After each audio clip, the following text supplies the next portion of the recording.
Hello kids! Welcome back to Reading for Vocabulary. I'm your host, Brian Staurt. In this lesson, we're starting a new level, level C, right? And in level C, we're talking about a lot of different subjects. We'll talk about science, so some lessons will be about science. Some lessons will be about social studies. Some lessons will be about health, so those are important, right? Of course, they're all important. Fine arts will also be the subject of other lessons. Fine arts like painting and sculpture and artists, right?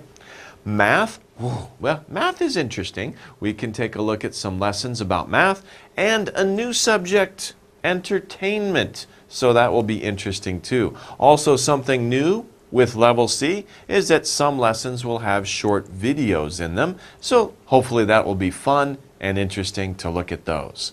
So, shall we get started with lesson number 1? You bet. Let's get going. Okay, number 1, lesson 1. We're talking about animals, and our subject, of course, is science, right? Especially biology, the study of life. So, animals, we're going to be looking at the name of the unit is In a Land Before Time. Actually, the name of the lesson. In a land before time. What does that mean? Well, think about it. When was time thought of, right? Human beings invented time, so this is like before humans, a long time ago. The earth is millions and millions and millions of years old. Humans haven't always been on the earth. So what was the earth like? What kind of animals lived on the earth before human beings? So in this lesson, we can learn about dinosaurs from their bones, because dinosaurs lived on the earth a long time before human beings came about. Okay, let's take a look here. We have a video for you. What exactly is a dinosaur?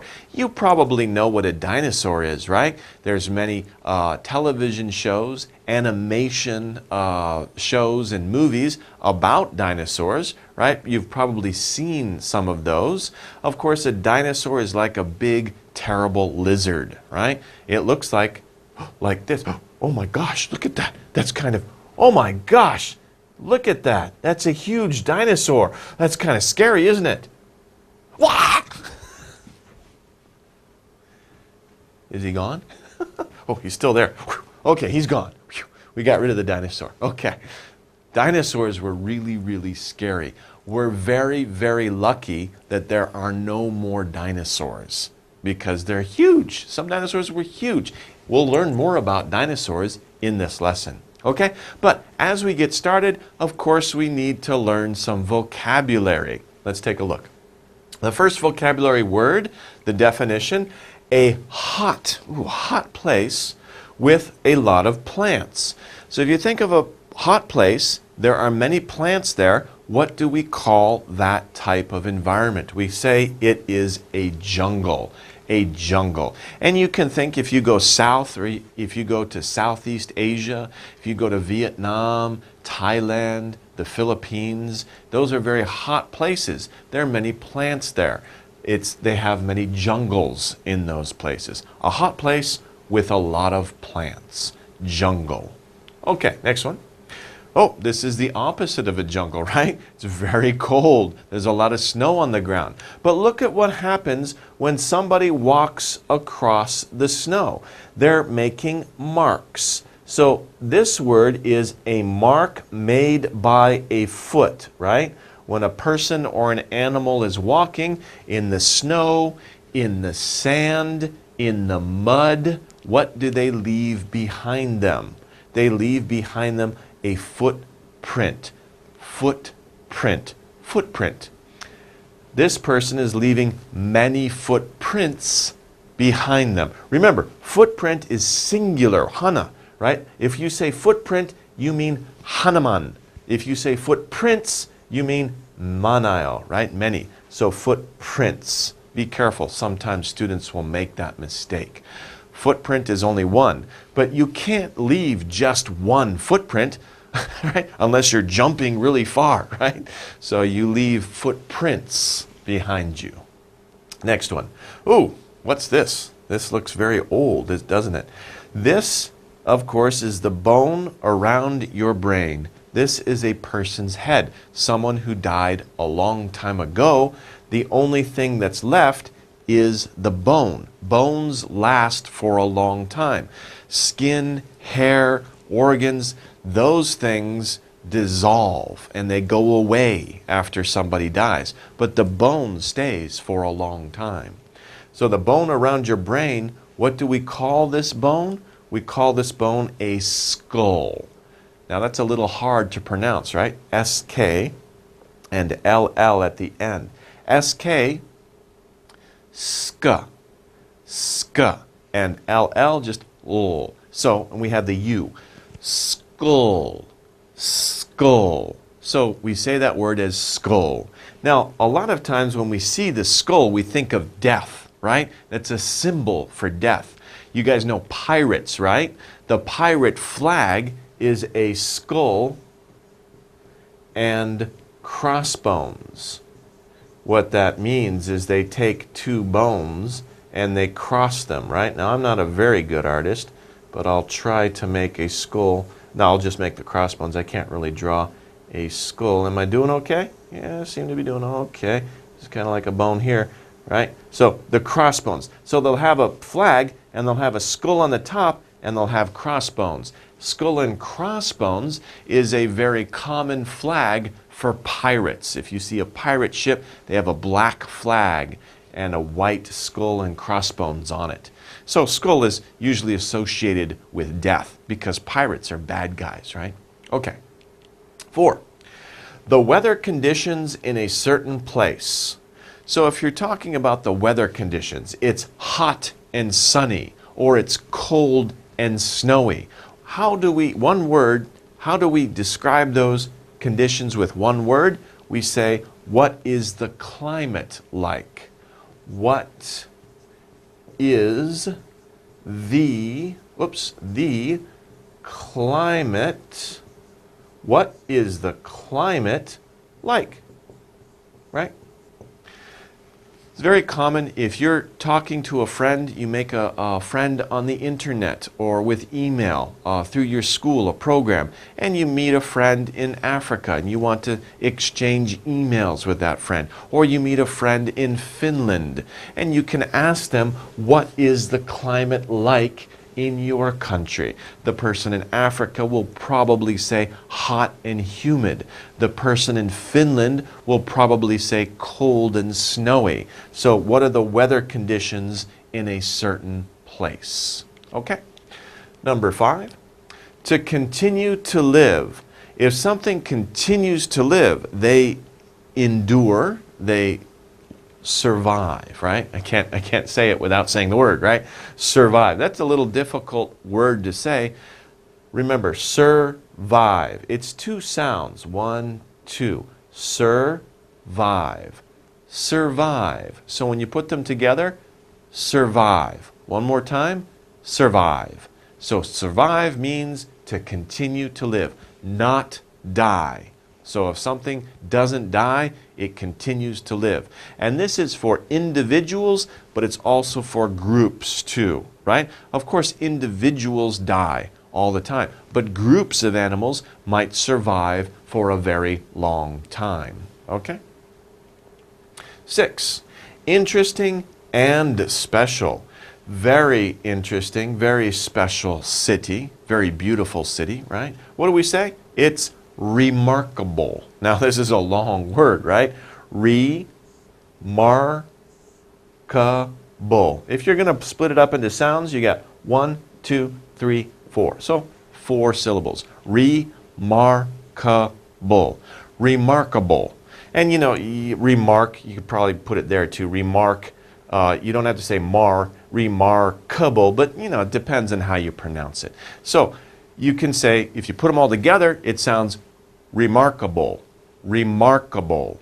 Okay, one more time. Remarkable. Remarkable, interesting, and special. Okay, let's move on to number 7. to keep from being ruined. Of course, if you leave food open to the air, it will begin to smell, it will go bad. But you want to keep it from being ruined. You want to keep it in its original state or close to its original state. What do? You preserve it. Preserve. So again, we have two sounds, preserve. Now this looks like serve, but don't say preserve, say preserve. Preserve. Okay? And that is a verb, to keep something from being ruined, to preserve something. So you are going to keep it in the original state so it doesn't get old. If you want to keep food for a long time, you put it in a can, you preserve it. So you can eat it 2 months later, 4 months later, maybe even a year later. But even food in a can, you can't keep it forever, right? You got to eat it sometime because it will get ruined after a certain amount of time. But you can preserve it for a long time in a can. 8. Well, it's a strange looking animal, right? What animal is this? Do you know? Maybe you learned from history or from lessons in school. What's wrong with this pen? Oh, here we go. Dodo. It's a dodo bird. Have you heard of the dodo bird before? The dodo bird, well, that's weird. The dodo bird went extinct.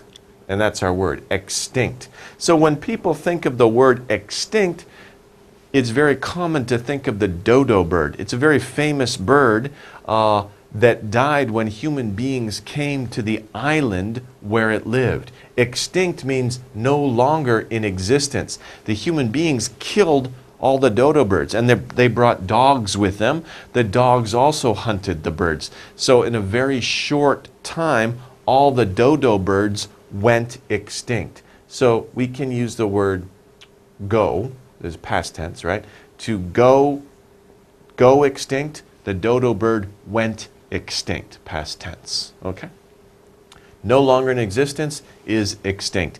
And many animals have become extinct over the history of the earth. The earth's history is very, very, very, very long, and many animals have gone extinct, many types of animals. 9. Sometimes, of course, animals will leave evidence that they existed, and that evidence is their remains. The remains. What is left behind?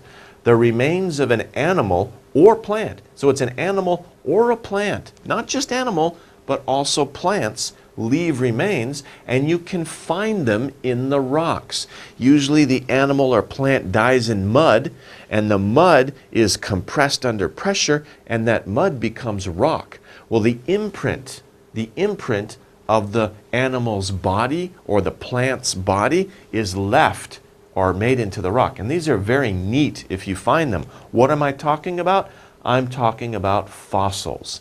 It's very cool, very neat if you find a fossil in the rock. So next time you're in the country, next time you're in walking through the mountains or walking through a field and you see some interesting rocks, take a look at them. See if you can find any fossils. Who knows? Maybe you'll find an interesting fossil. Okay, next word. This one is to be present in a place. This is a picture. It looks like Mars. Of course, many scientists have been wondering if water exists on Mars. So if water is present in a place like water is on Mars, then water exists on Mars. And of course, we now know that at the North Pole and the South Pole, you can't see it because Mars is tilted like this, you can't see the South Pole, but at the North Pole, there's frozen water, ice, right? So there is water. Water does exist on Mars, okay? Number 11, a small plant with many branches. So these are very common. We see these around buildings and in parks. People like to grow them because they form like a small wall. So, people don't go over it. Of course, we call it a bush. A bush. Now, of course, these are little bushes, a lot of bushes in a line, you call a hedge. A hedge, right? And this is like a hedge. It's a line of bushes that people will make in a park or near a building to, like a small little wall. But there's as many bushes. A small plant with many branches, we call it a bush. Not a tree, right? We can say there's like two main types of plants we can see easily. One is a tree. Of course, a tree grows very big. I got a mushroom cloud here. Okay, that's a tree. And then, of course, you have a little bush, right? So a bush and a tree, right? So we talk about bushes and we talk about trees. Those are the two main types of plants. Of course, you have other types, but usually we see trees and bushes. Number 12, a climbing plant. This is another type of plant. Climbing plant, what does it mean? A plant that climbs?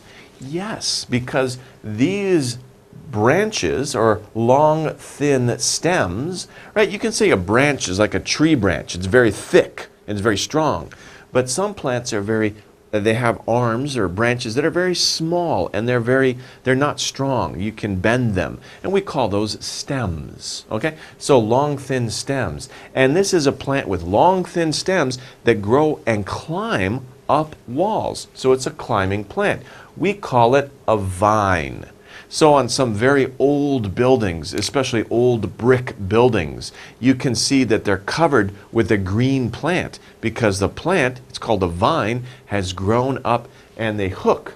They've got little hooks on the stems and they hook onto the wall and they climb up the wall. Very nice looking, very neat. 13, to wind together. So if you take some dead branches, some stems, and you wind them together like this, what are you doing? It's a verb, to twist, to wind together. You can wind plants together. You can wind I'm too old, I can't do it. You can wind your arms together, right? You can wind rope together. You can wind or you can twist many things. So you can twist your arms, you can twist rope, you can twist your hair, you can twist something together or to wind together. 14, oh, he's having a lot of fun, isn't he? Don't you wish you could have fun like that? Well, you can, but don't tell your mom I told you to go out and play in the mud, okay? Wet dirt, of course, I just said it, it's mud. And sometimes in Korea, I forgot where it was, I'm not sure the name, I'm a little worried if I mispronounce it. Is Boryung Mud Festival, is that right? Yeah, in Korea, you have a mud festival at Boryung-si, or Boryung place, I'm not sure. But many people will go there and they'll play in the mud, right? During the summer, it's a nice thing to do. It's cool and it's wet. So people, it's kind of like water, playing in the water. So it's mud and people will play in it. People will throw it at each other. Of course, normally, don't step in it because if you're wearing nice clothes, your mother will get angry if you get mud on your clothes. Okay. Next word. An animal that lived long ago but is now extinct. That's one of the words we learned before. Extinct. It doesn't exist anymore. It's gone. It did not survive. And of course we saw this animal before, right? The video that I was scared of before. That's a scary animal, right? Of course, it is a dinosaur. It's an animal that lived long ago but is now extinct. It doesn't exist anymore. Whew. Because if it did, we would be in big danger, right? There would be too many of them. Dinosaur, dinosaur, three sounds. Dinosaur. It looks like dinosaur, but we say dinosaur, dinosaur, okay? Some people can say dinosaur, but most common it's dinosaur, dinosaur. Okay, another word here, a place where you can see many important things. So if you want to learn about things that existed a long, long time ago, or things that exist now, but usually they're from history. And people will take them and display them in certain buildings. What is that building called? It's called a museum. Museum. Museum. A place where you can see many important things. So here we see things from ancient Egypt, right? A long time ago, we can see the mummies, right? And you can see mummies in a museum. You can see things from your country that existed a long time ago in a museum.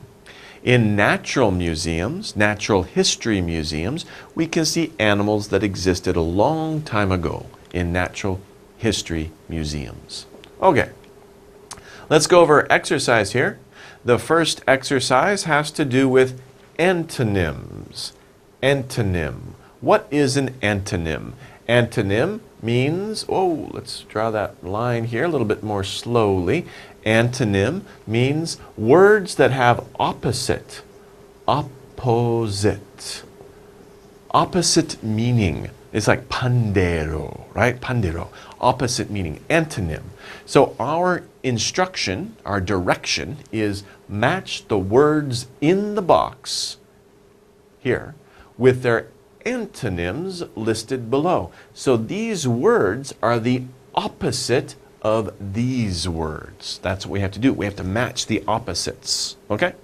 The words are preserved, right? We learned the word preserve. We learned that it was a verb.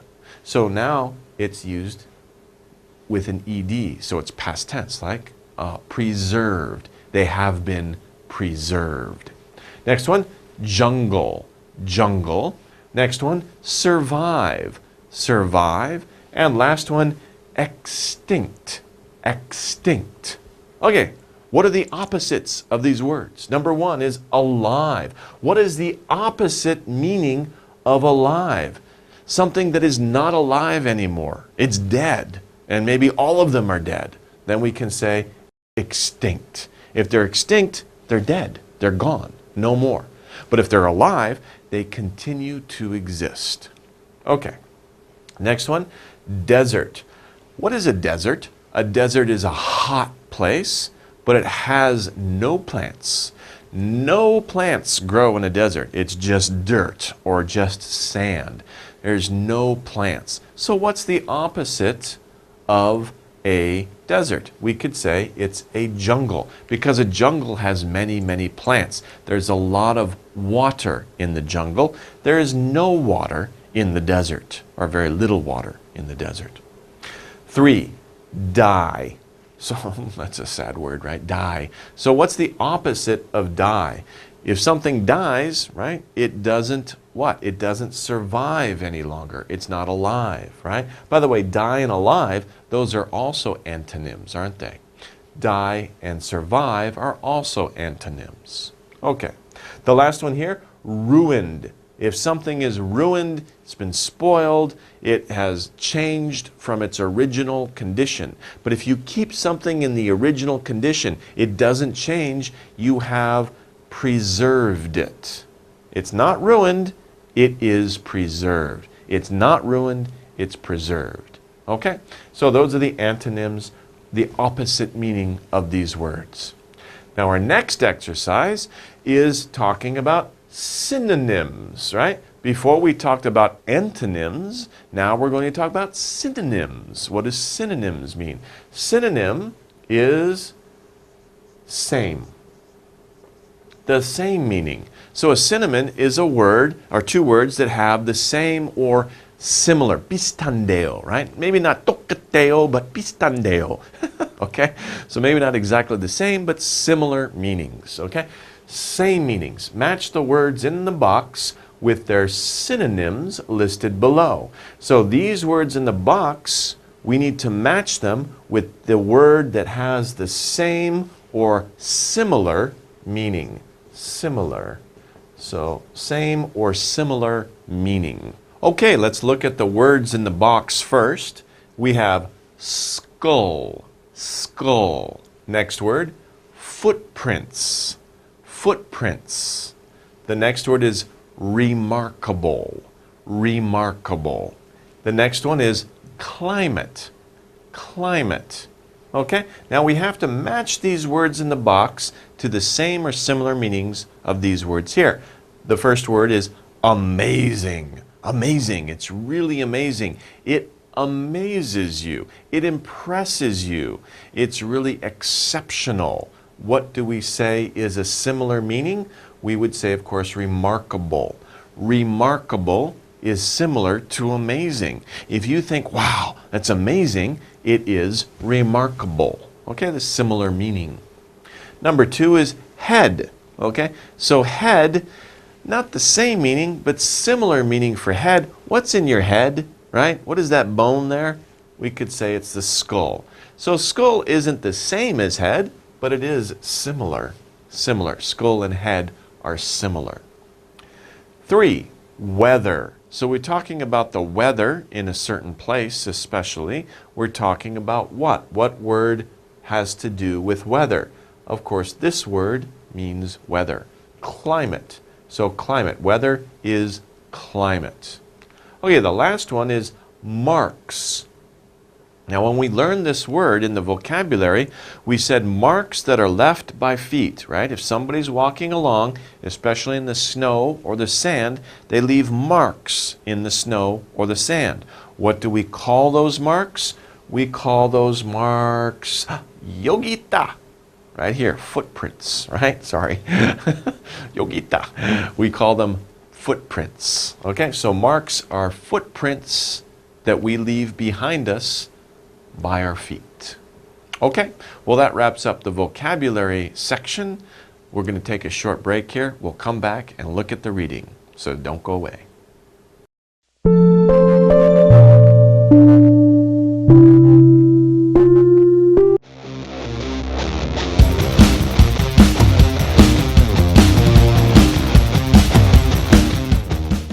Hello everybody, welcome back to Reading for Vocabulary. I'm Brian Staurt. We're continuing our subject of animals. We're on Lesson 2. Lesson 2, the title is Smart as a Chimp. So smart as a chimp is a chimpanzee. We're going to focus on chimpanzees are very smart animals. Of course, a chimpanzee is this animal here. We'll look at that word later on. And that, of course, brings us to our vocabulary. Okay, and then our first word is very funny word, right? What's going on here? Right? 간지럽히다, right? That's what you say. To make someone laugh by touching them. Touching them, not just touching them, right? But by touching them like this, especially on the bottom of their feet. What's going on? Tickle. To tickle somebody. I'm going to tickle you, right? So if you see these feet, you can say, haha, I'm going to tickle. I'm going to tickle you. So you see somebody's feet, you go, I'm going to tickle you, right? Okay. And you tickle somebody, you make them laugh. Okay. Next one. To stick to something. Of course, to stick to something, especially to hold on to something, right? These kids are holding on to the tree. They're sticking to the tree, especially the one on the bottom. The kid on the top just sitting on the tree. But the child on the bottom, what's going on? Cling. The child is clinging to the tree, to hold on to stick to something, to cling to something. So we have cling, clung, clung. Because cling is an irregular verb. It changes form for the past tense. Cling, clung, clung. Cling, clung, clung. Okay, next word. Whoa, this looks very dangerous. Especially, I'm worried about his neck. Ooh, very dangerous. To fight by grabbing and throwing. So when you grab somebody and you throw them or you hold them down, you try to push them down on the floor, what type of fighting are they doing? There's lots of different fighting, right? There's martial arts like taekwondo, right? There's punching like boxing. What are these guys doing? They're wrestling. To wrestle. Wrestle. That's a little bit of a difficult word. You have W-R, wrestle. And it's T-L-E. You don't say tla, right? You say wrestle, wrestle. It's like you don't even pronounce the T. Wrestle. The T is silent. But they are wrestling. And yeah, they got to be careful. That looks very dangerous. Okay. 4. Very smart. Well, I want to tickle his feet, right? Oh, okay, just kidding. Okay. But he's very smart. Maybe he read all these books. I don't know. But somebody who's very smart, we say they are intelligent. Whew, really long word. If you can say that word, then you are intelligent, right? Intelligent, intelligent, intelligent. Somebody who's intelligent, they're very smart. But be careful, intelligent is really ability, ability. If you are intelligent, it means you are able to learn quickly. And of course, that's you have smarts. You are smart, and you are able to learn things quickly. I hope so, right? Because studying can be hard, but if you're intelligent, you can study quickly and learn things quickly. Next one, having lots of hair. So if something has a lot of hair, we say it's furry. Now, we may have learned this word before, fur. Fur is just a lot of hair on a body of, an animal. Animals have fur. So they have a lot of fur. If they have a lot of fur, then you can make it an adjective. This is an adjective, right? Adjective, furry. He has fur. Fur is a noun. Make it an adjective. It becomes furry. So my dog is very furry. A bear is very furry. Okay, furry. I'm not furry. I hope not. No, I just have maybe hair in my arms, but I'm not furry. People aren't furry. Animals are furry. Okay. Oh, what's going on here? This is a big subak. No, it's not watermelon. It's somebody's stomach, right? Lower stomach. What else do we call it? Pickle, by the way. Just had to say that, okay? We say it's belly. And I said, pickle, right? Pickle is right here, right? Looks like a little eye is looking at the boy. But pickle, in English, we say belly button. So we use that word belly. Belly is kind of a casual word. Kids use it, belly. Stomach is more of a formal word. Doctors will use stomach. Parents will use stomach. But, if you're speaking casually with your friends, belly. So, belly, like a big belly, like me, right? Okay, so belly. And this, of course, everybody has a belly button. You have a belly button. That's what we call it there. Belly, when we use it in the plural, we change Y to I and ES at the end. Bellies, right? So if many people, you're talking about many people, they have many bellies. Okay, belly. Okay. A small stick. If we're looking at a small stick, a very small stick, maybe this long, it's very thin, we can say that it is a twig. A twig is another word for a small stick. English is very descriptive, isn't it? We have a lot of specific words for very unique or very special types of things. Stick is like an umbrella word. You can have long sticks, short sticks, thick sticks, thin sticks. But a twig is a special kind of stick. It means short and thin. It's a twig. You can hold it easily. What is this guy doing? Is he crazy? Okay. What is he yelling at his golf club? A feeling. He has strong emotions.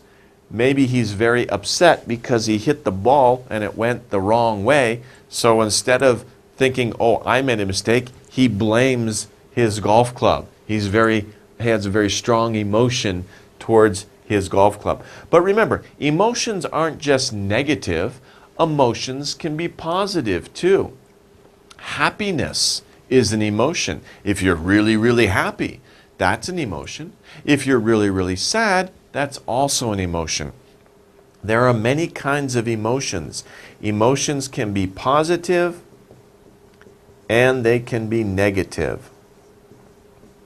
So emotion isn't a positive or negative word. It just means all of those emotions. It's like an umbrella word for that. Okay? Oh, look at this chimp. He's dancing, right? It's a cool chimp. Okay.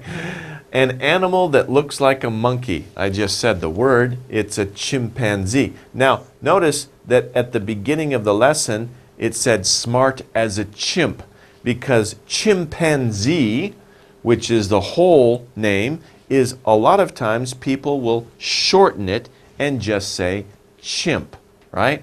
I went to see a chimp at the zoo. Chimps are very smart. So we can say chimpanzee, chimpanzee, or we can just say chimp. It means the same thing. It's an animal that looks like a monkey. Actually, it is a monkey. It's a type of monkey. Okay. 10.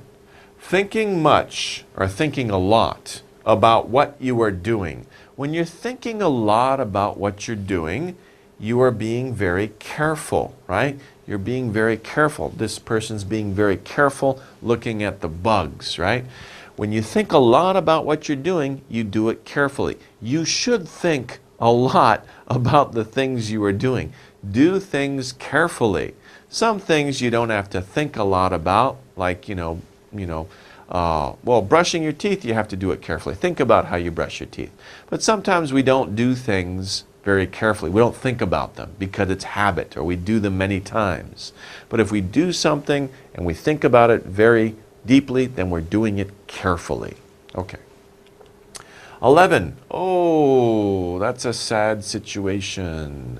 Pain in the stomach. 배 아파요, right? 어머니, 배 아파요. What do we call that? You say, whoa, that's such a long word. It gives me a headache to think about it. Okay.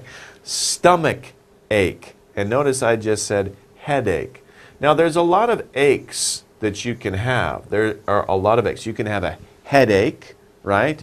You can have a stomach ache. You can have a backache. So we use ache with different parts of the body, right, to say that they hurt. Not always, right? Don't say I have a nose ache. That doesn't work, right? It's usually headache, backache. You could have a toothache, toothache.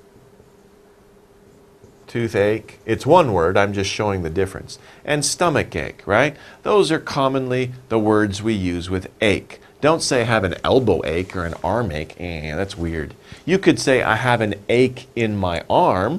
I have an ache in my elbow. Or you could probably just say my hurts. It hurts. My arm hurts. My elbow hurts. My tooth hurts. Do not say my tooth is sick. That's crazy, right? Let's say if you're walking along, bang, ow, your thumb, you bang your thumb against a table. Oh, 아파요, right? Don't say, oh, my thumb is sick. Huh? Your thumb is sick? Achoo, achoo. Oh, poor thumb, go to bed and drink some orange juice. That's crazy, right? You can't say that. You only use sick with your whole body. I am sick. Susan is sick. If you're sick, it means you have a disease. You have a cold. You should go to bed, drink hot liquids, take some medicine.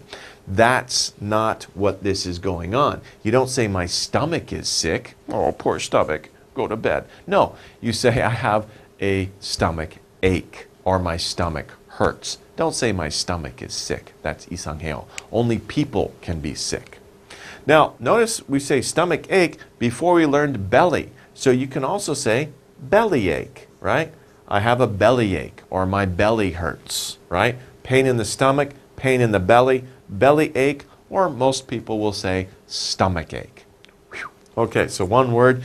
A lot of interesting things about that word. It's a good word, a useful word. Remember to say these or say my momo hurts. My momo? What's a momo? Oh, my whatever.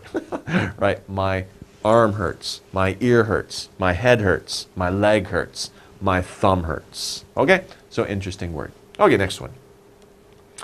Oh, that's very cute, isn't it? These sisters, maybe they're sisters, they love each other, right? So what are they doing? They hold closely with the arms. When you hold something closely with your arms because you love it, like your brother, your sister, or your puppy dog, right? What are you doing? You are hugging it. To hug. You hug something, you hold closely with your arms. You show somebody that you love them. You hug them. Okay, next one. Whoa, I know him. He's a famous director. Okay, anyway. To make a sound that shows you are pleased. Now, looks like these guys are talking, and what is he doing? He's going, ha ha ha ha, right? He's pleased, he is laughing. I have kind of a strange laugh, huh? I'm sorry. But, you know, some people have a very deep laugh. Ho, ho, ho, ho, ho, ho. Some people have a little laugh. Right? So there's many kinds of laughs, but we call them a laugh. We call that action to laugh. To make a sound that shows you are pleased or you are happy or something is funny, then you laugh. Okay, next one. Cleaning. It's time to clean. To press your hand on something and move back and forth. Press your hand on the glass and move back and forth. What are you doing? You are rubbing.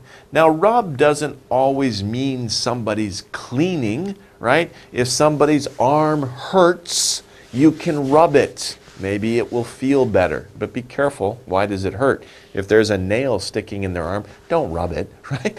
But if they've been exercising, then you can rub it, right?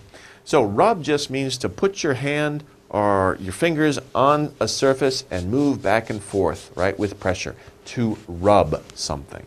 Okay. Of course, when you clean things, you have to rub them well. Okay. Oh, are you hungry?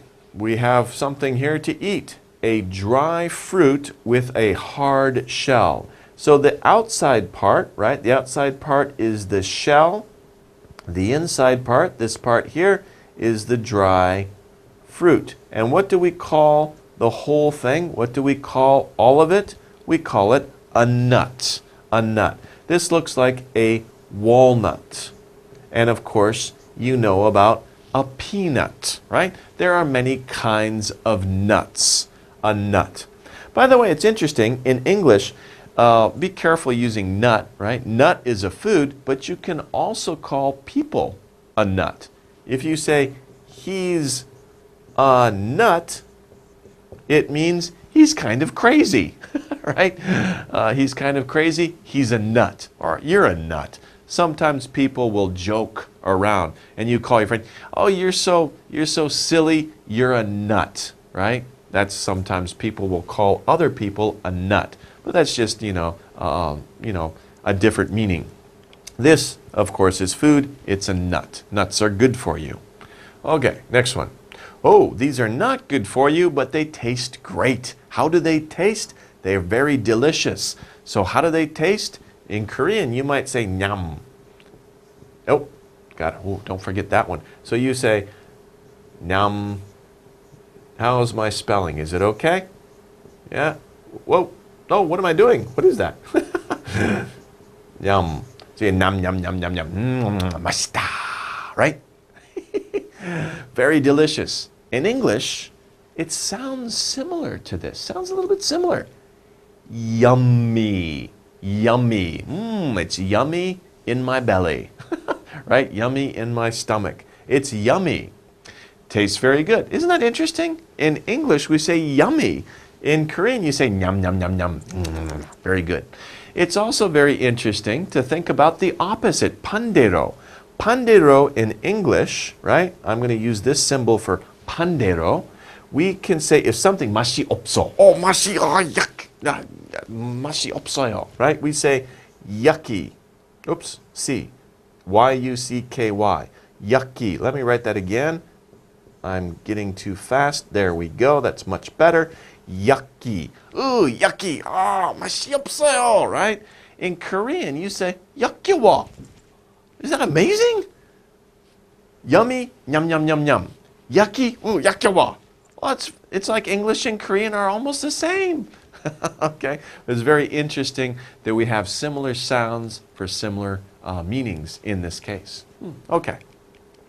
Okay, we've come to our exercise, vocabulary exercise. Now, in this case, on page 19 in your book, you have a crossword puzzle. It's a puzzle. We call it a crossword puzzle. A crossword puzzle on page 19. These are the words that you have to put in your crossword. In a crossword, because you have some words that go down and you have some words that go across. So it's crossword. Across means this way. So you have we have different answers for the words that go across, and we have different answers for the words that go down. So first we'll do across. Across, number 2. Nice picture. We can see the picture. What's going on there, right? What is this picture representing? These are the words that we have. Let's go over the words. First one is tickle, tickle. Next one, cling, cling. Next one is twig, twig. Wrestle is the next one, wrestle. Emotion, emotion. Next one is intelligent, intelligent. Then we have belly, right? Belly. And furry, furry.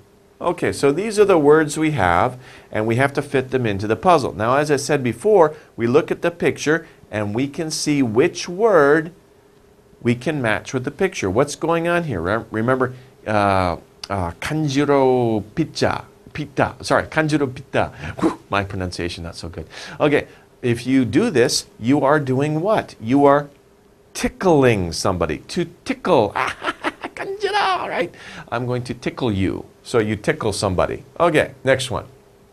Also across, number 5, he is a good student and very what? So he's a good student. If he's a good student, what is he? He learns quickly, right? He has the ability to learn quickly, and it's a very long word. Whew. So what word is it? Of course, here's a long word, but it's also the word that matches this sentence. He is a good student and very intelligent. Very intelligent. Okay, next one. 7 across. A chimpanzee can do what? What can a chimpanzee do? And of course, we're looking for 1, 2, 3, 4, 5 letters. Okay, so what can a chimpanzee do? Can a chimpanzee, what do? They usually cling. They can cling, stick to trees. They can cling to trees. Okay, next one. 8 across. My dog is cute and what? Think about your dog. Look at your dog. If you have a dog, it's a very cute dog, right? There's hair all over your dog's body. So that hair we call fur. That's a noun. Now we want to change it to an adjective. So we say my dog is cute. That's one adjective. And the other adjective is yogita. Furry, right? Furry. My dog is cute and furry. Has a lot of hair. Next one. Now we're going down. 1 down. Here we have the picture. Again, I always feel a little afraid for this guy. He's going to hurt his neck. Okay, what's going on here? These guys are fighting. What's happening? They are wrestling. Wrestle. To wrestle.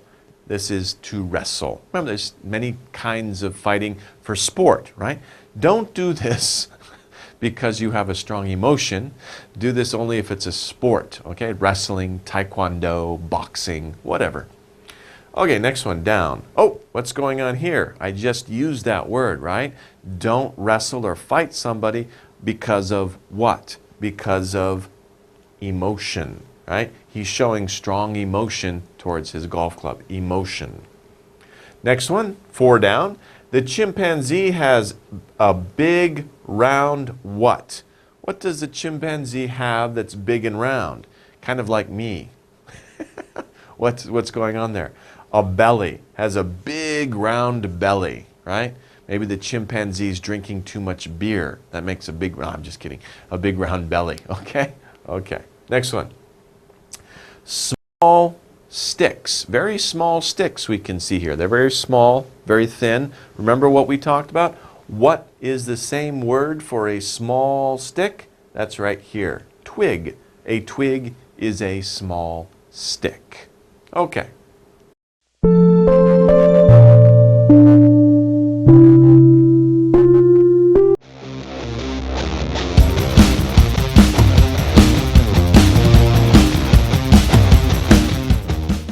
Hello everybody, welcome back to Reading for Vocabulary. I'm Brian Staurt. We're going over Lesson 3 here. Lesson 3 is what's after 7? What's after 7? Dinner! No, we're talking about math, right? So when we talk about what's after 7, we're talking about counting, right? So, did you know there is an elephant that can count? So when we talk about count, 1, 2, 3, 4, 5, 6, 7. What's after 7? I don't know. Oh, right. It's 8, right? What's after 7? It's 8. Okay, so of course it depends on what you're talking about. What's after 7? Oh, dinner time. No, we're talking about math, counting. So what's after 7? It's 8. Okay, so that's what we're going to learn about in this lesson. Something very interesting about an animal, an elephant, that can count. That's very strange, right? Well, let's get right away. Let's go into the vocabulary that we need to know these words in order to study the reading passage later on. Now, the first word we have is to find something. To find something. Now, that's an interesting picture. Looks like a scuba diver just came up and he found something on the bottom of the ocean. What did he do? He discovered something. He discovered something. By the way, doesn't he look familiar? Yeah, he's a famous actor, Matthew McConaughey. Okay?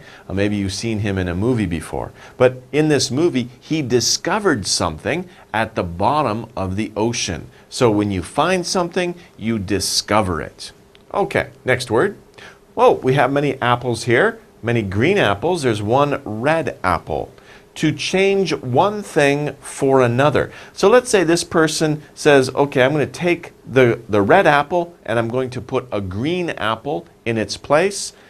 In this case, you could say switch. They're going to switch apples, right? So they switch this red apple, they take it out, and they put a green one in its place. That means you switched them. To switch. Okay, number 3. Oh, person's doing exercise. Can you do this exercise? It's called a push-up, by the way. That's not the word, but just so you know, this is called a push-up, push-up. She's doing push-ups, right? You could do sit-ups, right? This is a push-up. But when you do push-ups, you don't just do one, right? You do them again. You repeat the exercise, right? So you say, I can do push-ups. 1, I'm done. No, you have to repeat, right? Do it 10 times, right? Do 1 push-up, 2 push-ups, 3 push-ups. You repeat, you do again. So when you exercise, you do the exercise again. You repeat the exercise many times. Number 4, very smart girl, right? She's going to be a chemist when she grows up. She's studying chemistry. Now, chemist, by the way, how do you say that? Chemist. Chemist. A chemist is a type of scientist. What do scientists do? They have tests to see what happens. Scientists have many questions about the world, so they have many tests to see what will happen if they do something. And we call that, another word for that test is called an, oh, this is a really long word, experiment. Whew, so long, right? Experiment. So how many sounds? Experiment. 4 sounds. Experiment. Let's put them all together. Experiment. Experiment. So an experiment is specifically what a scientist, like a chemist, does to see what happens. It's a test, a type of test, a very specific type of test. There are many kinds of tests. You take a test in school. That's not an experiment. An experiment is when a scientist does something to see what will happen. That's an experiment. Okay, next one. Oh, this is a very interesting picture, isn't it? To choose. Now, it's important to choose wisely, right? You see this picture here. This person chose a hamburger. You see? This person chose an apple. You see? Very important to choose the right thing. Person who chose a hamburger is kind of fat, right? Tungtunghada. But this person who chose the apple, they're slim. They're not so fat. They're in good shape. Okay? But you choose something. Another word to choose is to select. You select one thing or the other thing. Will you select a hamburger? Then you will look like me, right?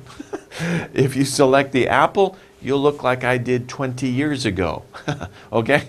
So, depending on what you choose, that's important. Depending on what you select, what will you select? Okay. Next one. A container for holding something. This is a container. There are many different kinds of containers that hold things, right? This is a special type of container. It holds water. It has a handle that you can carry it. We call this container a bucket. A bucket is usually used to carry water or sand or something else, and many buckets have a handle that you can carry it around with. Okay? Buckets are good for carrying heavy things, but we call this type of container a bucket. They're made of metal or plastic. So plastic bucket, metal bucket. This one's made of metal.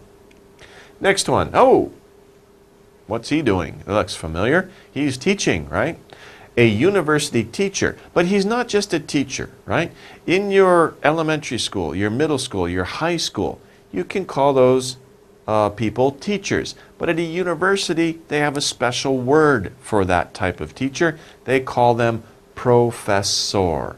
Professor. Professor. Professor. That's the word for a teacher who teaches at a university. You don't call your teacher in high school a professor, you just say teacher. But when you go to college or you go to university, then you say professor. Okay, next one. There's a group of people here. They look very surprised. To surprise someone greatly.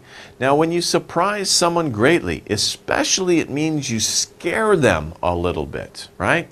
That means you shock them. Oh my gosh, oh, right? You say, oh, I am shocked, right? You surprise someone really a lot. To shock them. He shocked them. Okay, next one. Now she looks a little frustrated, right? Something that is wrong.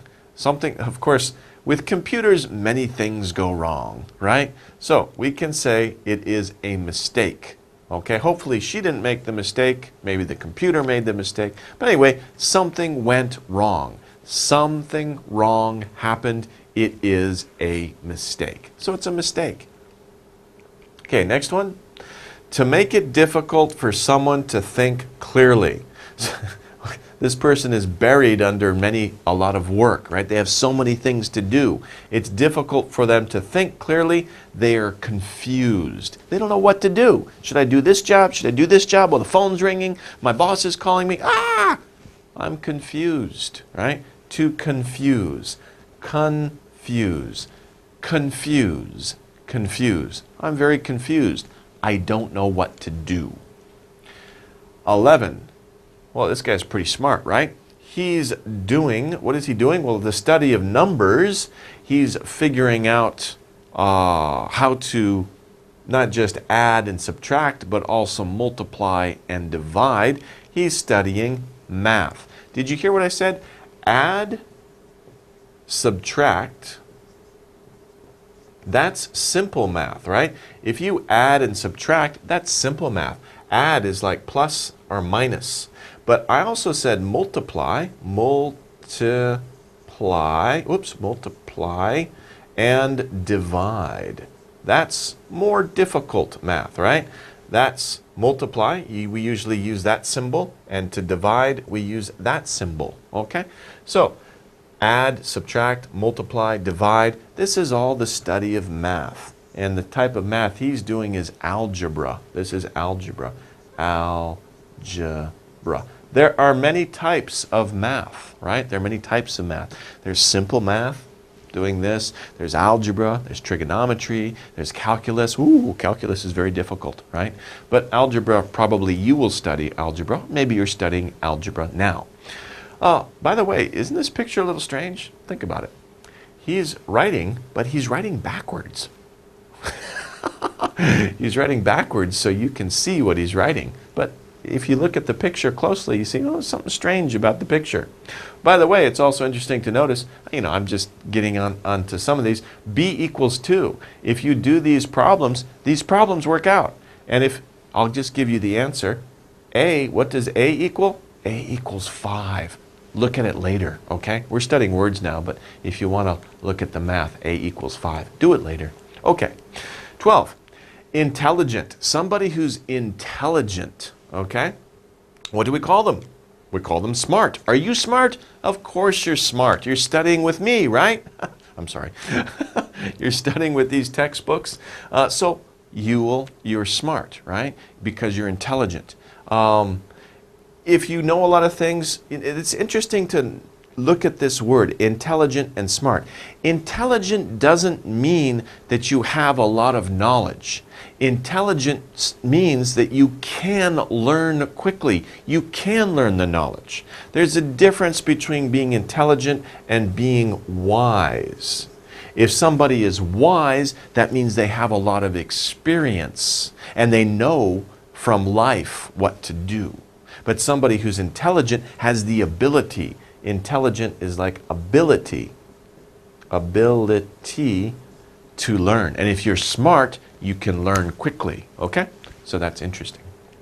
13, with no error. With no error, no mistakes. You got it perfectly or exactly. Exactly correct. That's like 맞습니다, 맞고요, right? That's like exactly perfect. Exactly right. Right? No problems, no errors. Okay. Next one. Why something happened. Oh no, it's too bad.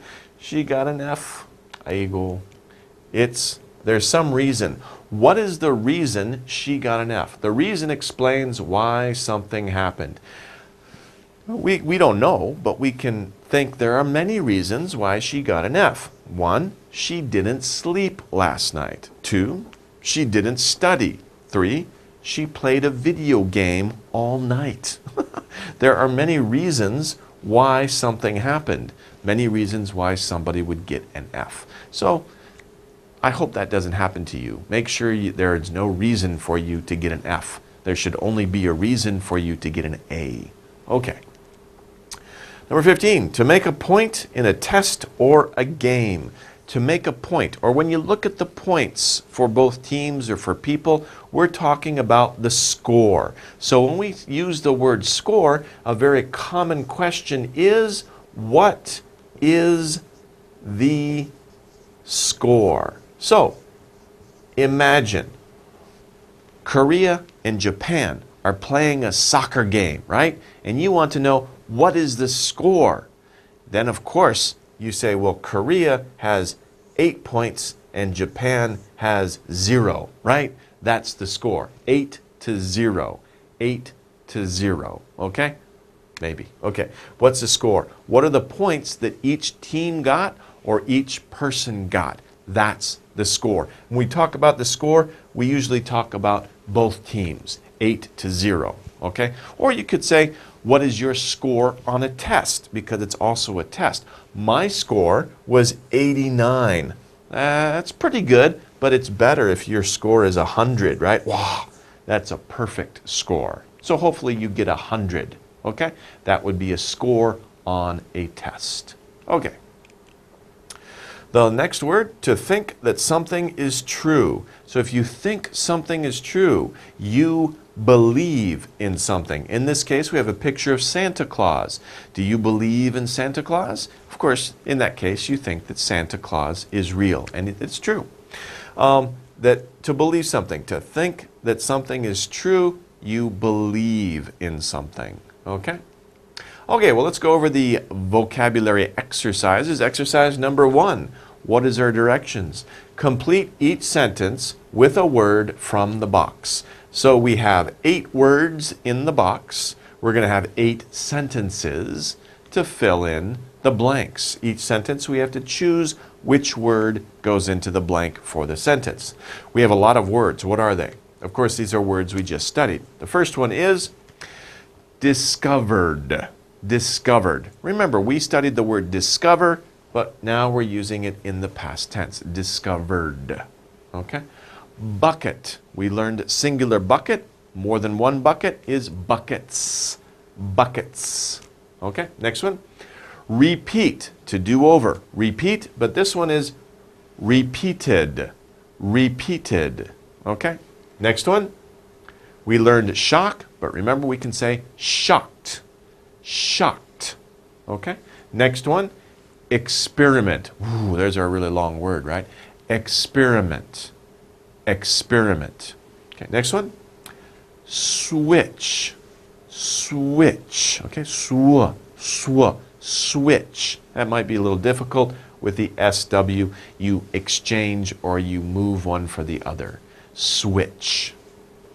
Select. Selected. Okay, selected. Selected. Next one, professor. Professor. Okay, those are the words. Let's see if we can put these into these sentences correctly. I hope so. Number one, he will beep the old bucket with a new one. So think about that. We have two things here, right? We have an old bucket, we have a new one. So we have two buckets. We have an old bucket and a new bucket. What are we going to do? We're going to take the old bucket, maybe throw it away, and we're going to use the new bucket. So what are we doing in this case, right? We're taking one, removing it, and putting another one in its place. So in that case, we are going to switch. Switch. He will switch the old bucket with a new one. And this is probably what you do in your life too. If you have something that's old or broken, you throw it away or you get rid of it and you put a new one instead. For example, batteries. You switch the battery in your phone. Don't throw away your old battery, recharge it. But maybe you have two batteries, so you switch them. The new battery for the old one. You recharge the old one. That's a good example. Switch batteries. 2. The beep wants to give the elephant a math test. Okay, that's an interesting sentence. That's part of the reading, by the way.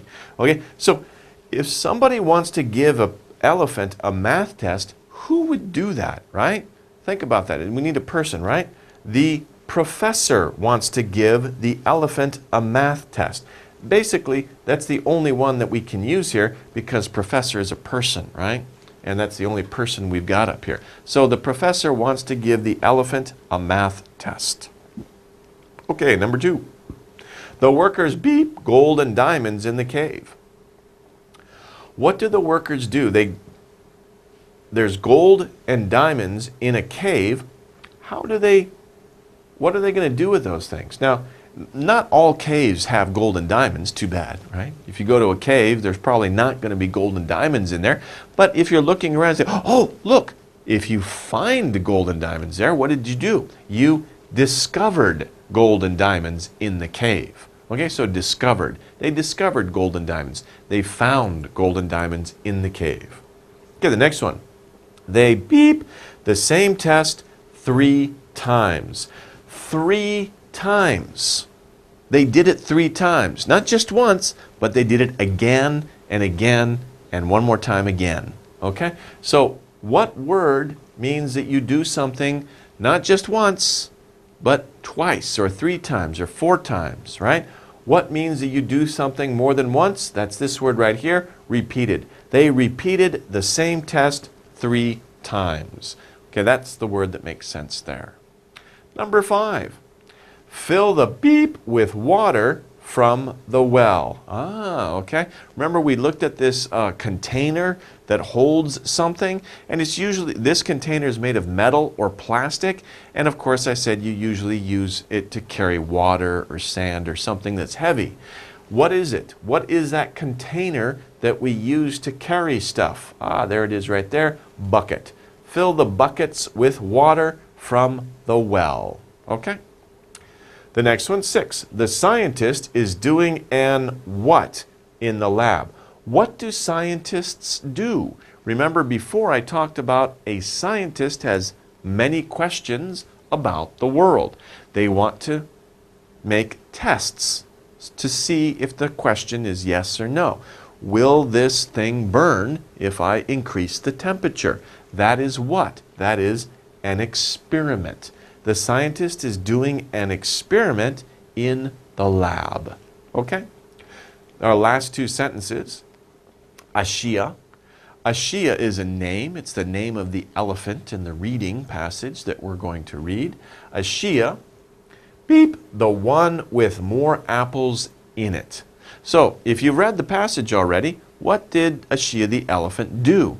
Ashia the elephant, right? There's one with more apples. So you think there's more than one, right? You've got one here, you've got one here. Maybe there's 2 or 3 or 4. In the reading they talk about just 2, but Ashia is going to, right, take or pick, or what is she going to do? What is the elephant going to do? The elephant's going to select. Ashia selected the one with more apples in it. Select, choose. Okay? Number 8, are you beep that an elephant can count? So, the fact that an elephant can count, that's really surprising, isn't it? That's really amazing. And it might be so surprising that, right, it's like, oh my gosh, I can't believe it, right? What means that? What word has something to do with something that you find out, that you discover, and it's really surprising, some really surprising information? What word has to do with that? Well, of course, shocked. Are you shocked that an elephant can count? Did you know that? That's really shocking news. That's amazing news. Okay, well, that wraps up the exercise for the vocabulary, and we've learned a lot of different words. So now we're going to use those. We're going to see those words in a reading passage. So we're going to take a short break, come back, and look at the reading passage.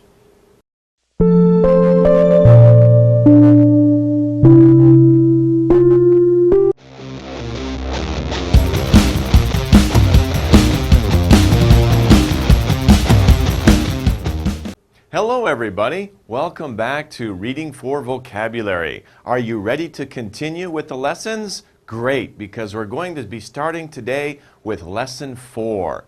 The unit title is Dynamic Earth, and our lesson title is Fire Under the Earth. Do you know there's a fire under the earth?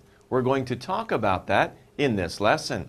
So we will focus on, let's learn about a volcano. Do you know what a volcano is? Well, we have a video here of what a volcano looks like. I'm sure you've seen them on television, right? Here we have a mountain, as you can see, and look at this. There's fire coming out of the mountain. Let's look at the video, okay? Wow, look at that. All of this fire is coming out from the top of the mountain. Where is it coming from? Well, it's coming from deep below the surface of the earth. And that's what our lesson is about today. Now, before we get into too much into the lesson, of course, we have to review some important vocabulary words. So let's begin with the first one. The first one, we have a picture here. This looks like Yellowstone National Park, which is a park, a very famous park in America, where hot water comes out of the ground. It comes out very suddenly and in great volume. It suddenly comes up, shoots up into the sky. Now, there is a very specific verb we can use to describe exactly that action. What is that verb? That verb is gush. To gush. So we use to gush to explain when something suddenly and in a lot of volume comes out, not just of the earth. You know, sometimes people gush too. Do you have a friend who talks very fast and very quickly and they say a whole lot of stuff? They are gushing. So you can say, my friend gushes, right? That means that they're talking very quickly and they are saying many things very suddenly. So many things gush, right? Of course, in this lesson, we're going to be talking about things that gush from up under the earth. Okay? Let's move on to the next word. Here we have three pictures, or a picture of 3 objects, right? And it says water or oil. But really, to be honest, it's not just water or oil. It's any substance that doesn't have a shape that you can pour into a container. You can pour out of a container. If you pour it out, it flows over the ground or it goes into the ground.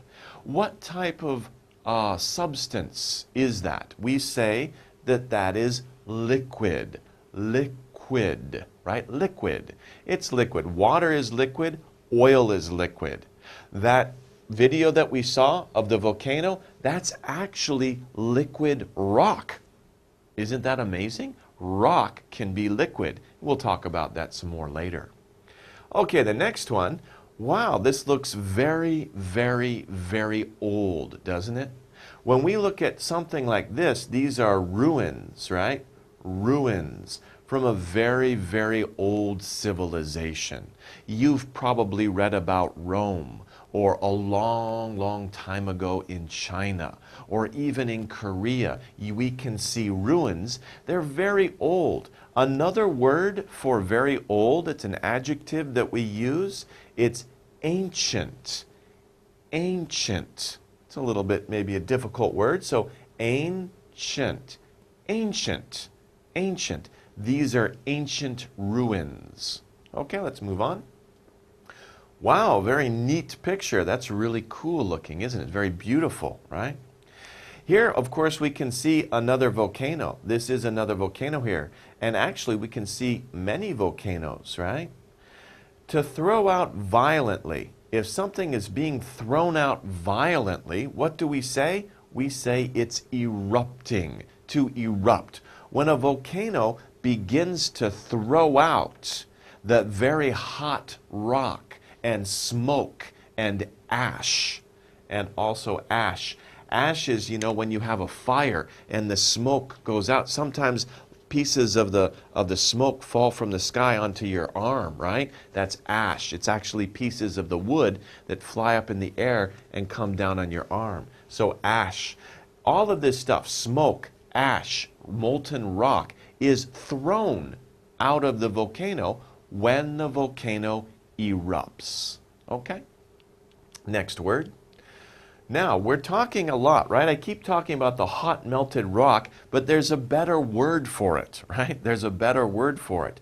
The hot melted rock that comes out of a volcano, we have a specific word for it. What is it? It's called lava, right? Before I taught you ash, that's one of the things that comes out of a volcano. The other one is smoke. And finally, we have lava. Lava is very dangerous, isn't it?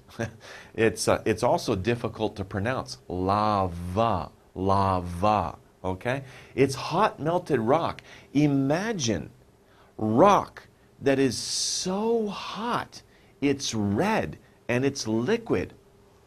Don't go near that. It's really dangerous, right? So you should not be close to a volcano when it erupts, right? Because if the lava touches you, that's really dangerous. So you don't want to be close to the lava. Okay. Here's a cute picture. What's going on with this kitten, right? It's a kitten, a baby cat, a kitten. So it was born not long ago. Another word for not long ago, we can say recently. Recently. So when we add ly, it's an adverb. It describes, you know, when it happened, recently. Recent, well, how recent? It was recently, okay? So recently means it was not long ago. Recently. A little bit difficult pronunciation. Recently. Recently.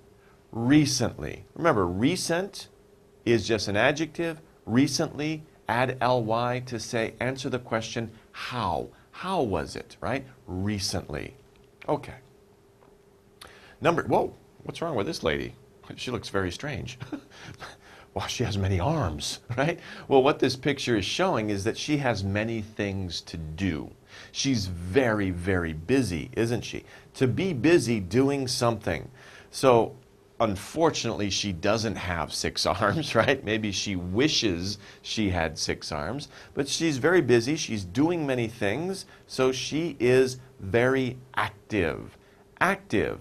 If somebody is active, that means that they're busy or that they are doing something. By the way, what's the opposite of active? You could say passive.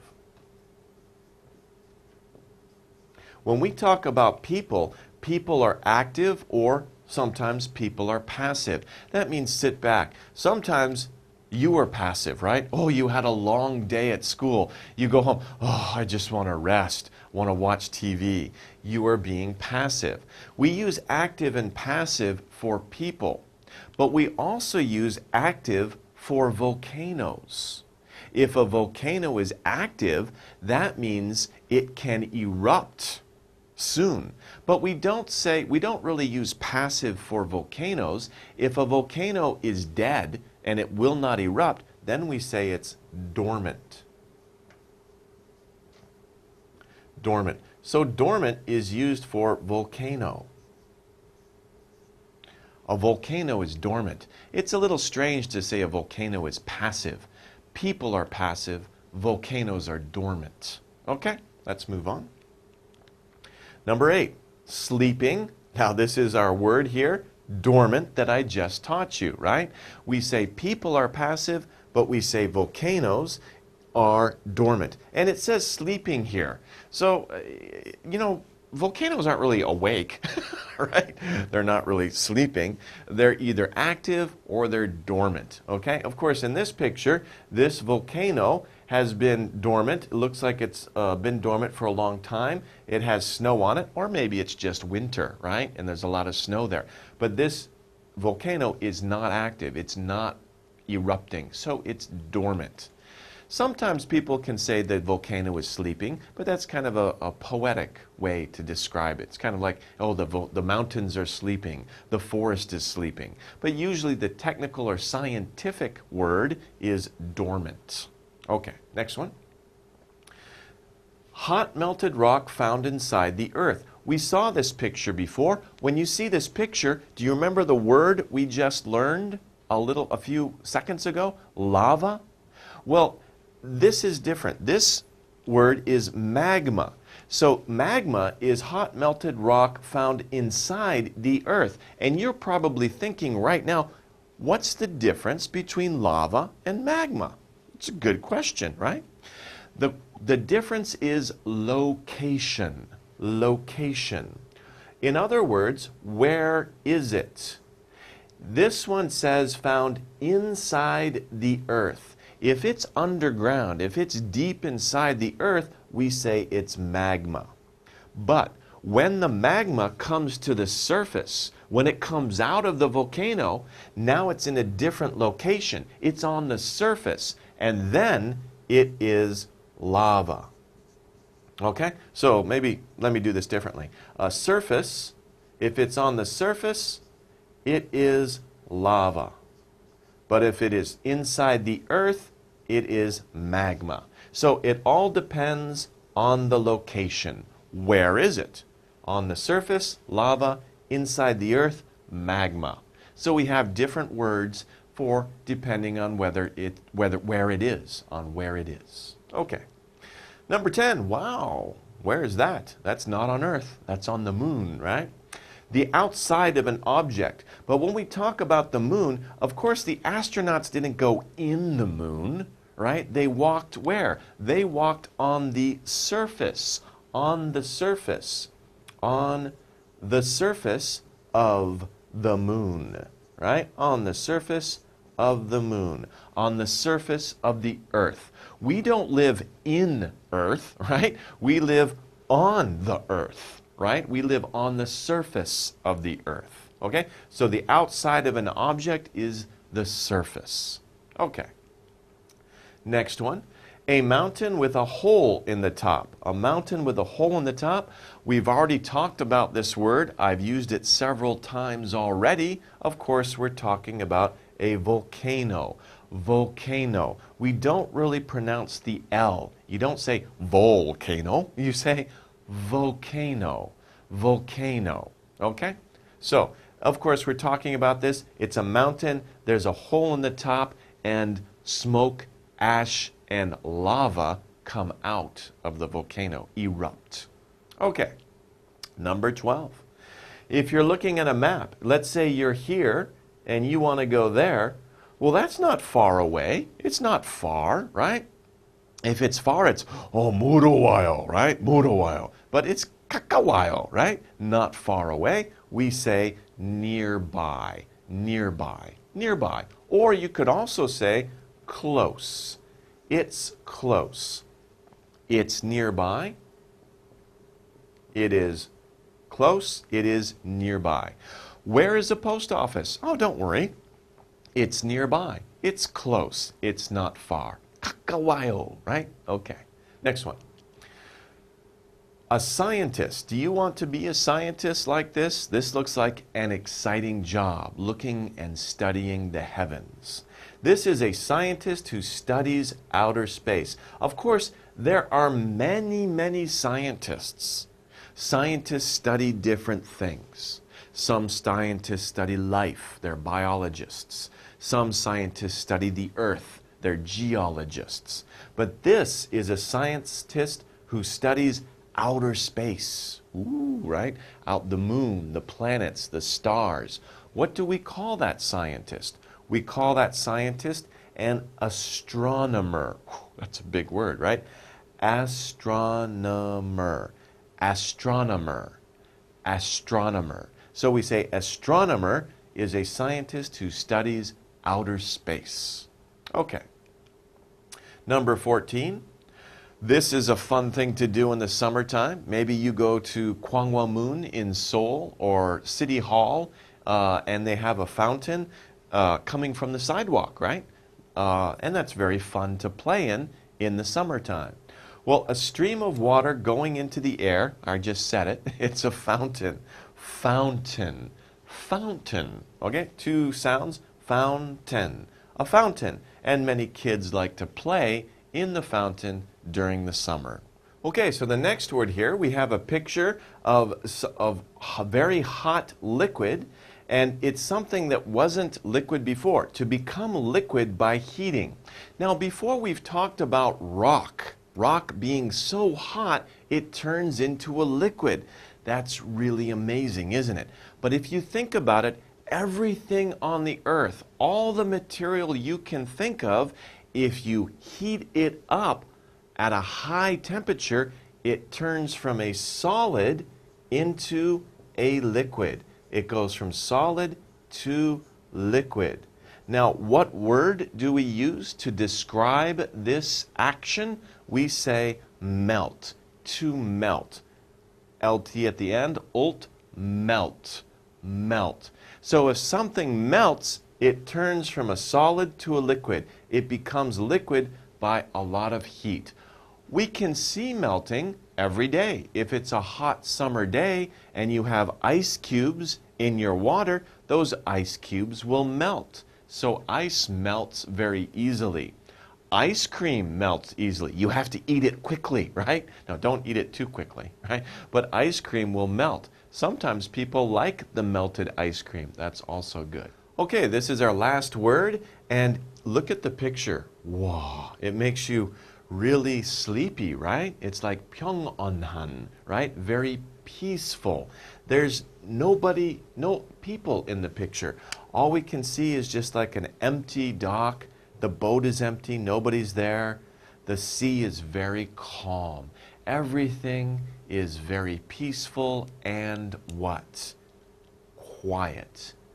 Without much noise or activity. So imagine if you're there. You don't hear much noise, maybe a little bit of noise from the water, but it's soothing, it's peaceful. There's no activity. Nobody's running around or making noise. The waves are very calm. It's very quiet scene, very peaceful. Okay, it's time to begin the exercises for the vocabulary. In this exercise, it says exercise 2. We're skipping exercise 1. Right to exercise 2, we're using a paragraph. So we're looking at a paragraph and we need to complete the paragraph. There are blanks in the paragraph. We need to choose the right word to put in the blank to finish the paragraph. Okay? So what are our words? We have 5 words here. First one is gush. Gush. Next, erupt. Erupt. Next one, active. Active. The next one, dormant. Dormant. And the final one, liquid. Liquid. Those are our 5 words. We have to choose which word is the best to put into these blanks. Let's take a look. The first sentence. Have you ever seen a volcano? Then we have a blank. We're looking probably for a verb here because have you ever seen a volcano do something? Well, what do volcanoes do, right? We talked about that. Well, first of all, if we look at our words, only two of them are verbs, right? And the two verbs are gush and erupt. Does a volcano gush or does it erupt? Remember before we talked about a volcano erupts, okay? So a volcano or something that's a geological formation like a volcano erupts. That erupts. It doesn't gush, right? That's a different meaning. We'll see that next, actually. So, have you ever seen a volcano erupt? It's an amazing thing to see. This is all connected. It's all one paragraph. So, have you ever seen it? Have you ever seen a volcano erupt? Maybe you've seen one erupt on television or in the movies. I don't think you've seen one erupt in real life. That's kind of rare. Thank goodness. But anyway, you've probably seen a volcano erupt on the television or in the movies. It's amazing. If you do see a volcano erupt in real life, wow, it's really incredible. But of course, be careful, right?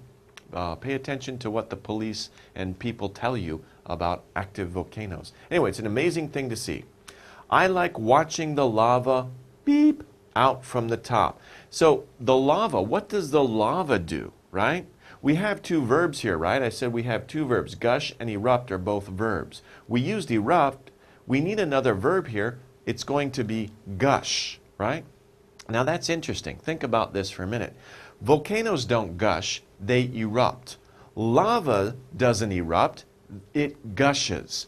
What's the difference? What's going on? A volcano is the thing, right? It's the geological feature. It explodes, it erupts, okay?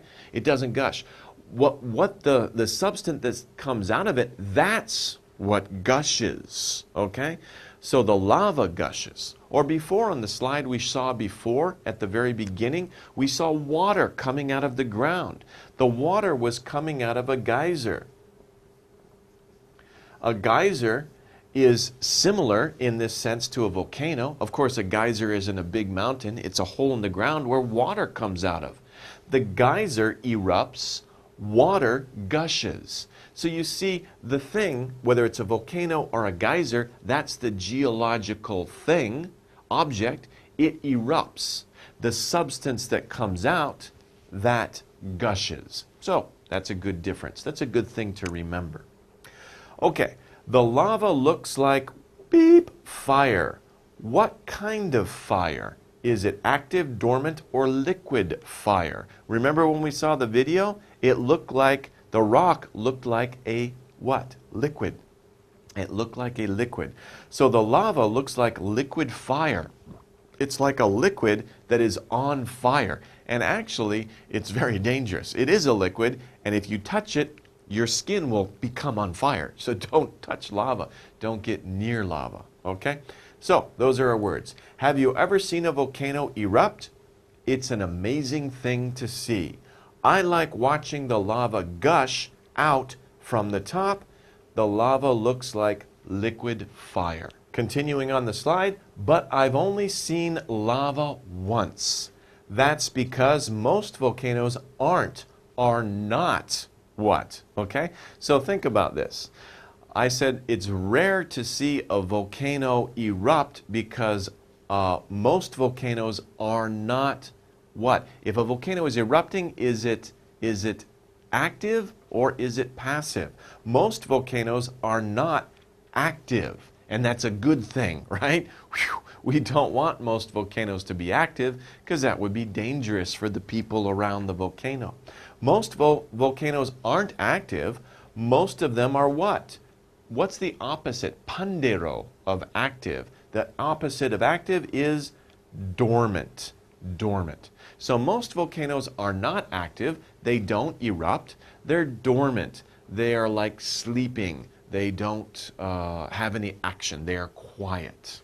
Okay, well that wraps up the vocabulary exercises. Let's take a short break and we'll come back and do the reading.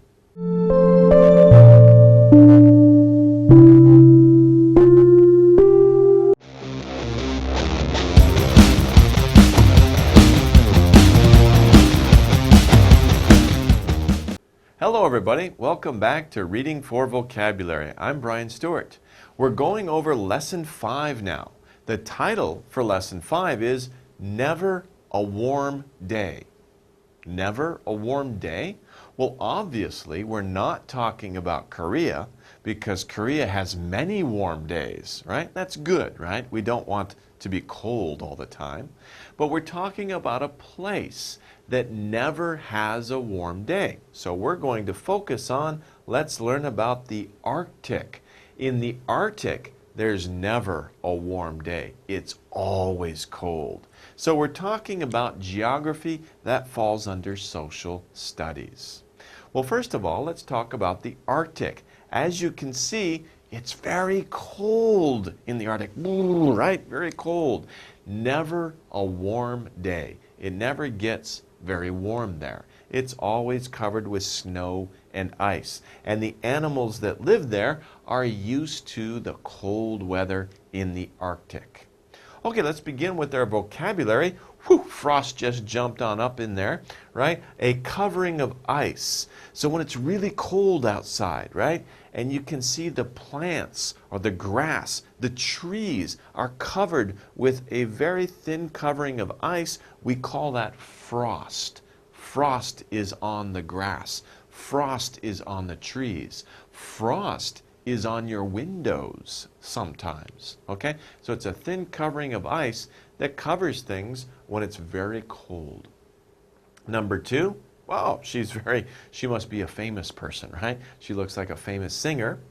Liked by many people. Of course, I just gave you the answer, famous or popular. I said famous before. It's a synonym. It means the same thing. Famous, popular. Many people like that person or thing. It is popular or it is famous. Okay. Number 3. Now imagine if you lived here. This is your dog and you live at a home near here. The only way to get to your home is by boat. Wow. That is a faraway place or remote. It is remote. Remote means far away or hard to get to, right? If you live in an island, you can't drive a car there, right? There's no roads. You have to take a boat. It's far away from a city. So it's hard to get to. It's remote. Remote. Remote. Okay, next word. What is she doing? It's very strange, isn't it? This woman is not common. She's not behaving in a normal, common way. It's not common. If it's not common, it's unusual. She's being very unusual here. Most people don't eat their keyboards. I don't recommend you to eat your keyboard. I don't recommend that as a good practice. So it's very unusual for someone to eat their keyboard. We can also use another word, maybe you've heard before, weird, right? She's being weird, strange, unusual, okay? She's not common. Okay, next one. We have a nice picture here, okay, of a fortune teller to say that something will happen in the future. Now, the word I used to describe her, fortune teller. In Korea, this is kind of a popular thing, especially if you go to the old parks around in Seoul or some of the places. I think you say in Korean, chamjangi, right? Chamjangi saram. I don't know if you say saram. Say chamjangi, right? That is a fortune teller. Someone who says what will happen in the future. Now, what do they do? What do fortune tellers do? What do chamjangi, what do they do? They predict. Predict. Predict. They say what's going to happen in the future. Is it true? Well, you have to think about that, right? You have to judge for yourself. Can you predict the future? Okay, next one. To give off light. The sun, of course, gives off light. Light bulbs in our house give off light. What are they doing? They are shining. To shine. Shine. Not sign. Shine. shine. S-H. Shh. Don't not be quiet, but shh. Shine. To shine means to give off light. To give off light is to shine. Now, shine is an irregular verb, so we say shine, shone, shone. Shine, shone, shone to describe this verb in the past or this action in the past. Okay, number 7. Oh my gosh, I feel sorry for him. He's very, very cold, isn't he?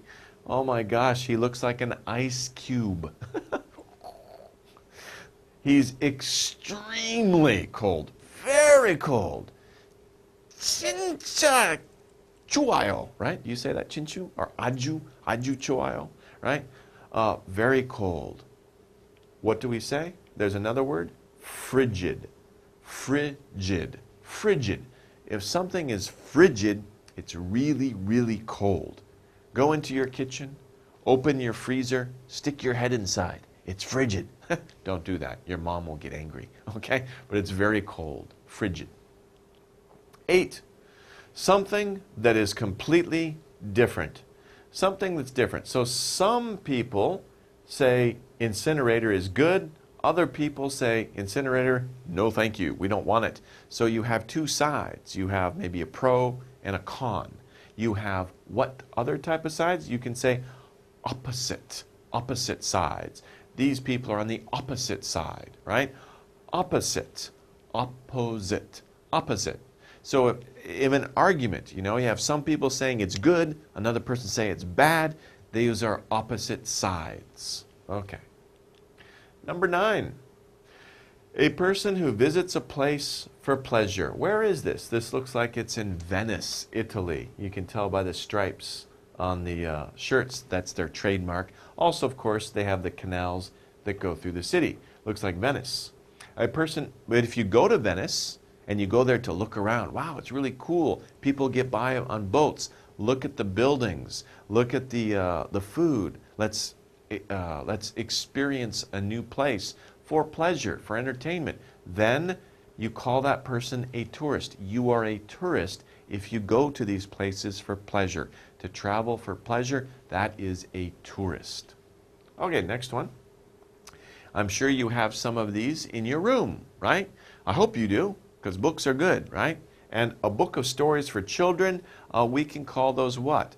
A book of stories, we just use this word and we use this word and we put them together. And what do we have? We have a story book.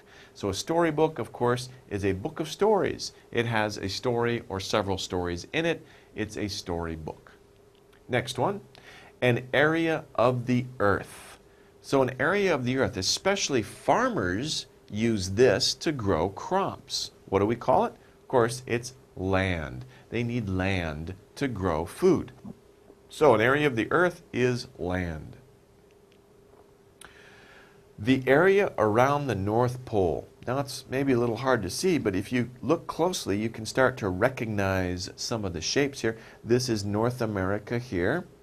This is Greenland. Greenland, it's not green, it's white. But we don't say white land, we say Greenland. That's history. Okay, the Greenland. And then, of course, here we have the top of Asia. This is Russia around here. Korea's down over here, right? So what were we looking at? We're looking at the area around the North Pole. What do we call that area? There's a special word for it. We already talked about it. It's called the Arctic. Arctic. We don't really pronounce that C. We don't say Arctic. That's 힘들어, right? We say Arctic. Arctic. We don't really pronounce the C. It's not Arctic. It's Arctic. Arctic. Okay, Arctic. That's the area around the North Pole. It's very cold up there. Next one. In the place of something or somebody. In the place of something or somebody. It's kind of a difficult word. It is instead. Instead of, right? So instead of cars, these people are riding bicycles, right? And instead of bicycles, these people are riding cars. So in the place of something or somebody. If you say, not this one, but another thing. Instead of this, then that. Okay, next one. Number 14, what we ride over snow and ice. Now, in the Arctic, it's very cold. You can't really make a road because it snows too much. If you make a road, after a month, you can't see the road anymore because it's covered with snow. So people don't have cars. They use these things to move around. What are they called? They're called sleds, a sled. Maybe you have a sled. When it gets cold in the winter time, you might take a sled to the hill and ride down the sled for fun. A lot of kids do that. They ride a sled over snow. In the Arctic, they use dogs to pull the sled, and that's how they get around. Because cars are not very useful in the Arctic or very cold areas. Sleds are better. The next one, a small round house made of snow. You've probably seen these before, right? And when it's very cold, people will make these out of ice. They'll make them out of snow. It's a little house, very interesting house, right? 재밌어요, right? How would you like to live there? Maybe a little bit cold, but it's actually warm inside. It's warmer inside than outside. What is it called? It's called an igloo. Igloo, right? An igloo is a house made of snow or ice in the Arctic or Antarctic.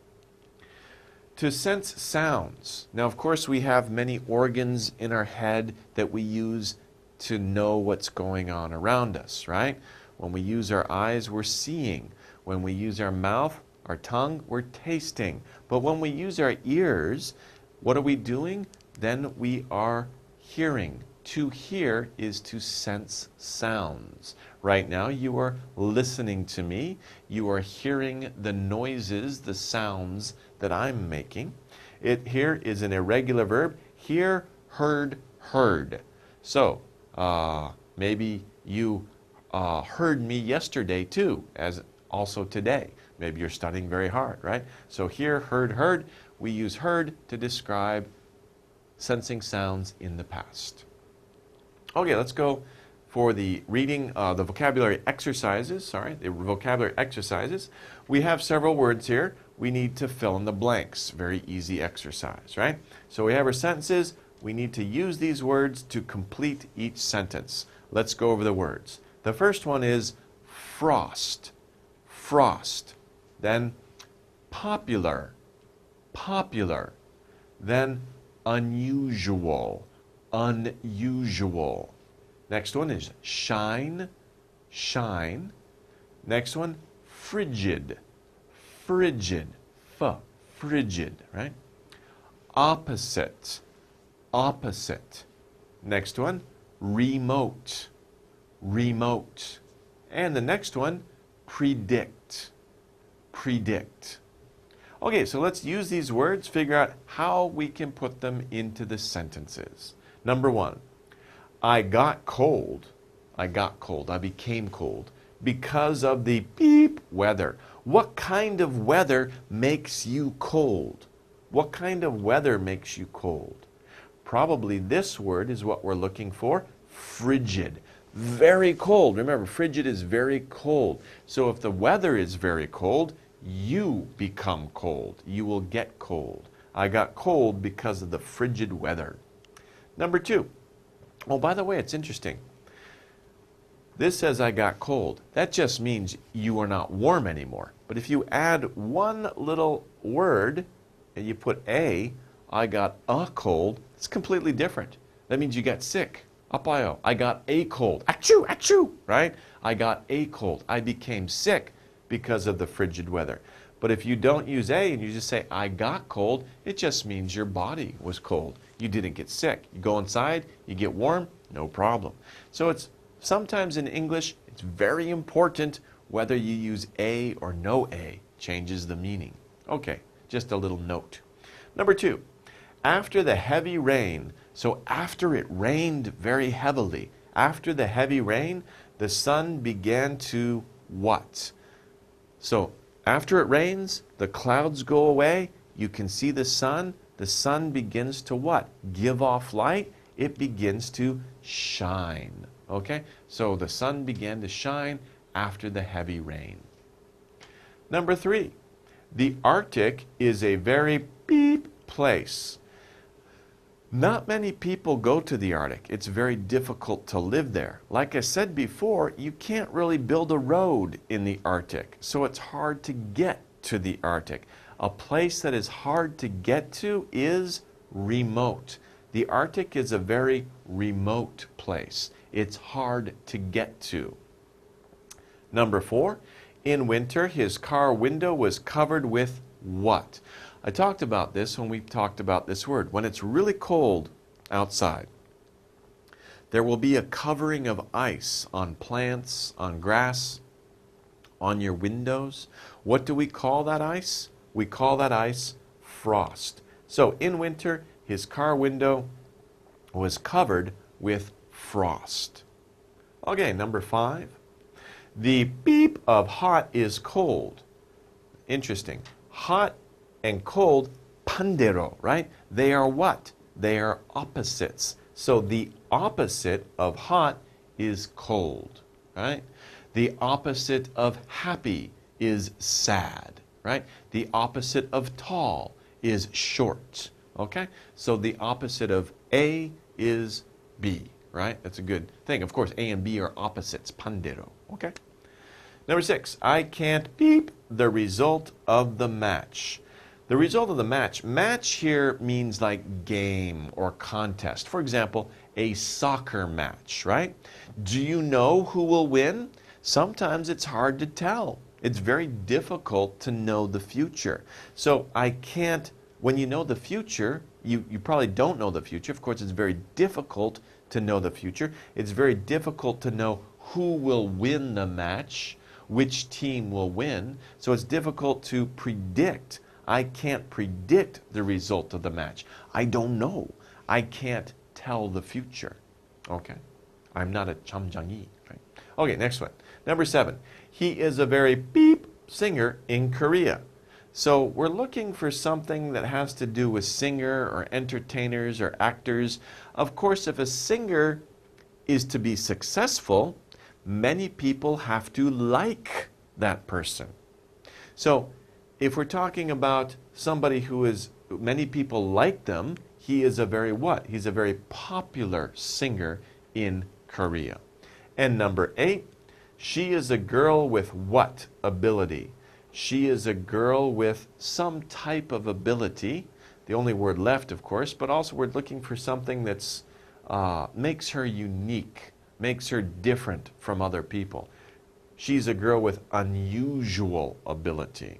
Of course, people with unusual ability, could be a good thing.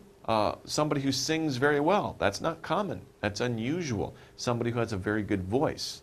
So somebody who has an unusual talent, they can become famous as an entertainer or in many other fields, right? If you have an unusual ability to do math in your head, you can become a scientist or a teacher or a mathematician, right? So if you have an unusual ability, sometimes that's very good. It's not common. You should develop that ability.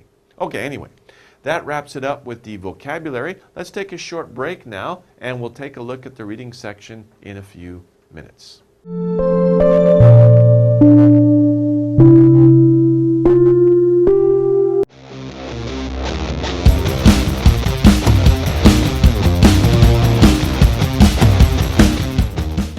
Hello kids, how are you doing today? Welcome back to Reading for Vocabulary. I'm Brian Staurt.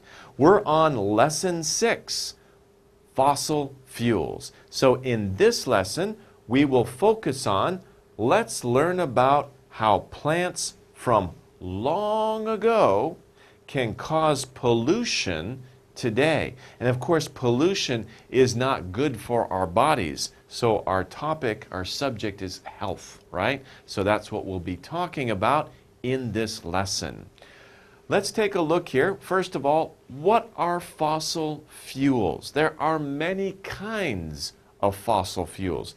In this video here, we can see these machines working in a field or in a plane. What are these machines doing?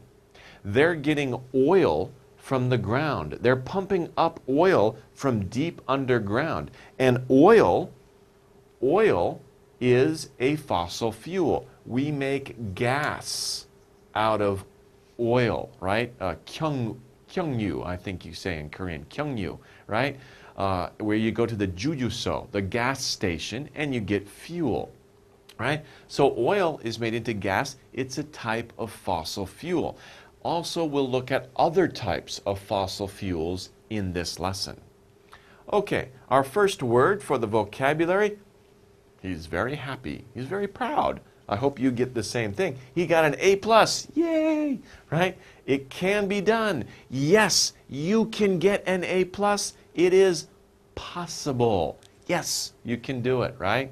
It's possible. You can do it. You can do it. It is possible. Okay, number 2. Wow, very exciting picture. Of course, he is a firefighter.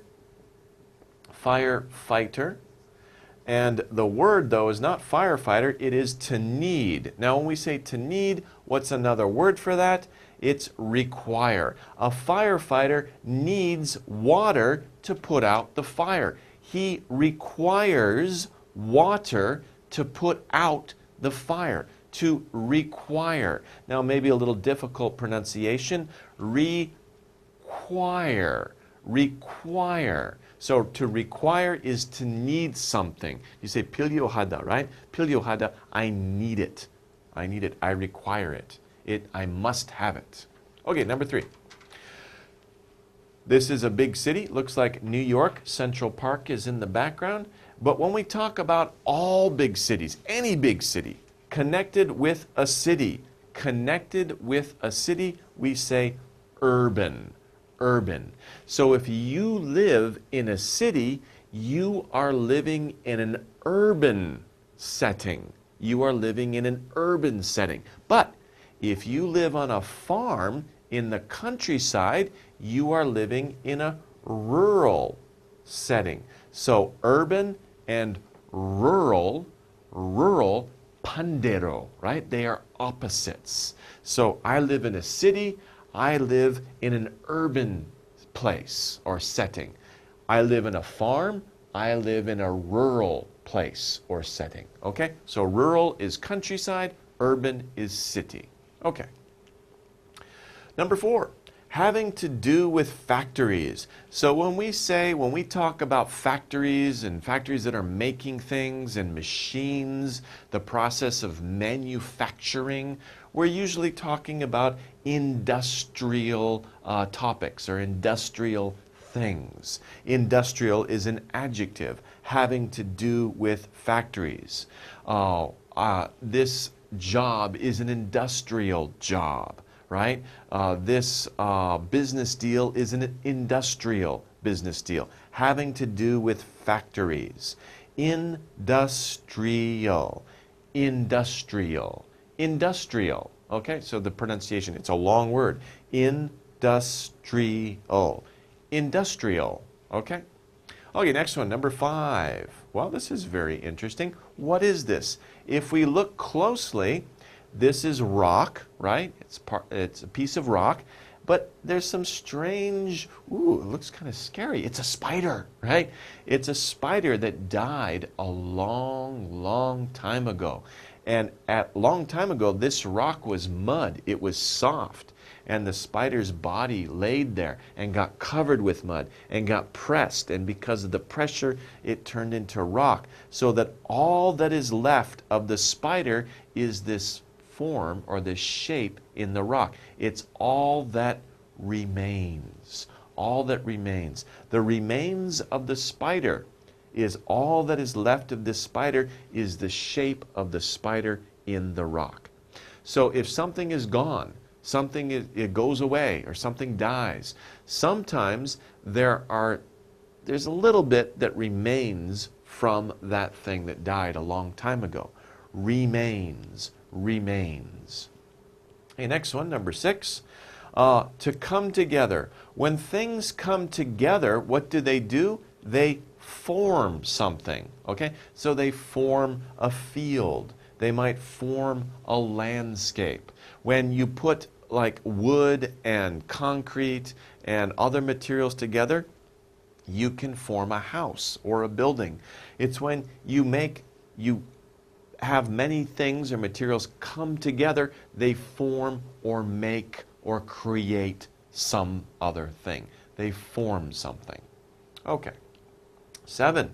Are you hungry? Looks like somebody's cooking something, right? A series of actions or changes. When you cook something, you're doing a series of actions. Step 1, step 2, step 3. You follow many actions or changes, different steps. We call all of those steps together, that's called a process. What is the process of making chocolate chip cookies? What is the process of making a pancake? You follow the different steps. Those steps are a process. How to do something. Okay, next one. Number 8. Maybe your mom or dad does this a lot. Maybe you do it, right? If the light goes out in your room, you flip the switch. It doesn't work. It's time to change something for something else. So you take the old light bulb. It's a light bulb, by the way. You take the old light bulb and you put a new light bulb in its place. What are you doing? You are replacing. Replace the old one with a new one. You replace the old one, get rid of the old one, put a new one, you replace it. Replace the old one with a new one. Replace the old light bulb with a new light bulb. Okay. Number 9, to let go, right? Very interesting picture. I think it's been photoshopped. Okay, but anyway, this person is letting these doves, these birds go, right? To let go means to release, let go, right? If you love something, release it. If it comes back to you, it loves you too. But if it doesn't come back, it never was to be. Oh well. So anyway, to release something, to release, let it go. Let it go. Release it. Release. Release. Let it go. Number 10, to save. Now this looks strange. What are they saving? Well, what are they doing? They're digging in the ground. They're going to plant trees or bushes. So they are trying to save the earth. So what are they doing? They are conserving, especially when we talk about protecting the environment or trying to save the earth. We are talking about conserving the earth. Now you can also conserve other things. If you are careful with the electricity you use in your house, turn off the light when you leave the room. You want to conserve electricity. If you want to conserve water, when you wash your hands, don't run the water the whole time. Run the water, get your hands wet, turn it off, use soap, then turn it on again and wash the soap off. Conserve water, save electricity, save the earth. Conservation project, okay? Conserve is the way we pronounce that. 11. Ooh, what's that? Doesn't look very pretty, but it's very important.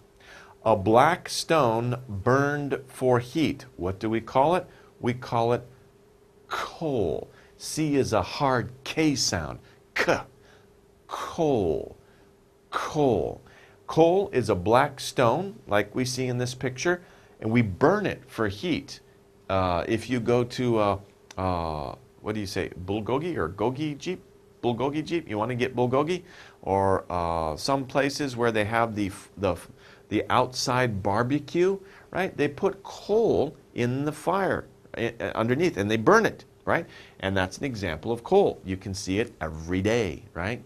So black stone burned for heat is coal. Coal is very important for our modern life.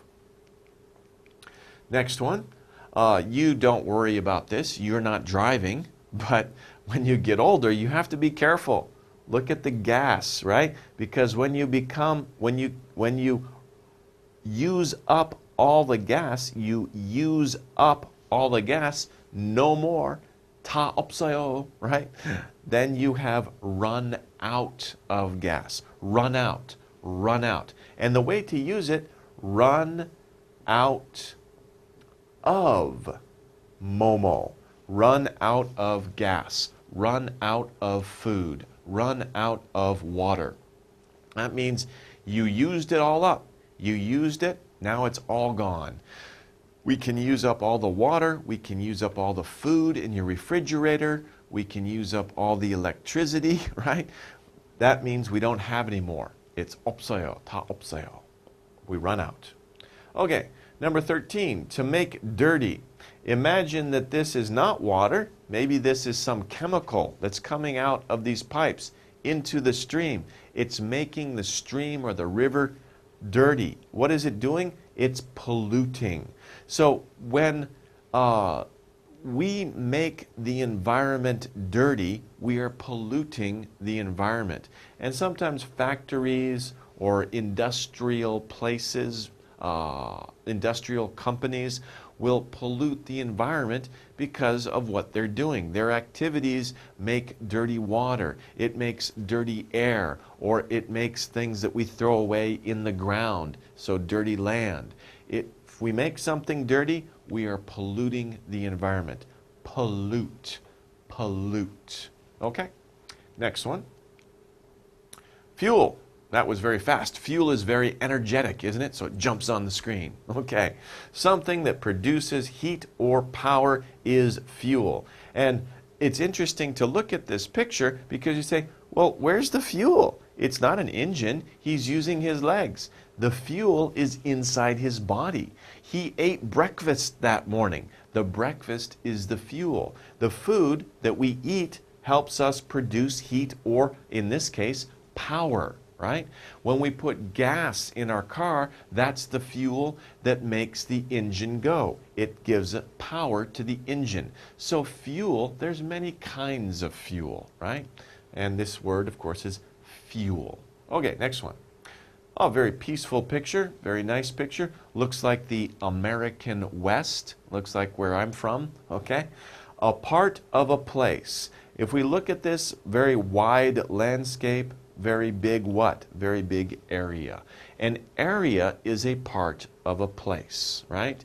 So the area in your house, right? That's an area. Your bedroom is an area. Your kitchen is an area. It's part of a place. Okay, wow, this is a very exciting picture, right? This looks like it's downtown in a very large town. Downtown in a very large town. But what's a very large town? A very large town, we have a special word for that, right? If there's just a few people living together, just a few houses, we say that's a village. Okay, it's a village. If a few more houses, a few more buildings, we can say it's a town. But more and more like this, huge buildings, very tall buildings, millions of people living together, we say that is a city. So village, town, city. Okay? Okay, let's go over the vocabulary. Here we have an interesting and exciting, a fun vocabulary exercise. It's a puzzle, and this is a crossword puzzle that you have in your book. We could say it's a crossword. Americans say crossword puzzle. Crossword puzzle. So our object is to solve the puzzle. We say it's crossword because you have words that go down and you have words that go across, right? And you have to fill in the boxes with the letters. Crossword. One down and across. First we start with across, the clues for across. Now these are the words that we're going to put in the crossword puzzle. There are 8 words. Let's go over them first. Possible, possible. Require, require. Urban, urban. Industrial, industrial. Remains, remains. Form, form. Process, process. And replace, replace. Those are the words we need to fit into the crossword puzzle. Now, when you do a crossword puzzle, usually they give you the clues for the words that are going across, and then in the next section, they give you clues for words that go down in the puzzle, right? Down. First, we're going to talk about the words that are going across. For these clues, we have pictures. Okay, so for number 1, we have a picture. That is our clue. This is a picture of a city. Now, when we talk about the city setting, right, what do we say? I taught you two words, right? First, I taught you in the city you say it's urban, and in the countryside you say it's rural. But this is a city, so this is the word we need, urban. And we can see U-R-B-A-N, 1, 2, 3, 4, 5, 1, 2, 3, 4, 5. That's an important point about crossword puzzles. You have to fit the same number of letters, in the blank. So you're looking for a 5-letter word that goes with this picture. Let's see that in number 3. Going across number 3, we have 1, 2, 3, 4. A 4-letter word that matches this picture. Remember we talked about this picture? When things come together, they do something, right? What do? They form something. So they form a field or they form a landscape. To form. Okay, next one. Number 7. Oh my gosh. 1, 2, 3, 4, 5, 6, 7, 8, 9, 10. A 10-letter word. We're looking for a 10-letter word that goes with this picture. So which is a 10-letter word that goes with this picture? In this picture we can see this is the inside of a factory. So having to do with factories, remember the word? We said that was industrial. 1, 2, 3, 4, 5, 6, 7, 8, 9, 10. That's our 10-letter word that matches the picture. Okay? Number 8. We're following a certain series of steps to cook something. Or, to make something. It doesn't have to be cooking. It can be anything. We need 1, 2, 3, 4, 5, 6, 7. 7 words. Where is a 7-letter word that has to do with this picture? 1, 2, 3, 4, 5, 6, 7. That's our word. It is process. Process. Of course, you can't just do the number of words. You have to make sure it matches the picture, right? A process is a series of steps that you do, a series of actions or changes to do something. Okay, that was the words that were across. They all had pictures. Now we're looking at the words that go down in the puzzle. The words that go down, the clues are part of a sentence. It's like filling in the blank, except in this case, the blank is the box, right? The box is for each letter of the word. What word makes sense in this sentence? Babies, beep, care and attention.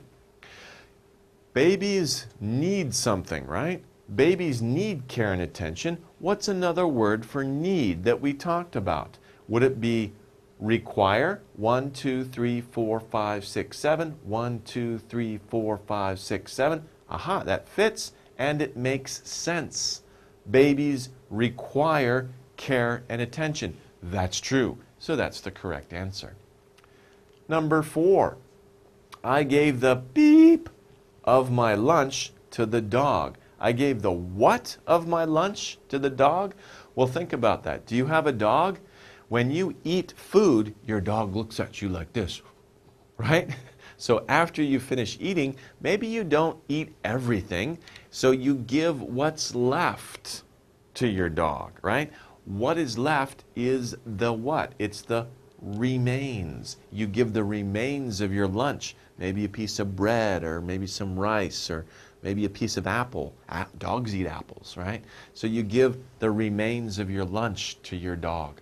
But don't do that, actually, because your dog will beg you every time you eat, right? So it's not good to give the remains of your lunch or dinner to your dog.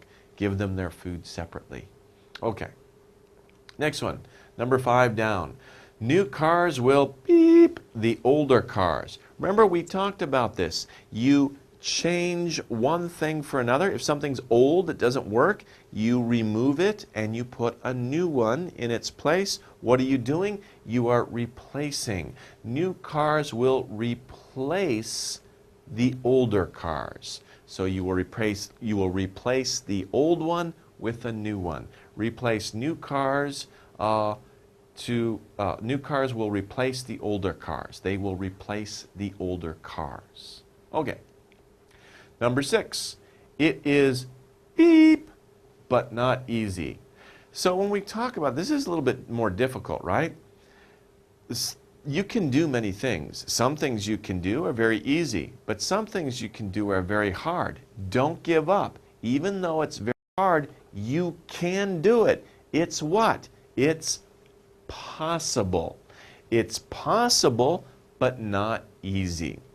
Just because something is hard or not easy doesn't mean it's not possible, right? Many things in your life will be hard to do, but you can do it. It's possible. It is possible to do. Okay, that wraps it up for the vocabulary crossword puzzle. It's kind of fun putting a crossword puzzle together, isn't it? But in every crossword puzzle, you have to find the clues across and then down, and you can mix them up. And of course, remember, pay attention to the number of letters in each box. Okay, well, let's take a short break here. We'll come back soon, and we'll go over the reading passage together.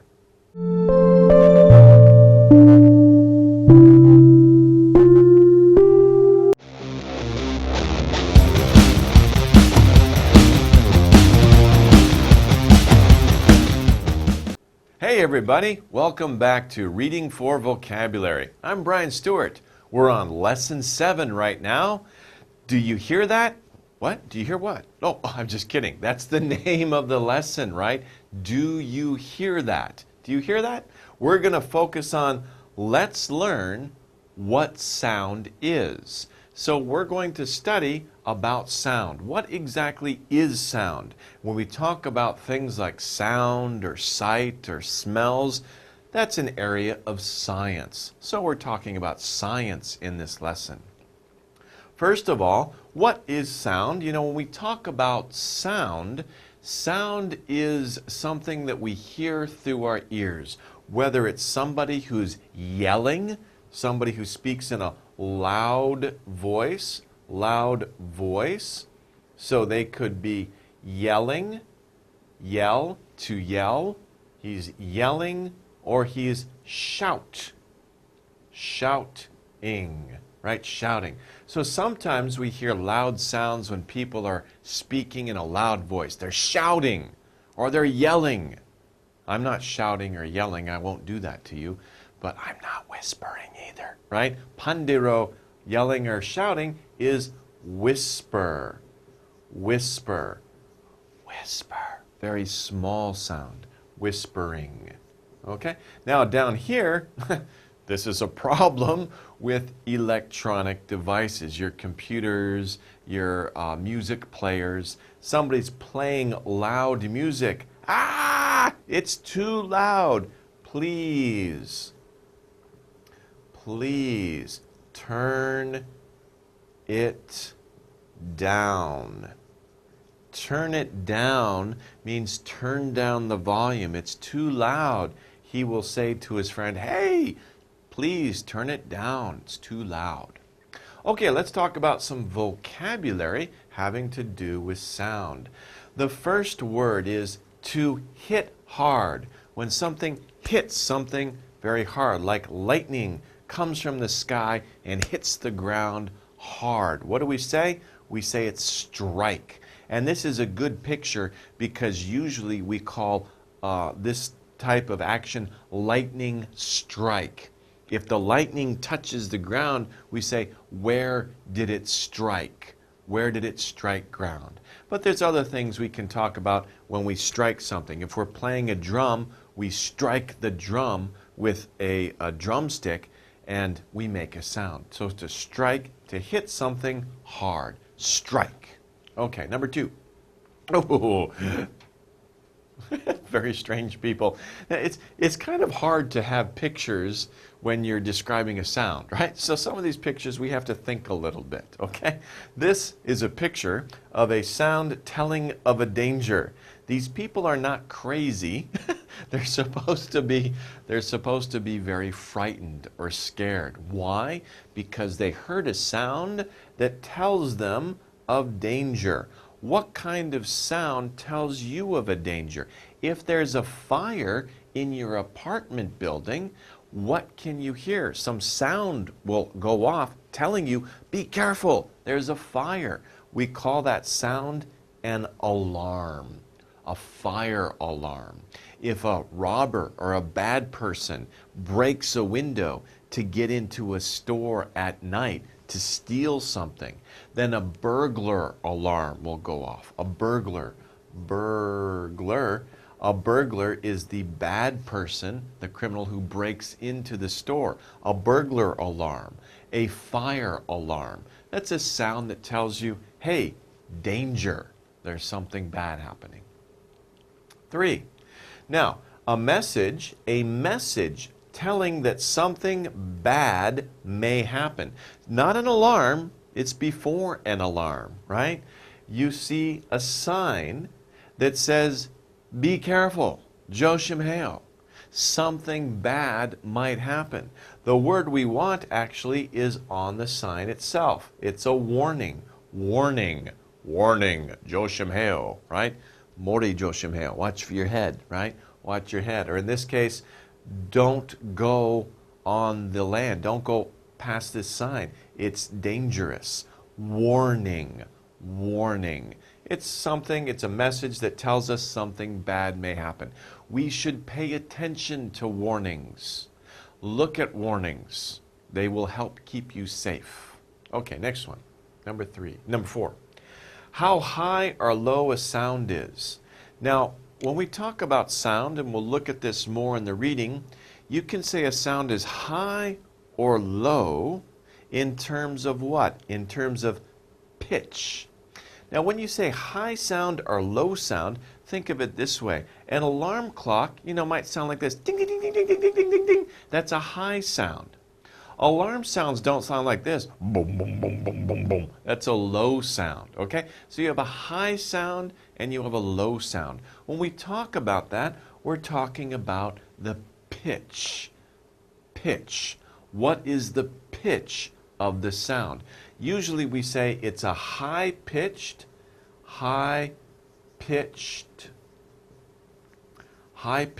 or low-pitched sound, right? Another couple of examples. A small dog, right? A small dog goes, yip, yip, yip. That's a high-pitched sound. But a big dog goes, ruff, ruff, ruff, right? That's a low-pitched sound. So high-pitched sound, low-pitched sound. We're talking about pitch. Number 5. What's wrong? She's so crazy. She's really angry, right? How loud or soft a sound is. Maybe she's crying, she's screaming. Now we're talking about loudness or softness. Remember before I told you if something's too loud, you say turn it down. You want to turn down the volume. Okay? So we have a loud sound, the volume is high. A soft sound, the volume is low. I can't hear it, right? Please turn up the volume. So high volume, low volume. And as you can see, we also use high pitch, low pitch. So we use the words high and low to talk about pitch or to talk about volume. High pitch, high volume. Low pitch, low volume. But they're different things, right? Pitch and volume are two different things about sound. Okay, number 6. Again, it's hard to draw a picture or to show a picture of a sound. In this case, to make a long, deep sound. Here you have to imagine, if you see a lightning storm, right? You see lightning, but after the lightning, what do you hear after the lightning? You hear thunder, right? And thunder is a long, deep sound. It is a rumble. Rumble. The rumble, boom, boom, boom, boom, right? Especially if you see the lightning, it's very close to you. Then you hear, and it goes, brrr. It's not the big thunder that happens right away. That's not long. That's very short. It's bang, whoa. But then you can hear the rumble for a little bit afterwards. It's very deep and surrounding sound in the sky. That's a rumble. Also, if you're hungry your stomach will rumble, right? Oh, I'm hungry. Oh, 배고파, right? It's time to eat. So your stomach might rumble, okay? Okay, next one. To shake quickly.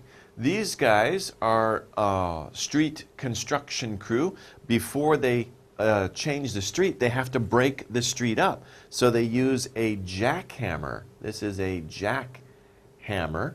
And the way the jackhammer works is it moves up and down very quickly to shake. What is it doing? Is it like this? It's vibrating, to vibrate, okay?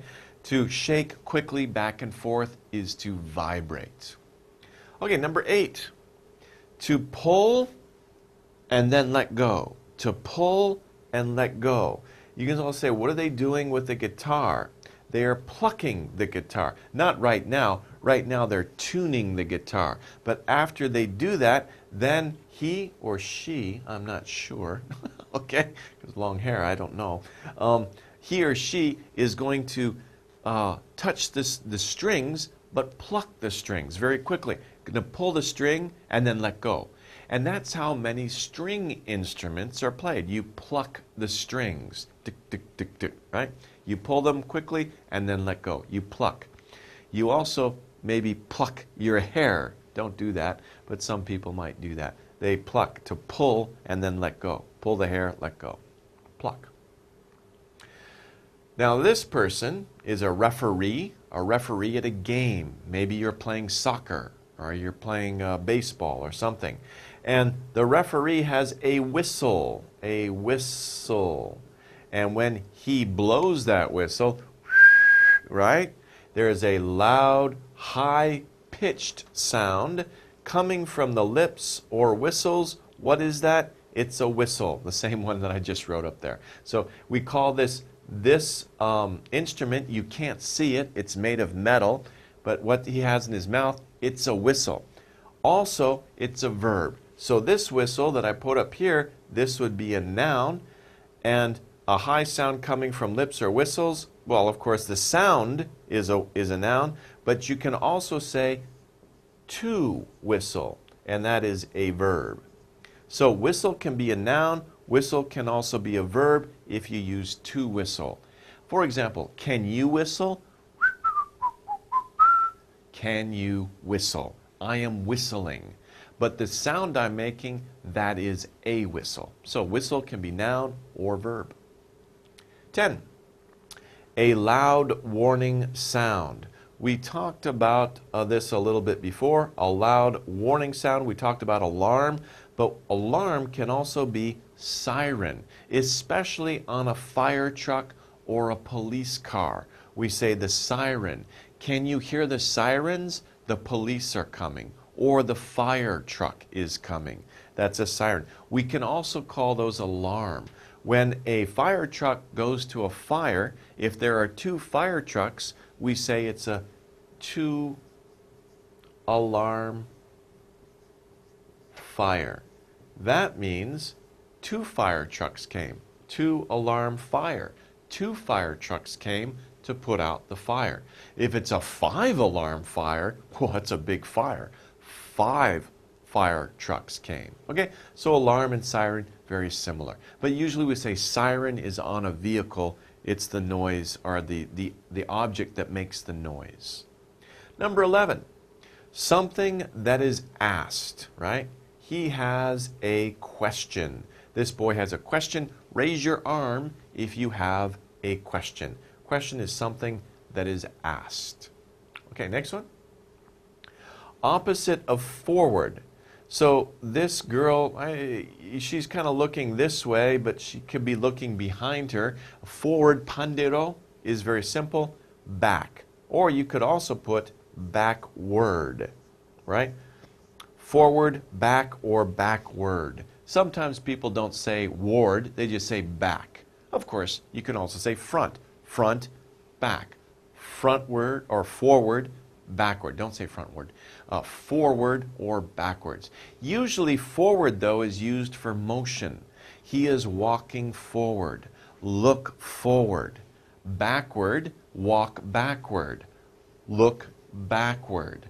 But if you're talking about, for example, somebody's where something is, this is my front, this is my back. So you could say both things, right? Look forward, look to the front, or this is your front. Look back, look backward, or this is my back. Okay? So forward and back. 13. Very interesting picture. They're very dressed up. Softly. Softly means what? It means gently. He is gently, he's a gentleman, so he's acting very gently, right? Gently is softly, not hard. For example, if you're playing an instrument like the drum, before I said to strike, you hit something hard, you can play a drum gently or softly, making a little bit of noise. Do, do, do, do, do, do. You're playing it gently. Okay? Okay. Oh, here we have a dinosaur, right?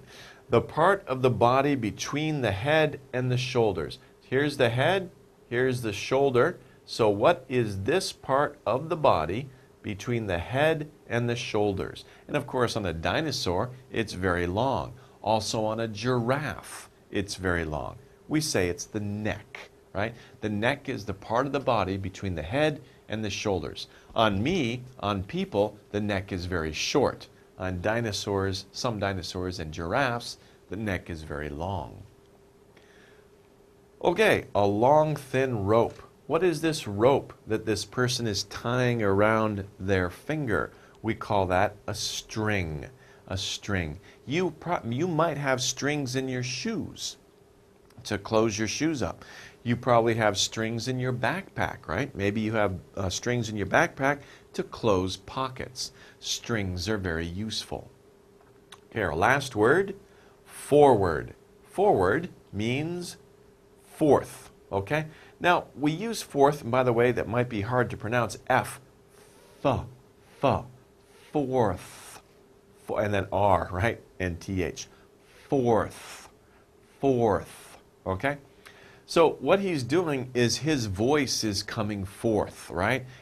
His air is coming forth. His sound is coming forth from his mouth. So it's coming forward, right? It's going forward from his mouth. But when you speak, the sound is coming forth from your mouth. Okay? So that's interesting. That's where you would probably use that word. Okay, let's take a look at the exercises. The first exercise here. Complete each sentence with a word from the box.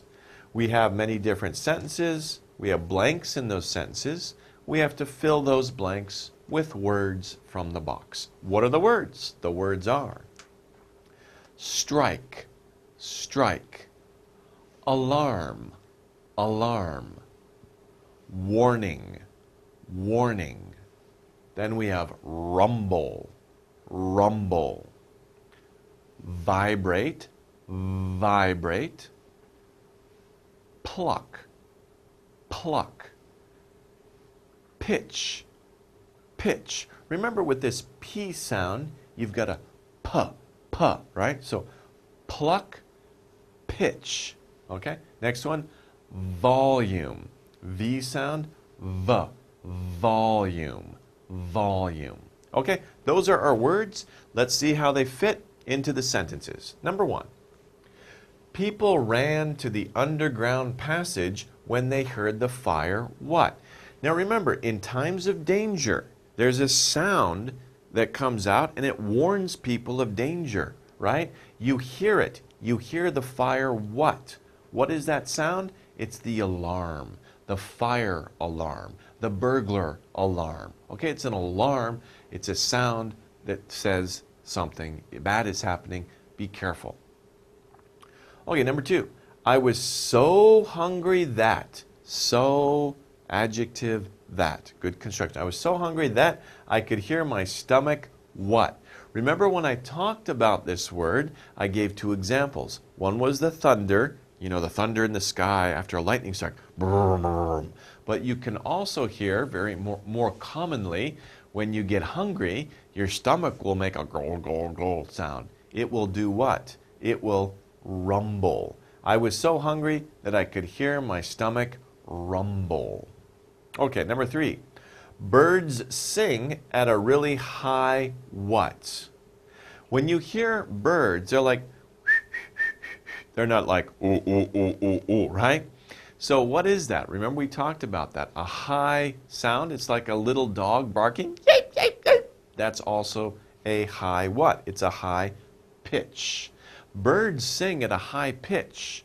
I've never heard a bird sing in a low pitch, right? That would be very strange. I'd be scared. What kind of bird is that? Okay? Usually birds will sing in a very high pitch, a very high-pitched noise. Let's move on to number 4. The police gave me a beep not to go near the building. So the police are telling me don't go, not to go. Don't go near the building. Why? Because it's dangerous. And it's a message that the police giving me. The police are giving me a message telling me not to go somewhere. They are doing what? They are giving me a warning. They are giving me a warning not to go somewhere. 5. I can't hear the radio. Turn the beep up. This is an example I gave you. Remember at the very beginning, we saw the boy, right? He is too loud, so he says, turn it down, please turn it down. But sometimes if the what is very low, you can't hear it, you want it to turn up. You're turning up what? What are you turning up so that you can hear something? You're turning up the volume.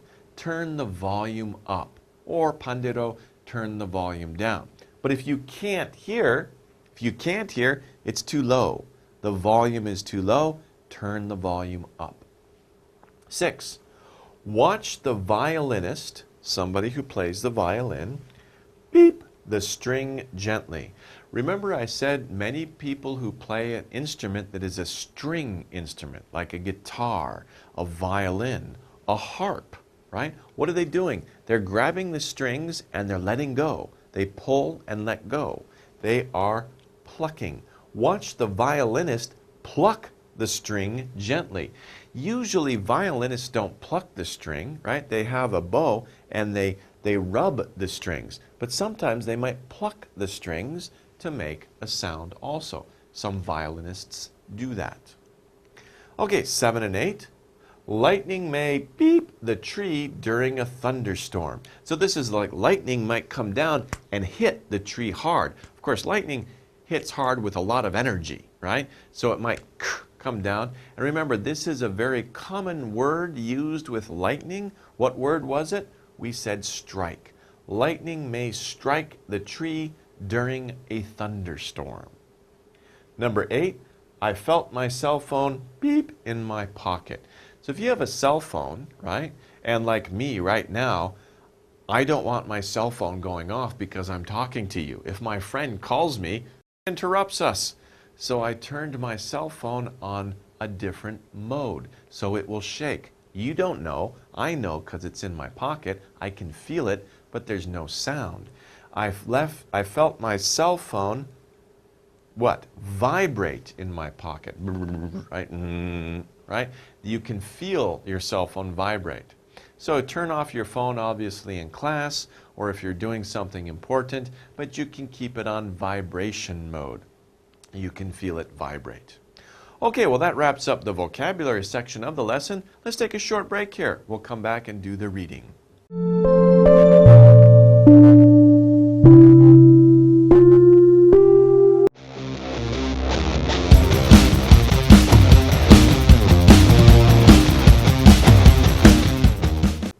Hello everybody, welcome back to Reading for Vocabulary. I'm Brian Staurt.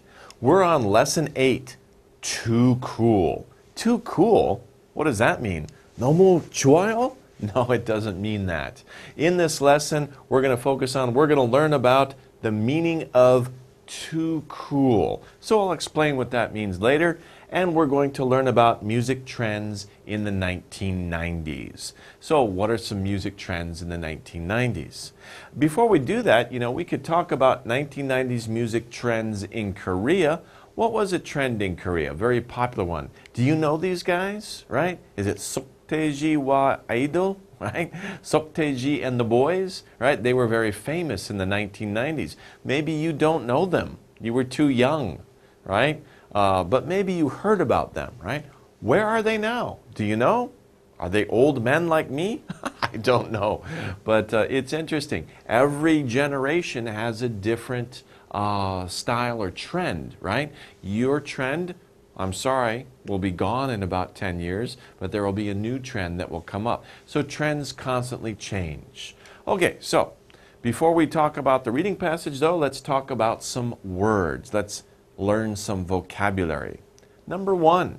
Foolish. Now this man looks very foolish, right? It's very foolish for a grown man to be riding a tricycle. This is a tricycle, not a bicycle, but a tricycle. A tricycle is for kids, not old men. He looks very foolish. We could also say ridiculous. Ridiculous. Ridiculous. Okay? This man wearing a hat, has a tie, he's riding a tricycle, that's ridiculous. It's foolish. Okay, next one. Number 2, happy and energetic. What can we say about this woman, right? She looks happy, she looks energetic, she looks upbeat. Upbeat is happy or energetic. If you say that I feel upbeat today, that means that you're happy and you have lots of energy. Okay, next one. What's this guy doing? He's trying to look like something else. What is he trying to look like? Maybe an ape, or maybe a monkey, right? So what is he doing? He's trying to look like something else. He's trying to be like something else. He is imitating. Imitate. Imitate means to try and look like something else. You imitate like an animal, or you imitate another person, right? So kids will do this a lot. Even adults will do that. We see something, maybe we're playing, so we pretend we're like a monkey or some other animal. We're imitating that. Or sometimes people look at other people and say, wow, that person's really cool. That person is really interesting. I want to be like that person. So they will imitate that other person. So you can imitate animals, you can imitate people. Okay, next one. What's going on here? She's wearing jeans that fit her body. They're tight, but these jeans are huge. They're very big. So not tight. There's a special word for that. We can say baggy.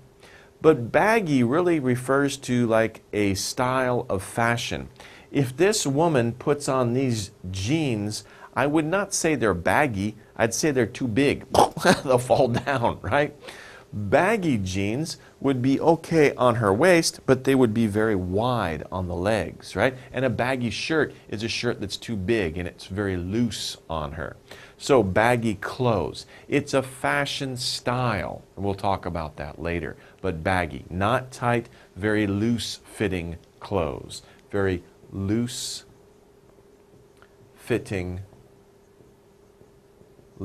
fitting clothes are baggy clothes. So are your clothes tight or are your clothes loose? Are they baggy? Okay. Next one. This is a good picture to show. It's a stage in a process of change. This, of course, is the moon. And if we look at the moon, we know that the moon changes shape in the sky. There's different stages. We can say phase. What phase is the moon in? We have the full moon, right? Full moon. Whoops. Full moon. We have half moon. And although it's kind of weird to look at it, right? This would be no moon because we don't see that, right? That's when the Earth's light is reflected in the moon. It's kind of like this one here, right? Okay? We don't see the moon in the sky, okay? So, full moon, half moon, no moon, those are the phases of the moon. And they change every month, don't they? So, depending on the month, you can see full moon, half moon, or no moon, and that is the phase of the moon. But we're talking about the moon here, but if you think about it, many things go through a phase. You go through phases. Human beings go through phases. We have different stages. Baby, child, teenager, young adult, middle-aged adult, and old person. These are all stages. We all go through phases. Not just people, but all living things, right? Animals, insects, plants. They all have phases. Okay? Okay, next one.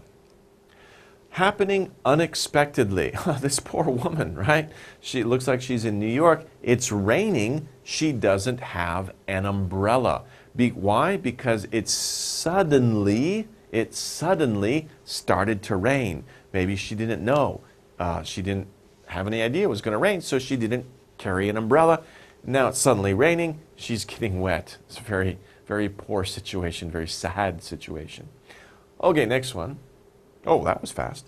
To feel sorry. I regret hitting the button too fast, but that's okay. I don't regret that too much. Okay? When you feel sorry about something, especially when you did something wrong to another person, right? Then you regret what you've done. When you have done something wrong, you feel sorry about your actions, you regret your actions. I'm sorry I did that. I regret doing that. Okay? That's when you feel sorry about your actions, something you did. Next one. What does this man look like? He looks calm and gentle. Yeah, okay. He's mellow. Mellow. That's an interesting word. It rhymes with yellow, right? Mellow yellow. Okay, mellow. If you say something is mellow, it's very calm. It's very gentle. Very laid back. You could also say laid back. Laid back, right? Calm, gentle, no stress. It's very mellow. Oh, very cool, right? Very gentle, very mellow. Okay, feeling. Now, this guy looks like he's sad or bored, but that's not the feeling we're looking for. We're looking for another word that means feeling, and that, of course, is mood, right? When we talk about mood, we're talking about feeling. For example, are you in a good mood? If you're in a good mood, you feel happy. You're happy, you're energetic, you're in a good mood. Or, oh, be careful, the teacher is in a bad mood. A bad mood. A bad mood, somebody is upset or angry or stressed out. So you can be in a good mood or you can be in a bad mood. It talks about what are you feeling these days? How do you feel? Okay, so I'm in a good mood, I'm in a bad mood, depending on your feeling. Okay, well, what's going on here? Informal words used by particular people.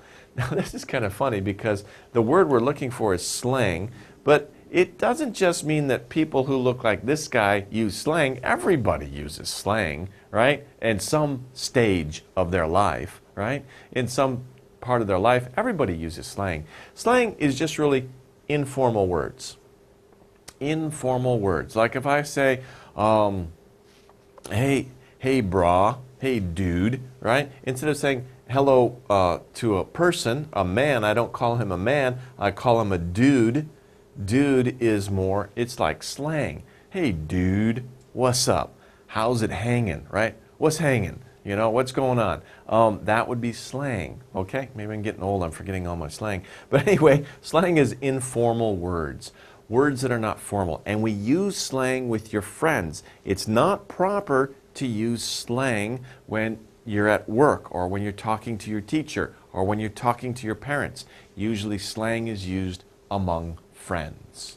Okay, next one.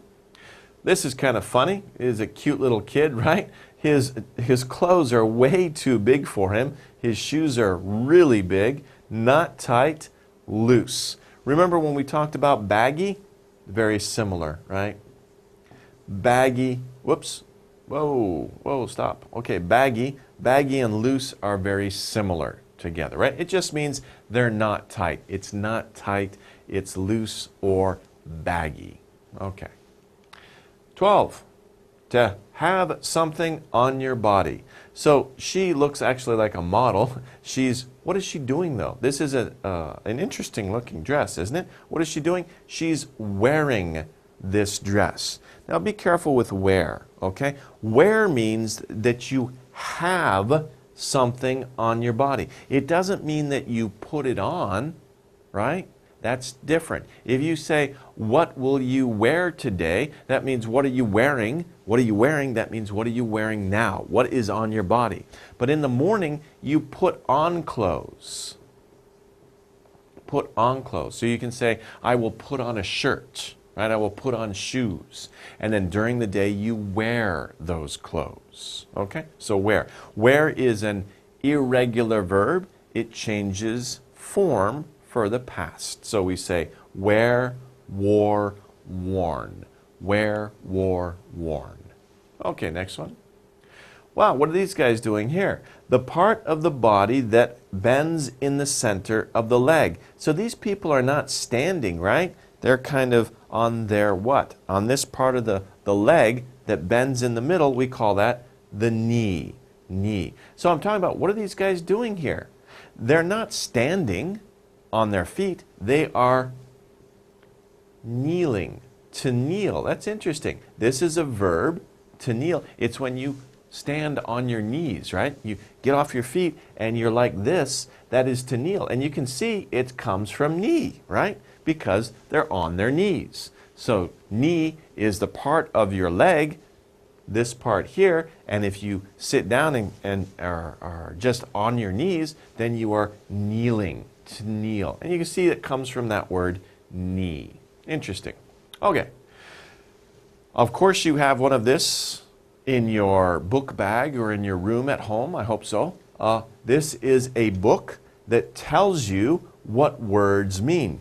Of course, you should have one in the Korean language, but maybe you have a Korean English one too that says what words in Korean, what do they mean, or what word is it in English, right? What is it? It's, of course, a dictionary. Dictionary. Dictionary. So it's actually four sounds. Dictionary. Dictionary. Dictionary. And that, of course, is a book that tells you what words mean. If you want to know what a word means, you look it up. Look it up in a dictionary. Look it up in a dictionary. What does this word mean? I don't know. Look it up in a dictionary. Okay. Whoa. Cool guy, right? Okay. Music in which words are spoken fast. It's a type of music where people say the words very fast. And actually, it's kind of like poetry, but they're singing the words, and they sing them very quickly. What is it? Do you know? It's rap. Rap is a musical style. It's actually a singing style where people sing the words very quickly. Okay? And it's like somebody, it's not just like reading a poem. It's like reading a poem to music and to a beat and very quickly. And many of the words rhyme. In other words, they sound similar. Okay. Last, we have to imitate. This guy looks like Johnny Depp from Pirates of the Caribbean, right? So he's imitating Johnny Depp. And we talked about this, to copy. So remember, we talked about imitate before, to act like somebody else or to act like something else. We said that's to imitate. But we can also say it means also to copy. So you can copy the behavior of an animal, or you can copy the behavior or the dress or the style of another person. And that is to copy. Okay, let's talk about the vocabulary exercises. Here we have synonyms. Remember what a synonym means? It means a word that has a similar meaning to another word. A synonym. Match the words in the box with their synonyms listed below. Synonyms, same or similar meaning. Okay, so our words are, in the box, phase, imitate, suddenly, regret. Those are our words. 4 words. Now we have to match these words to their synonyms. And down here we have copy, repent, abruptly, and stage. Okay, so number 1, copy. Well, that's easy, right? Because we learned both of those words as part of the vocabulary. First we learned one word, and then we learned copy. Remember, I just talked about when you copy something, you're behaving very similar to somebody else. You are what? You are imitating them. So copy and imitate have similar meanings. They're very close to meaning. They're the same thing. Okay? To copy is to imitate. Now, number 2 is a little 힘들어 because repent. We didn't learn that word, repent. So look it up in your dictionary. If you do, you will find out that it means something here. I will define what repent means. Repent is something, let's say you do something and you feel sorry about what you did, so you repent. You say, oh, I wish I didn't do that. I'm really sorry. I'm sorry I did that. So if you are sorry about something you did, if you are sorry about your actions, what word means that? Here, regret. You regret what you did. Repent is regret. Okay, next one, 3, abruptly. Again, abruptly means something happens and it's not expected. Something happens quickly, you don't expect it. So what word did we learn that means something happens unexpectedly? It, of course, means suddenly. Suddenly. Abruptly and suddenly are the same meaning. Here we have stage. Okay, now we learned the word stage, and part of the definition for stage was this other word. They used this other word, and the other word, of course, was phase. And I talked about phases of the moon. Actually, this was the word we learned, right? And stage was in the definition. So we talked about the moon. There are different stages or phases of the moon. And there also, when we talk about people or any living thing, all living things go through different stages. Okay, that's synonyms. What about antonyms? Antonym means the opposite. So synonym means the same. Antonym is opposite. Pandero, right? So match the words in the box with their antonyms, opposite meanings, listed below. The words that we studied are ridiculous, mellow, upbeat, and baggy. Okay, I didn't repeat all those, but ridiculous, mellow, upbeat, and baggy. These are the words that are the antonyms of the words in the box. Number 1, we have violent. Violent is something that is, of course, very aggressive, very angry, and really, bad. So somebody who is violent is the opposite of what? Opposite, pandero. What is the opposite of violent here? The opposite of violent would be mellow. Remember, mellow means calm and gentle. Gentle is the opposite of violent. So you can have a violent person or you can have a gentle person. They are opposites. 2, sad. What is the opposite of sad? What word did we look at, did we learn that is the opposite of sad? Which word up here means happy and energetic? That word, of course, is upbeat. And, of course, that would be the opposite of sad. Somebody who's sad is not happy. They're not energetic, right? They're just sad. Okay. 3, sensible. Now, we didn't learn that word, okay? But we're looking for the opposite of sensible. What does sensible mean? If we look it up in the dictionary, you will see that sensible means acting in a normal, ordinary way or using common sense, right? In other words, acting in the proper way. If you see a man in a business suit who is being very polite to other people, he's being sensible. But if you see a man in a business suit riding a little tricycle, right? That's not sensible. That's very silly. That's what? It's ridiculous. It's ridiculous. So sensible and ridiculous are opposites, antonyms. Number 4 is tight. That's very easy. We looked at that as part of the definition for one of the words. We saw the woman wearing tight jeans, and she was holding some very big jeans that would be what? They would be baggy on her. So tight and baggy are opposites or antonyms. Okay, so that's a review of these words here. Now that you have a good idea of what these words mean, we'll see them in the reading passage. Let's go over that in just a few moments. Okay.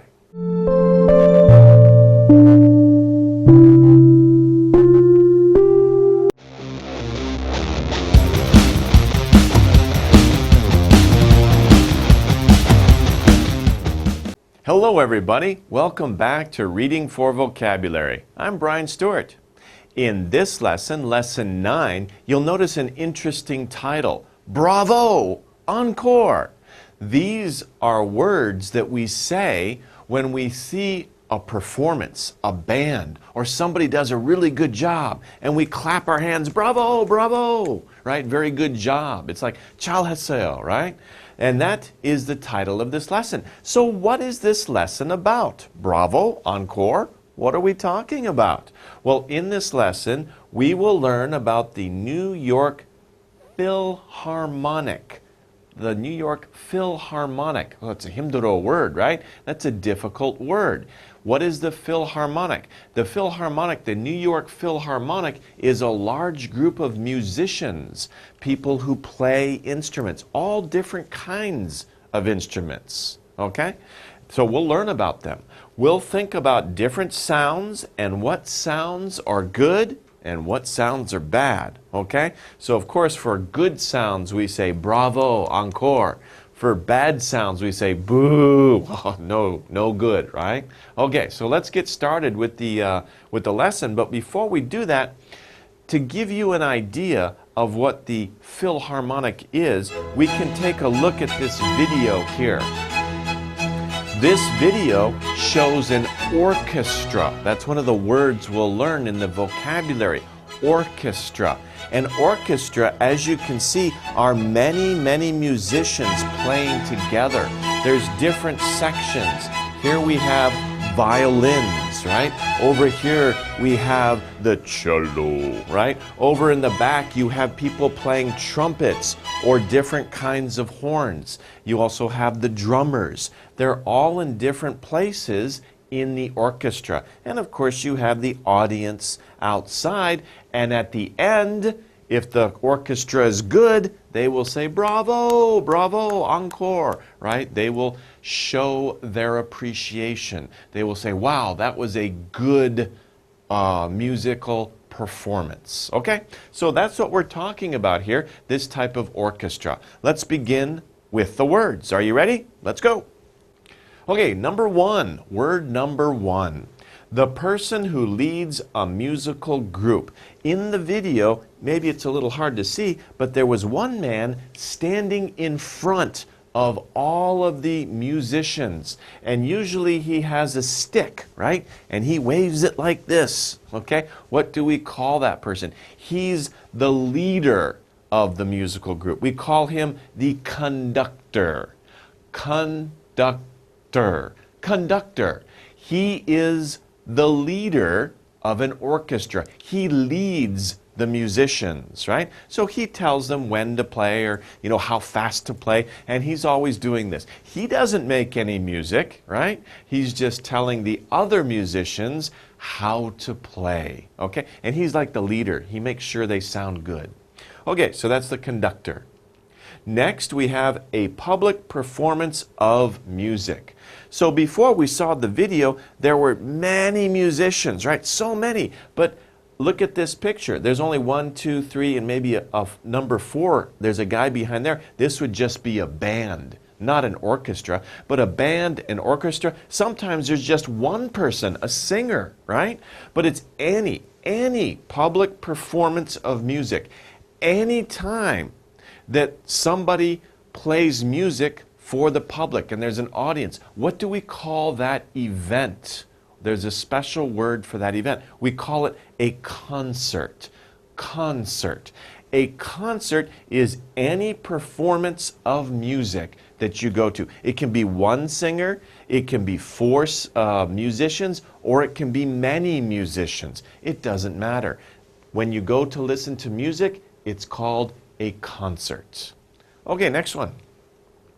Of course, I've mentioned this already several times, right? Especially in the video, I showed there's different sections. Now, these instruments, well, that's the word right there. It's hard to say. It's an instrument, right? It's a device for playing music. There are many types of instruments, okay? Instrument or instruments, plural, right? Because here we see a violin, and of course here this is part of a tuba, and maybe this is a trombone over here. There's many kinds of instruments. Many kinds of instruments. I said like violin.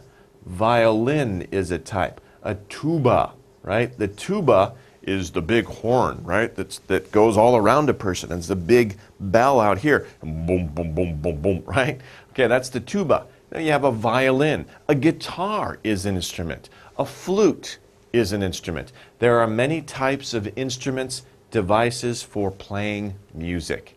Instrument. Okay, next one. A large group of musicians who play together. Don't say philharmonic. Philharmonic is the name of one of these. We're looking for orchestra. Orchestra. 3 syllables. Orchestra. Orchestra. An orchestra.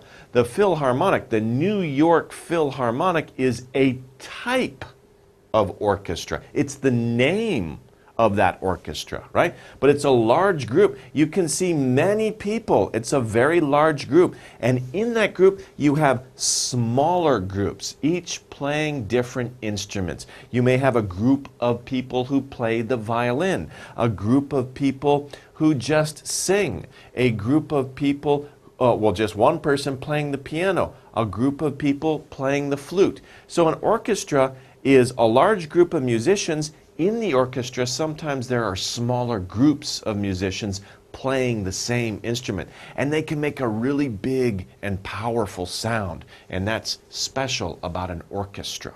Okay, next one. U.S. President Barack Obama, but that's not the word, right? Important in history.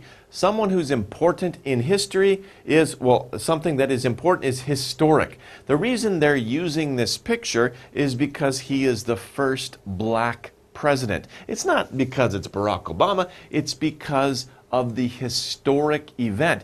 First time that a black person has been the president of the United States, that is historic. It's important in history. So, of course, first times are very important in history. Wars are important in history. Discoveries are important in history. These are historic people or historic events or historic places, right? We can use historic as an adjective to describe many different things. So historic people, historic places, historic events. Okay? Next one. 6, to go into. This woman is walking into, what is another word for that? Is to enter. She's entering the building. To enter the building. When you go to school, you enter the school. Then you enter your classroom. It means to go into a place. Next one. Wow, these kids, they want to be part of an orchestra, right? They're practicing. They're all lined up. They're playing, looks like a type of flute, to entertain people by playing music. So to entertain people by playing music, what word can we use? Perform. To perform. Now look, this is a verb. To perform. But we can also change this word to a noun, and we can say performance. Okay? If we add A and C, and we don't say to, we say a performance. That then becomes a noun. This is a noun because it is when people get together and they play music or they do something to entertain other people, we say it's a performance. What are they doing? They are performing. Okay? So perform is verb, performance is noun. Okay, next one. 8. A group of people who watch or listen to something. So this is an interesting word. It's an important word. Let me make sure I teach you something very important here because I hear a lot of Konglish, okay? Look at these people here. All of these people are looking at, they're listening to the music played by the orchestra. Now, these people are not musicians. They are not part of the orchestra. We call them the audience. The audience. But this is the important thing. The audience is all of these people, not one. You cannot say he is an audience. No, he is not an audience. He's part of the audience. The audience is a big group. The audience is a big group. So don't say the audiences clapped. No, the audience clapped. But if you want to talk about one person in the audience, you have to say audience member. Audience member. If you want to talk about one person or a few people, you can say audience member or audience members. Don't say the audiences. 아니요. It's only one audience. It's one group. It's like team, right? You wouldn't say the team kicked the ball. No, the team member kicked the ball. Okay? When we say team, we're talking about a group of people. When we talk about audience, we're talking about the whole group of people. If you want to say one or two people in that group, you have to say audience member or audience members. Okay? Please be careful. I hear a lot of mistakes with that. Okay, next one.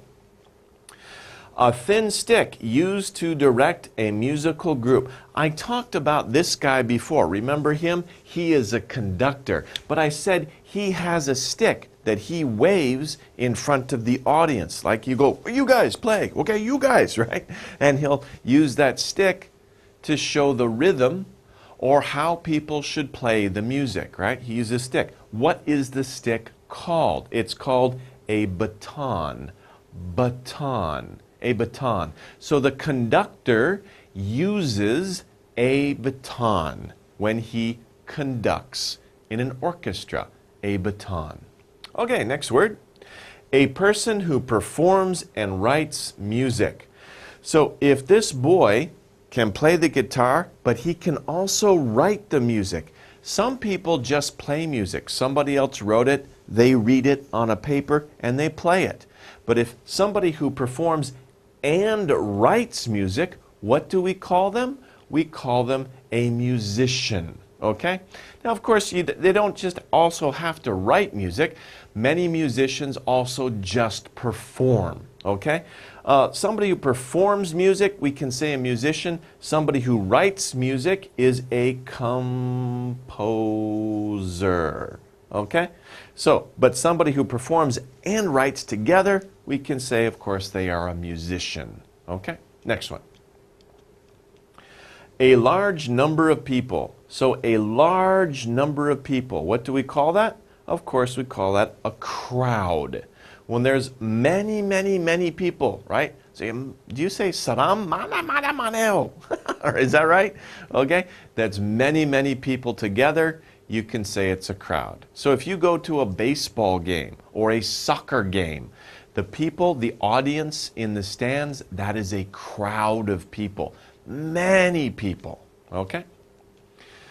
Next one. To guide or control. We say to lead. To guide or control something, we say is to lead. Maybe he is leading his team. So to lead. Lead is an irregular verb, so it changes form in the past tense. Let's see. It goes lead, led, led. So when we use this verb in the past, we use led, led, led. Lead, led, led.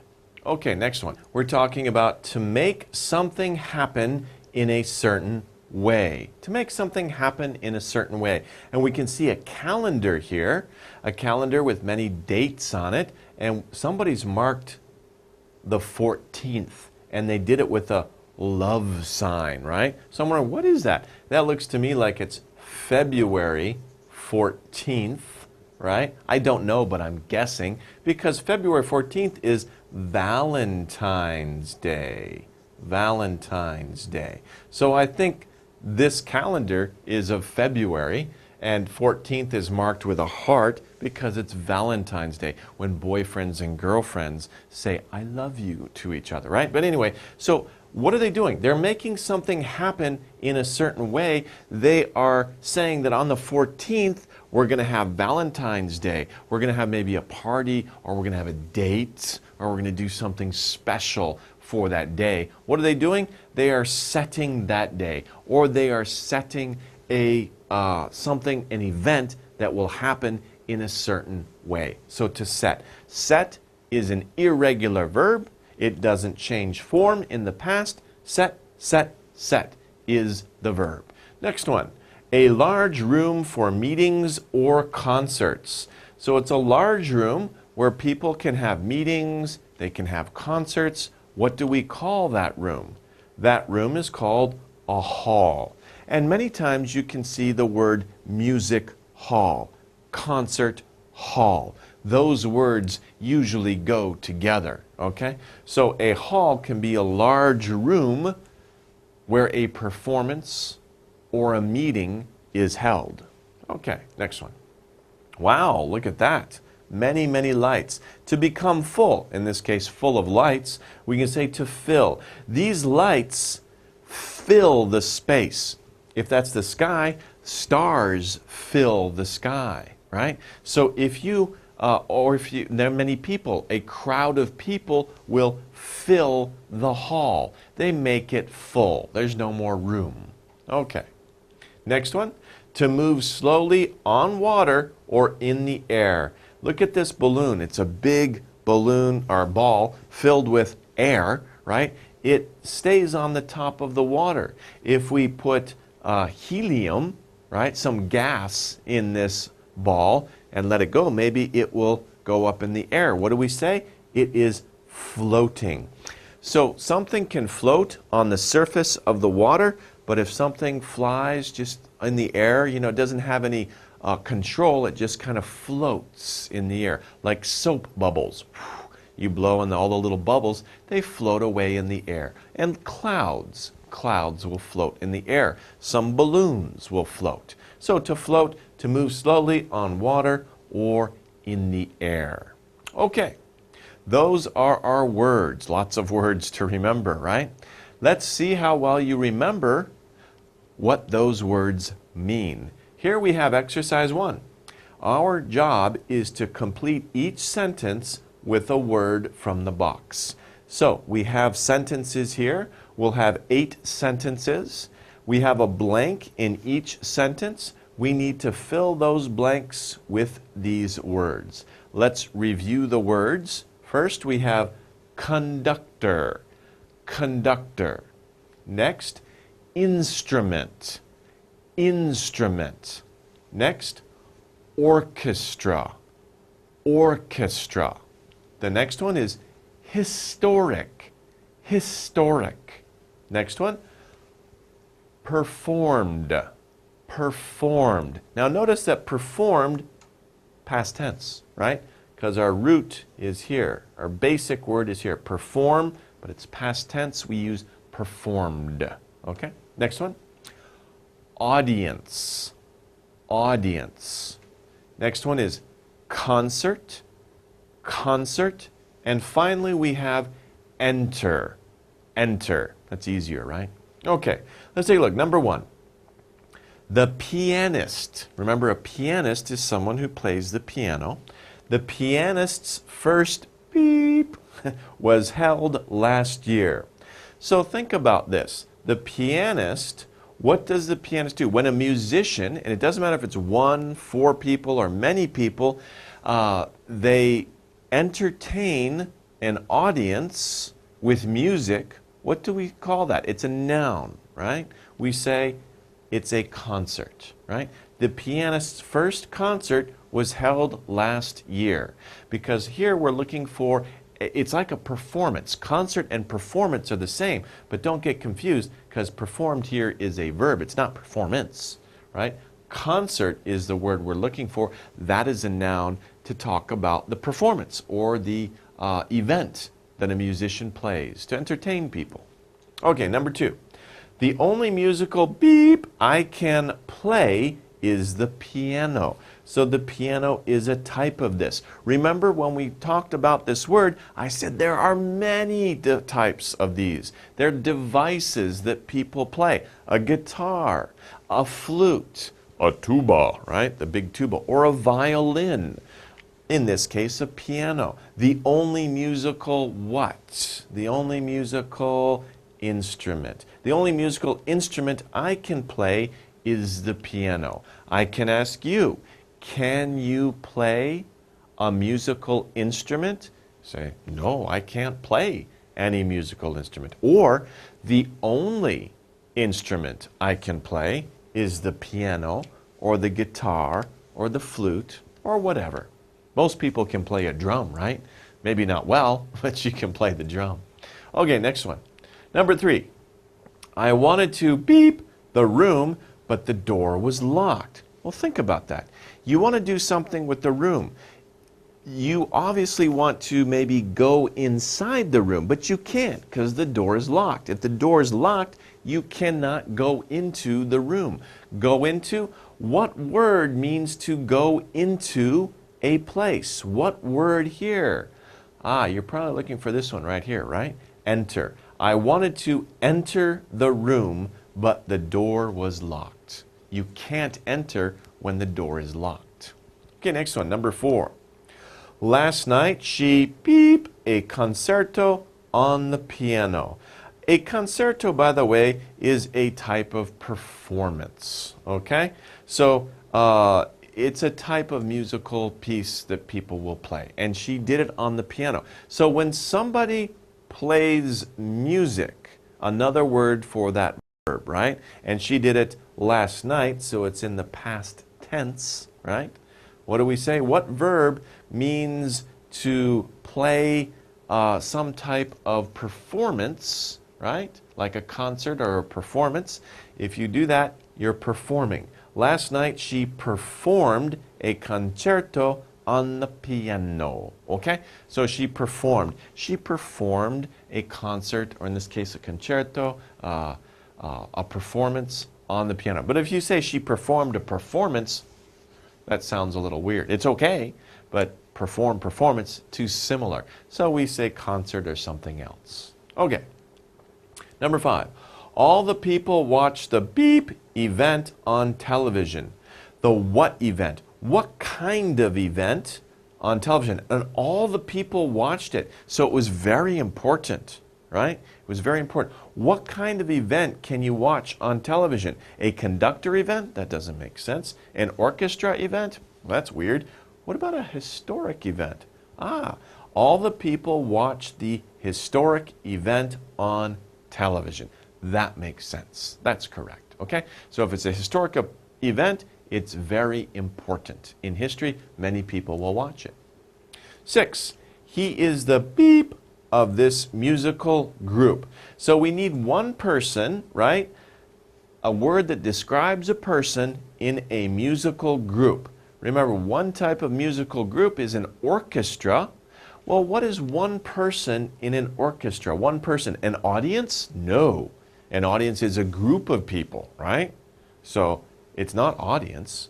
Can it be conductor? He is the conductor of this musical group.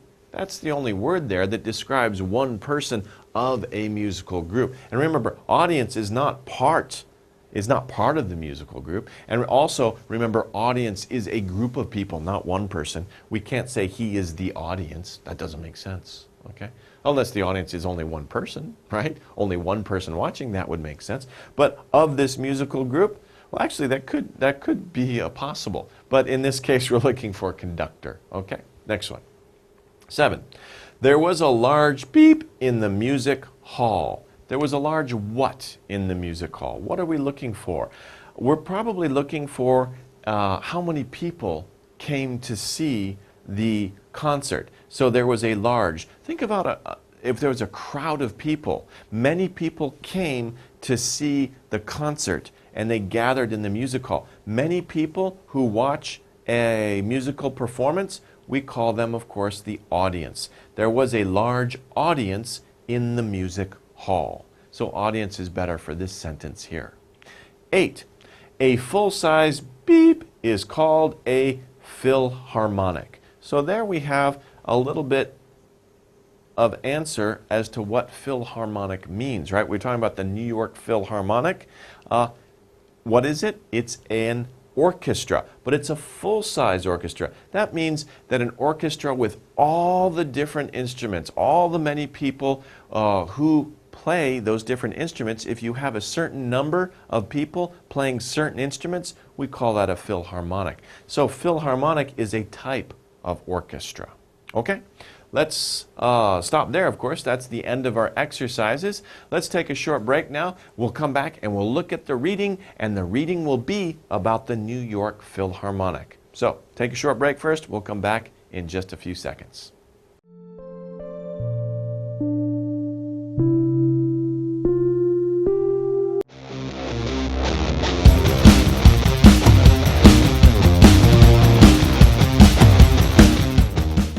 Hello everybody, welcome back to Reading for Vocabulary. Hey, do you like robots? If you do, that's great, because that's the subject of Lesson 10. We're going to talk about robots. Specifically, we're going to talk about the Worker of the Year. So, let's learn about robots. Yeah, sounds interesting, right?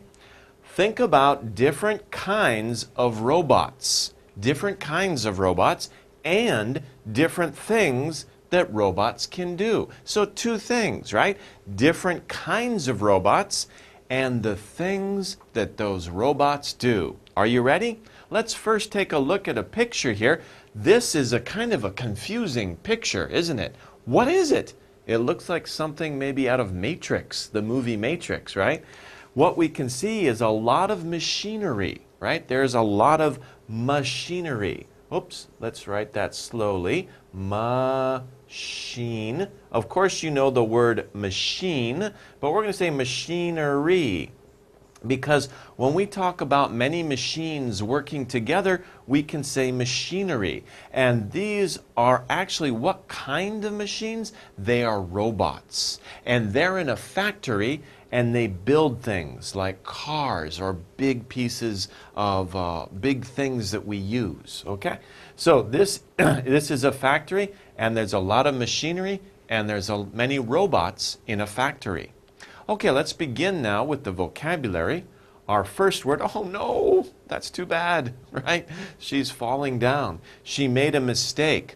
What is another word for mistake? We can say error. That's a little himdero because you have the two R's. Error, error.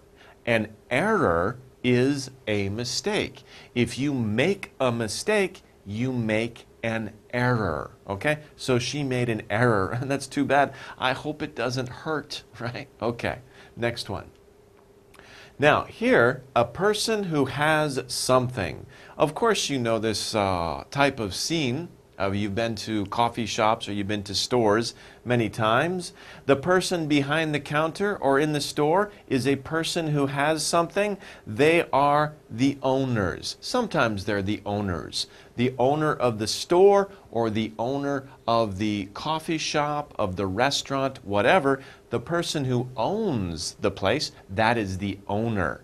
They're not always the owner. Sometimes they are the worker, right? But somebody who has something. Do you have anything? If you have something like your book bag or your pencil, you are the owner. You are the owner of your bag or your pencil or your book, right? Or your toy or your video game. You are the owner because you have it. You have something. Okay, next one. Something made by people to do work. That's a head scratcher. Something made by people to do work. What is it? We talked about it before. It's a machine, right? I told you machinery is when you have many machines working together in one place. We call it machinery. But one is a machine. It's something people make it to do work for them. Of course, our modern lives are very easy because we have many machines that do our work. A car is a machine that does our work. We don't have to walk. right? Walking is work, right? But we can ride. So the machine does our work for us, right? Okay, next one. Looks interesting, like a detective is looking for something that helps to solve a problem. You guys know Sherlock Holmes? Do you know Sherlock Holmes? I hope so. Sherlock Holmes is a very famous detective in British literature, right? Sherlock Holmes is a very famous detective. A detective goes to the scene of a crime and he looks with a magnifying glass. He tries to find information that will help him solve a problem. What do we call those little pieces of information? We call them a clue. A clue. And if you have many, usually you have many clues, right? Detectives look for clues at the scene of a crime. Maybe not just one, but maybe there are several. Fingerprints, maybe old clothes, blood. Oh, I wonder what happened, right? But these are clues that help us to solve a problem, especially when we want to know who did something. Okay? Okay, next one. Holiday. Oh, very nice, right? Do you want a holiday? Is it time for a holiday? Maybe you think so. This is a very nice place to take a holiday. What's another word for holiday? We can say vacation. Vacation. Vacation. Okay? So actually, it's interesting. British people, British English, they usually say they're going on holiday. I'm going on holiday. Americans are more commonly say vacation. I have a vacation coming up. I'm going on vacation. So we go on holiday, or go on a vacation. British people will say go on holiday. I am going on holiday. Americans will say I'm going on a vacation. Or you could just say I'm going on vacation. That's okay too. Okay, next one. Okay, what's going on here? Do you know how to play tennis? Do you have a tennis coach? If a person tells someone how to do something, there's a verb for that. You're probably thinking teach, right?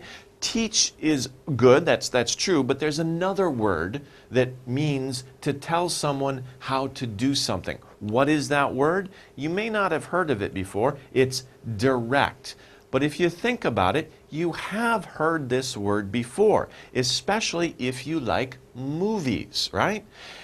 When people make movies, there are many actors and actresses, right? Well, there's a person in charge who's telling the actors and actresses how to act, how to perform in the movie. We call that person a director, a movie director. A movie director, because that is a person who directs the actors and actresses on how to do something. So direct is also used when we want to say that something is telling another person how to do something. Someone or something is telling another thing or person how to do something. That is direct. And usually direct is on the spot. Right? It's telling someone how to do something right now. Okay? Of course, you can also use teach, right? But it's a little bit different, right? Teachers usually give you knowledge. Directors tell you how to do something right now. Okay, so it's a little bit different, but they're very similar. Okay, next one. 7. Having many parts. What is that? Okay, it looks like art. Is it a type of machine? What do you think it does? Maybe it makes people invisible. That would be cool, huh? But I don't know what it does. But anyway, it's having many parts. There are a lot of parts on it, right? It looks, what does it look? It looks very complex. It looks very complex. Complex means it has many parts. It's has so many different parts, it's very difficult to figure out. It's complex. Another word, complicated, right? Complicated. You could also use that word. Complicated. Complicated. Complicated, well, that's a complex word. It has many letters, okay? So that's very interesting. Complex has many parts. It's complicated. It has many parts. It's very difficult to figure out. Okay, next one. uh-oh, this guy's stupid. What's he doing? 조심해, 아저씨. Right? He's smoking. And these are firecrackers. If that ash falls, he's going to blow up. He's crazy, right? Dangerous. What's another word for dangerous? Whoa, this is a complex word. Hazardous. Hazardous. Hazardous. Hazardous. Of course, if you just say hazard, hazard is danger. OUS means it's an adjective. You're describing some place or some situation. Hazardous. Ooh, that place is hazardous. Or that situation is hazardous. Extremely, normal, right? Extremely hazardous. This guy is crazy. He's not very smart. Okay, next one. Oh no, she looks like she's tired, very tired. What's another word for very tired? We say fatigued. Fatigued. Fatigued. That's a little difficult. If you are fatigued, you are very tired. Maybe she's been doing her homework too much. She's very tired. She is fatigued. Okay, next one. A person who works. Now, a lot of people, a lot of workers have very difficult jobs, right? They work with their hands. They lift things. They use tools to do things. What do we call them? We call them workers, right? Just a worker, a worker. For example, a construction worker. Construction is Kongsujung, right? Kongsujung. That's construction area, right? So a person who works there is a worker, construction worker. But you can also say office worker, right? Office worker, you could also say that. So people who work are called workers very easily. That's a very easy word. Okay. Next one, to give something in exchange for money. So in this picture, this person looks like he's helping them to I almost said the word. I don't want to say it yet, okay? They want to get rid of their house, but they're not going to give it away. They're going to what? They're going to sell their house, right? They're going to sell their house. And look at the word the word in the picture here, sold. Sell is an irregular verb. So we say sell, sold, sold because it's past. They sold the house. They exchanged the house for money. They didn't give away the house, right? They want money in return for the house. Have you ever sold something? Maybe you had like an old doll or an old toy that you don't want anymore, but you don't want to throw it away. Maybe you could sell it to a friend, or maybe a book or a video game that you're finished with. You don't want it anymore. You might sell it to somebody else. So you exchange it for money. Okay, next one. What's this? This is a machine that sucks dirt and air off the floor. So it's, right? It sucks it up. What do we call this? We call it whoa, that's a big word, vacuum cleaner. Vacuum cleaner. Okay? You know this machine, right? Maybe you're playing your game and your mom starts using the vacuum cleaner. You're like, Mom, it's too noisy, right? It drives you crazy. But hey, mom has to clean, right? Maybe you should use the vacuum cleaner. Help mom out, right? So that's good. So don't complain if the vacuum cleaner, you hear the vacuum cleaner and you're trying to do something because you want to have a clean house. You don't want dirt all over the floor, dirt and dust. And if you have a dog, little hair all over the floor, you want to be able to suck that air up with a vacuum cleaner. By the way, the vacuum cleaner is another machine, right? So it's another example of many machines that make our lives easier. It does the work for us. It's very easy to use a vacuum cleaner instead of a broom, right? Broom is dirty and difficult to use. Vacuum cleaner is much easier. Yes, it's noisy, but it's easier. Okay, next one.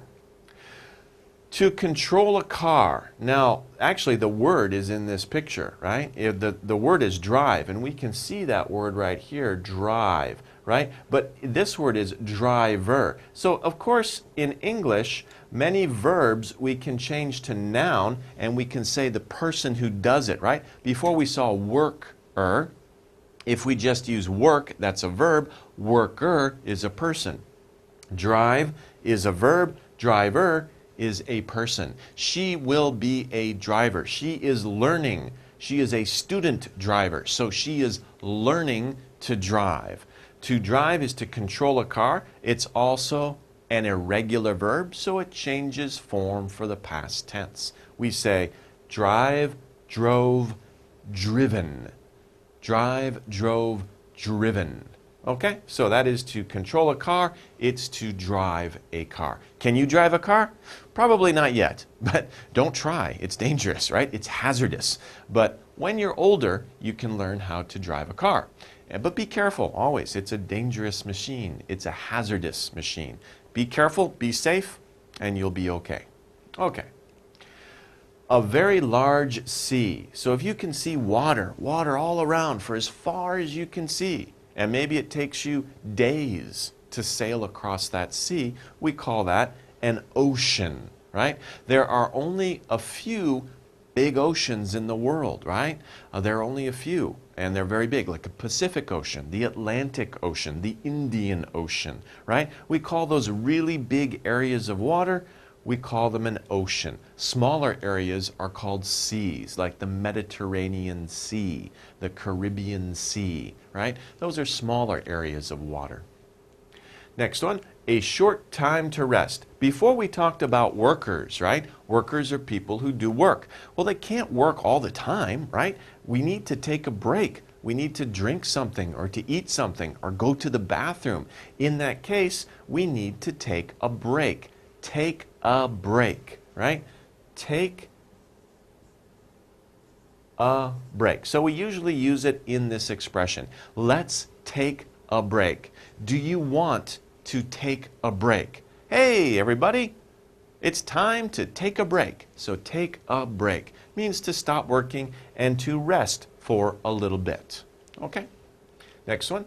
Wow, that's great. If you can throw a dart and you can hit exactly in the center, no mistake, no error, you have hit it perfectly.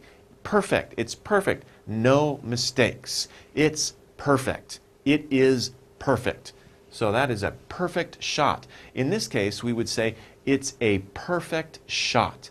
Perfect, right on the middle dot. It's perfect. Okay, let's go over our vocabulary exercises now. How well do you remember the words we just studied? What we're going to do here is we have many sentences. We need to choose the word that best fits in the blanks in these sentences. So these are our words here. We have 8 words. Let's review those before we look at the exercises. The first word is error. Error. Okay. Next is owner. Owner. The next one is machine. Machine. The next one is clue. Clue. The next one, vacation. Vacation. Vacation. Okay? Complex. Complex. Next one, long word. Hazardous. Hazardous. Hazardous. Next one is direct. Direct. Okay, let's take a look at these sentences and figure out which word belongs in those blanks. Okay? Number 1, the beep of this tall building is very rich. Okay, so usually people are rich. And think about it. If someone has a tall building, if someone has a tall building, wow, that's a lot of money. That person is very rich. So what do we call a person who has something? Whether it's a tall building or just a small pencil. We call that person the owner. The owner. By the way, we use the because there's only one. There's only one owner of the building. Okay? The owner of the building, right? If there's a pencil, somebody owns that pencil. Who is that person? That's only one person. So we don't say a owner of the pencil. That's weird because A means one of many, but there's only one owner of this particular pencil. So we say the owner of this pencil. If only one person owns the building, then it's the owner of the building. Now it's true, many people can own a building, that's true, and we could say one of the owners of this building, but in this case we're talking about the owner. That means there's only one person. So usually we use the with owner because usually there's only one person who owns something, okay?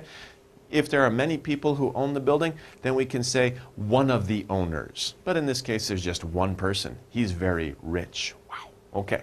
2. You should push this button to turn on this what? What do you turn on by pushing a button? What thing here is turned on by pushing a button? Usually when you push a button, it makes electricity go to a certain thing. It's probably a thing that uses electricity to do people's work. So what do we call that thing? We call that thing a machine, right? A machine, usually you push a button and it turns on. Think about your computer. Your computer is a machine. You push a button, it turns on. Your vacuum cleaner is a machine. Usually you can push a button on the vacuum cleaner. Sometimes they have a switch, but it's a switch or a button. You push it and it turns on, okay? Okay, so that's a machine. Number 3, I asked him to beep the project. You asked him to do what with the project? Now, what word would fit in there? If you want somebody to take control of a project, right? You want him to direct the project and to tell other people what to do. So he tells other people what to do on the project. You asked him to direct the project. Okay, next slide. 4, 5, and 6. Number 4, I'm going to visit Jeju Island, Jeju-do. Have you ever been to Jeju-do? But anyway, I'm going to visit Jeju-do Island during the summer beep. Now, when people have time off, right, and they want to go on a holiday, right, they usually go somewhere. They have a holiday destination. Another word for holiday, especially during the summer when you don't have to go to school, we can say summer vacation. Summer vacation. You also have a winter vacation. It's good being a student, right? You have a lot of time off in the summer. You have a lot of time off of school in the winter. We can call it summer vacation or winter vacation. What will you do in the summer vacation? Or what will you do during the winter vacation? Okay, so summer vacation, winter vacation. This person's going to visit Jeju-do on their summer vacation. Okay, or during their summer vacation. Number 5, the problem was more beep than I thought. So think about this. There's a problem, right? And it's more something than you think. If you think, okay, I have a problem, maybe you think, I'm going to solve it. It's going to be easy. But then you see the problem, you're like, oh, wow, this problem has many more parts or many more things about it that I didn't think about. So it is more what than I thought. What is something that has many parts to it? It's more complex than I thought. This problem is more complex than I thought. Before I thought it was easy, but then I start doing the problem, oh my gosh, it's more complex than I thought. It's more difficult than I thought. Okay, number 6. I have no beep to help me solve the problem. If you want to solve a problem, right? You need some information that will help you find the answer. We talked about that, right? What are something that helps people solve a problem? Little things here and there. What is something that would help people like Sherlock Holmes solve the problem of like a crime scene? Who did it, right? So what word fits there? I have no clues. I have no clues to help me solve the problem, right? You could say I have no clue, but usually clues, there's more than one clue at for a problem. There are usually many clues. But you could say I have no clue, or usually it's more common to say I have no clues to help me solve this problem. Now sometimes people will say, do you know the answer? And a very common expression is, Well, I don't have a clue. I don't have a clue. That's kind of just a set expression that people will say, I don't even have one single clue. I don't have a clue. Or he doesn't even have a clue. Means he's kind of dumb. He doesn't understand how to do the problem. But don't use that, okay, expression. He doesn't have a clue. Better to say, let's help him. Okay, let's help him solve the problem. Okay, next two, 7 and 8. I felt foolish when I made an beep in my calculations. Well, right there, and we know that it's going to start with a vowel, right? But what's the other part of the sentence that we can use to figure this out? I felt foolish when I made a. When do you feel foolish? When do you feel foolish? You may feel foolish, embarrassed. Oh, I'm sorry, right? You feel foolish when you make a mistake. Right? When you make a mistake, especially in your calculations, sounds like somebody's doing a complex math problem. So they made a mistake. What's another word for mistake? Over here, right? I felt foolish when I made an error in my calculations. You make a mistake in your calculations. Oops, that was dumb. Now I feel foolish. Okay? Next one, 8. If a place is beep, then you shouldn't go because you might get hurt. You might get hurt. It's a dangerous place. What's another word for dangerous? Of course, it has the same ending as dangerous. We're looking at this word. If a place is hazardous, then you shouldn't go because you might get hurt. Remember, hazardous is a dangerous place or situation. In this case, it's a place. If a place is hazardous, don't go there. You might get hurt. And hazardous means the same thing as dangerous. Okay, well that wraps up the vocabulary section of this lesson. Let's take a short break. We'll come back and do the reading.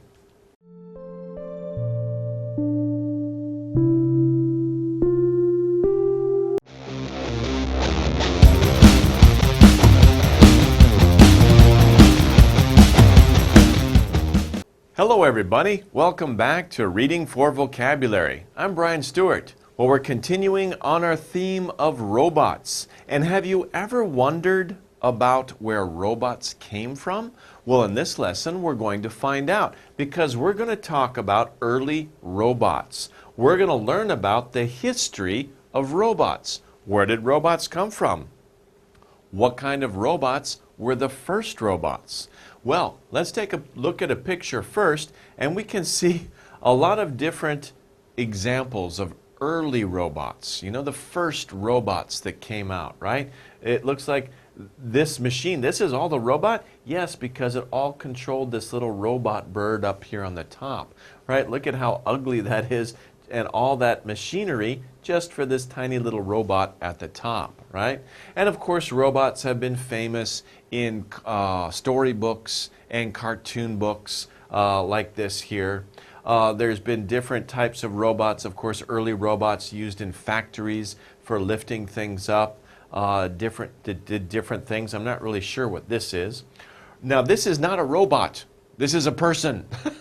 It's a person, an astronaut on the moon. But the people who went to the moon, the astronauts on the moon in the 1960s, used robots to help them get around on the moon and also to help them guide their spacecraft and build the spacecraft to the moon. Without robots, people would not have been able to go to the moon. Here we can see some early robot legs, right? Little robot play dogs. I think this is called Aibo, right? The little Japanese robot dogs that were very popular a few years ago. And of course, maybe you have one of these in your home. This is an example of a robot vacuum cleaner that goes around and cleans up the dust and the dirt in your home. Okay, so these are all examples of early robots. This is not so early, but it's still kind of a simple robot. So these pictures all show different stages in the history of robots. Okay, we have our first word here, and it looks like she's having fun, right? She's going around and around. She's to turn around on a center. And what is she on, by the way? She's on a merry-go-round. She's on a merry-go-round. That's what we call this play toy. at a playground. It's a merry-go-round. And what is she doing? The merry-go-round just turns around on a center. So what is it doing? It is rotating to just turn around and around, and there's a center, right? So you have the center, and you're turning around on the center. You're just rotating, to rotate around. The earth rotates around on its center, right? So to rotate is just to turn around and around like on a merry-go-round. Actually, when you think about it, on the earth, we're all on a very big merry-go-round, aren't we? But we don't feel it. Okay, next one. The foot of an animal. Oh, this is kind of cute, right? Do you have a dog, right? Sometimes you can say, okay, hello, hello, and the dog will shake hands with you. It's a trick, right? So when you do that, you take the dog's what? The foot of an animal. We don't really call it a foot. There's a special word for it for animals, not for people, but for animals we call it a paw. A paw. Dogs have a paw. Bears have a paw. Lions have a paw, but be careful of the lion's paw. They're very dangerous, right? But dogs' paws are cute, right? You can hold them and say, hello, doggy, right? You can train your dog to shake hands or shake paws. Okay, next one. Oh, who's this guy? He looks, maybe you don't know who he is. Okay, it's getting a little bit old now. But he is imitating a famous speaker. He is imitating Elvis Presley. If you don't know who that is, ask your mom or dad. They'll know. He's a famous singer, famous American singer, Elvis Presley. He's a very deep voice, like, you know, he sings kind of like that, okay? But Elvis Presley, to imitate, what's another word for that? To mimic. To mimic is to copy or imitate somebody. Imitate also means to copy. But a copy is like, you know, if you're going to copy something, you copy a book on a machine. But if you're going to behave or dress or act in the same way as somebody else, it's better to use mimic instead of copy, right? If you mimic somebody, mimic is specifically for a person who is copying the actions or behavior of another person. That is mimic. So when you copy or behave the actions of another person, you are imitating them, okay? You are mimicking them, to mimic somebody. Okay, next one. A wheel with teeth. So these are wheels, right? But they have teeth. Not teeth that are going to bite you, right? But teeth that catch onto other teeth and turn them around. And these things, like you turn this one, it will turn that one, and it will turn that one. And you can find these things in many machines. This is how many machines are able to do work with these gears, with a gear. In fact, in your car, you have different gears, different speeds. On your bicycle, you have different gears, right? You can change the gear on a fancy bicycle. So if you're going up a hill or down a hill, you can change the gear to go faster or to have more power when you pedal it. So gears are very important for many different machines. They're just basically wheels with teeth on them. Okay, to lift something up. To lift something up, what are they doing? They are raising. So to raise parts of a building, to help them build that building, they are raising something. To lift something up, you raise something. What do you raise every day in school? You raise your hand. I hope you raise your hand. You should raise your hand in class. Ask your teacher questions. If you don't know the answer, raise your hand. Lift it up. Okay? A bird with a heavy body and short legs. You see these birds everywhere, especially in the city, right? They're going around, boop, boop, boop, boop, and they get the bread or they get the little things from the ground, and they go coo, coo, right? What are they? They are pigeons.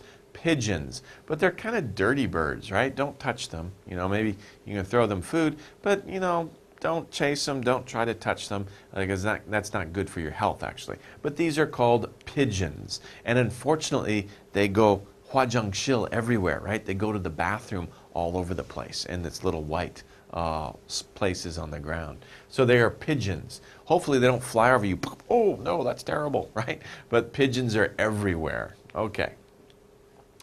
What in the world is this guy doing? Important and respected, the word is impressive. Now, maybe that's up to your opinion. Okay, if I look at this guy, I don't think impressive. I think silly or foolish. Okay, but let's say there's an important politician or an important person gives a speech. Let's say we're talking about, like, for example, Martin Luther King. Do you know who that is? Martin Luther King was a very important leader in American history, in the civil rights movement. He was a black preacher who spoke for equal rights for black people and white people. In fact, people of all races and all ages and all sexes. And he was a very impressive speaker. He was important. Many people respected him. He was impressive. Okay? Usually, some politicians are impressive. Unfortunately, not all politicians are impressive. Actors can be impressive. If you, wow, that person really is a good actor, then you respect that person. They are impressive. Okay? If you're an artist, maybe you think that's impressive. Other people might think it's kind of silly. But, you know, it's a matter of opinion, really. Okay, so impressive is important and respected. Next one. Of the present time. Of the present time, in this case, they're talking about the style. The style is a reflection, or it shows the present time. It is modern style. Of course, you know, you can talk about old-fashioned style. When you go into houses or buildings, you look at the decorations. You can say, oh, this is old-fashioned, or some of them, they might look very modern, very clean, very simple, modern style. Okay, so modern. It just means of the present time. But modern doesn't just mean, be careful, it doesn't just mean the decoration on the inside of a building. It can also mean the way that people are thinking. Oh, that's modern thinking. Or it's modern behavior. Or it's a modern machinery. Or it's a modern movie. So modern just means of the present time. It's an adjective used to describe many different things. Next one. A type of tall plant with white or colored flowers. And it looks like this. Do you know what type of flower this is? This flower is called a lily. Lily. My wife, her favorite flower is the purple lily. So I have to remember that. Otherwise I get in trouble if I forget, right? But anyway, lily is a very beautiful and impressive flower. So you could say, wow, a lily can be an impressive flower because it's very beautiful. Okay. A person who makes and repairs, oops, that's a little mistake there. We'll just check that out. A person who makes and repairs clocks. So this person, when they're making a clock or they're repairing a clock, we call them a clock maker. That's very simple, right?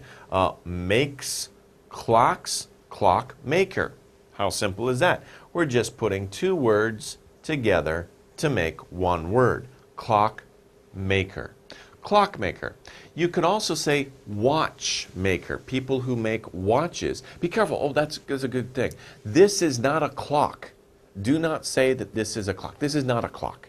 That's Konglish. Okay? This is a watch. Okay? So watch. A clock is on the wall, right? If you have a clock on the wall, that's a clock. This is a watch. Don't say I have a clock on my wrist. What? That's a big clock on your wrist? That's very heavy. It's very strange. How do you put on your shirt? It's crazy, right? So don't put a clock on your wrist. Put a watch on your wrist. But we can say watchmaker or clockmaker. Kind of the same thing. They do the same things, really, and they can probably do both, right? So you can say he's a clockmaker or he's a watchmaker. Okay, so clockmaker or watchmaker. But remember the difference between clock and watch. They're not the same. Okay. Whoa, what happened here? This guy looks very, he looks very surprised. Something that is not expected is surprising. Now be careful here. Do not say he is surprising. That's not right. He is surprising. surprised, right? Be careful. He is not surprising. Don't use ing to describe him. Use ed to describe him. He is surprised. The message is surprising. Okay? So we use surprising to describe the thing that makes him surprised. Okay? And we do that with all sorts of adjectives like that. For example, let's take another one. Boring. Do you say, I am boring? No. I say the book is boring. It makes me bored. I am bored. The book that I'm reading, well, it's boring. So if I read a book, it's boring. It makes me bored. Don't say he is boring or I am boring, because if you do that, what you're saying is that I am boring. I make other people bored. Right? Don't say I am boring, right? Say I am bored, okay? He is surprised, not surprising. He is surprised because the message is surprising, okay? So the thing that makes somebody feel a certain way is ing. The person's reaction is ed. It's a good way to remember, okay? The person's reaction is ed. The thing that causes that is ing.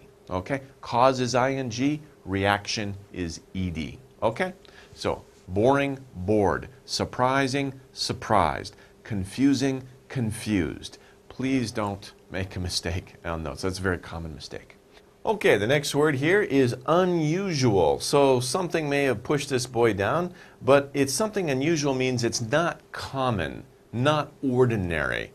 Maybe something that's not usual, that doesn't normally happen.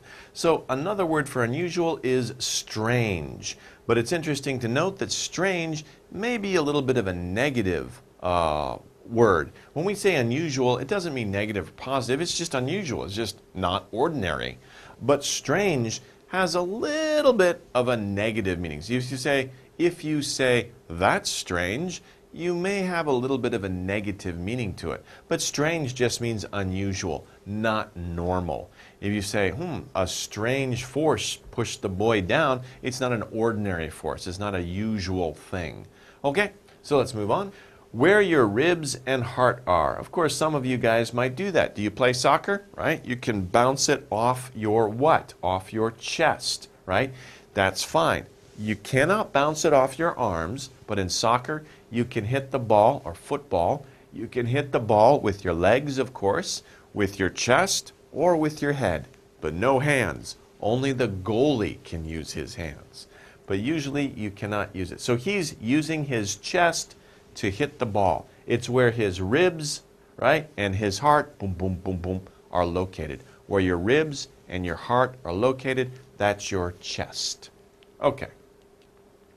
Made of wood. If we say something is made of wood, we can just say one word to describe it as an adjective. That adjective is wooden. Wooden. This is a wooden chair. Maybe your desk at home is wooden. It's made of wood. Okay, next one. Information sent from one person to another. So what is information that is sent from one person to another? And think about this. Sometimes I call somebody, they're not there. But I talk to somebody, maybe their friend or their secretary or their mother. What do I tell that person? I give that person a message. Can I give him a message? Give someone a message. S-O means someone. Give someone a message. Give someone a message. That's a common expression. Also, can I take a message? Can I take a message? So let's review what we should say. I'm calling somebody. I'm calling my friend. My friend's not home. His mother is at home. So I talk to his mother, Mrs. Brown. Hi, Mrs. Brown. Is James there? I'm sorry, James isn't here. And Mrs. Brown can say, can I take a message? So she's going to take a message from me. I say, yes, I would like to give a message. I'm going to give James a message. Please meet me after school, right? So I can give James a message. Mrs. Brown will take a message. She'll write it down, then she'll give the message to James later. So we can say give a message, take a message. Very common expression. Message. Information sent from one person to another. Okay, next one. Oh, she looks like Katie Holmes, doesn't she? Doesn't she look like Tom Cruise's former wife? Yeah. Maybe that's from a movie. Okay, feeling happy. She's feeling happy. She's got a lot of money in her hands, right? So she can go buy something that she wants. She is pleased. Pleased. She is pleased. She's not pleasing. She's pleased. That's her reaction to the money. So this is another example, right? It is pleasing to have a lot of money. The money is pleasing to her. She is pleased. She is feeling happy. She is pleased. Remember, ED is the reaction. Her reaction to the money, she is pleased. Not she is pleasing. No, the money is pleasing. She is pleased. Okay. Now, let's review the vocabulary here. As usual, in this case, we must choose the word that best completes the sentence. So we have a lot of sentences here. We need to choose the word from the box that best fits in the blanks in these sentences. Let's review the words here very quickly. Here, first one is rotates. Rotates. Second one, paw. Paw. Next one, mimic. Mimic. Then raise. Raise. Then we have pigeon. Pigeon. Then modern. Modern. Then impressive. Impressive. Then gears. Gears. Okay? Those are the words. Let's see how they fit into the sentences. Number one, the doctor removed the thorns from the dog's what? By the way, what are thorns? Thorns are on a plant, right? Sometimes plants have like sharp needles on them. And if you brush up against them, those thorns will go into your skin. Ouch, right? And dogs, you know dogs, they're running around, they're having fun, they're smelling everything. And so they're messing around in the plants. And the thorns might get in their what? Right?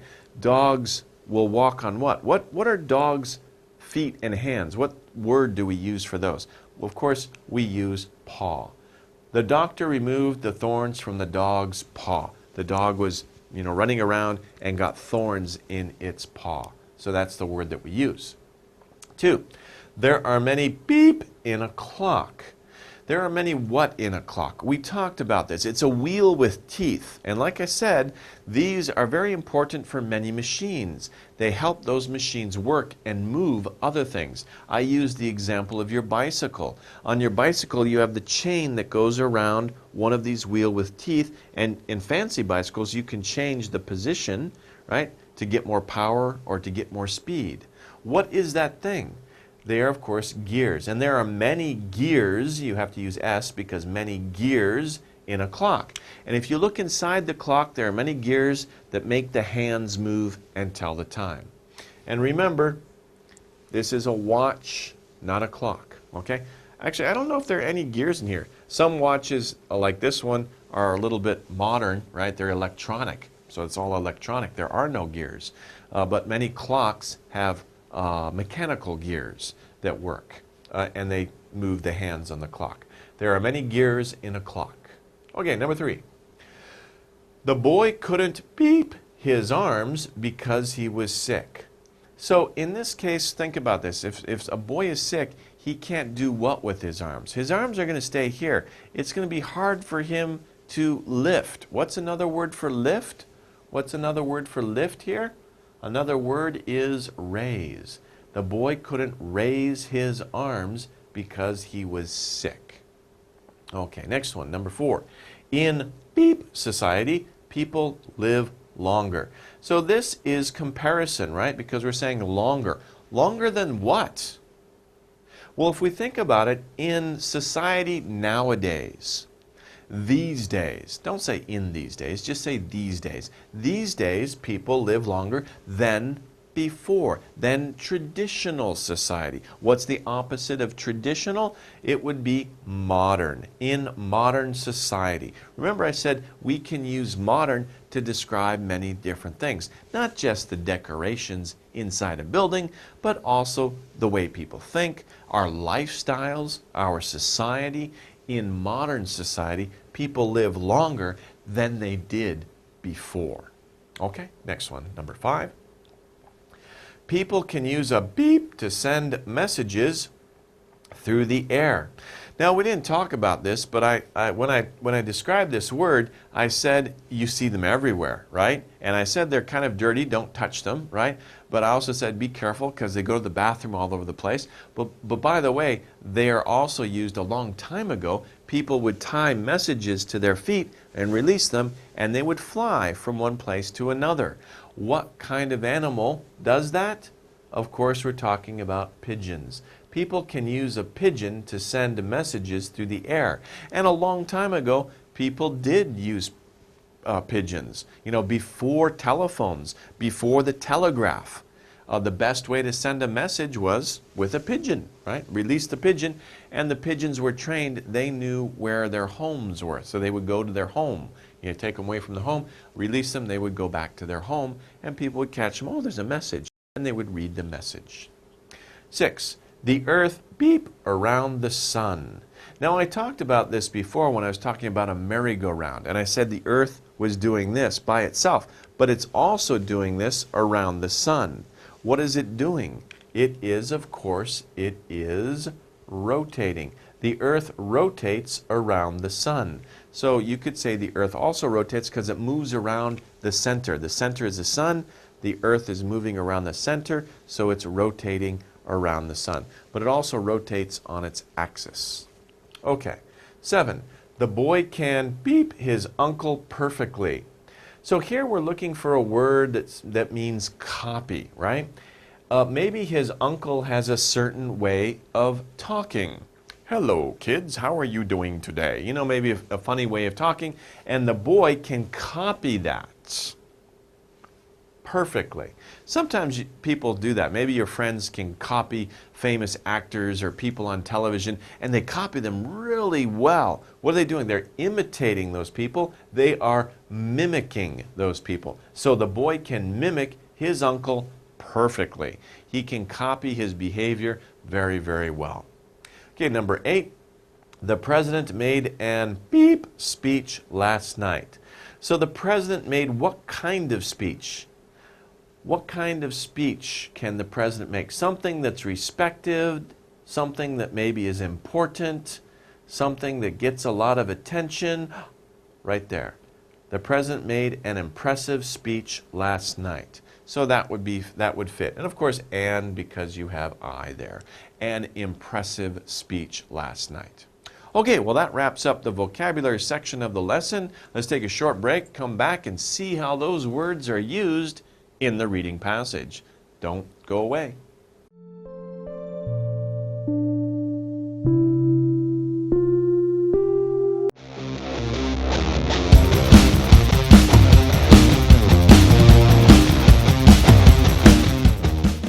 Hello everybody, welcome back to Reading for Vocabulary. I'm Brian Staurt. Hey, we're continuing on our subject about robots. In fact, we're talking about robot actors in this lesson. Robot actors. So we're going to learn about some robots in movies. Wow, exciting, right? Maybe your favorite subject. Who knew English could be so fun, right? So this is a good subject. Do you know this movie? Of course you do. It's Transformers. Everybody knows the Transformers. This is a good movie as an example to show robots as actors in movies. And that's what this lesson is about today. Let's take a look, though, at the vocabulary. So let's start. Whoa, I'm sorry. We went from a very exciting picture to a very difficult picture. What is all this math? And look at this boy. He looks very serious, doesn't he? Okay. Someone who is very smart. Someone who is very smart. If this boy can do all of these math problems, I don't even know what these math problems are. If he can do those, he is a genius. He's a genius. Genius. Are you a genius? Are you really, really smart in math? Are you really smart in languages? Or maybe you're smart in something else. There are different types of geniuses, right? So maybe you're a genius in one area or another, okay? So a person who's very smart is a genius. Okay, next one.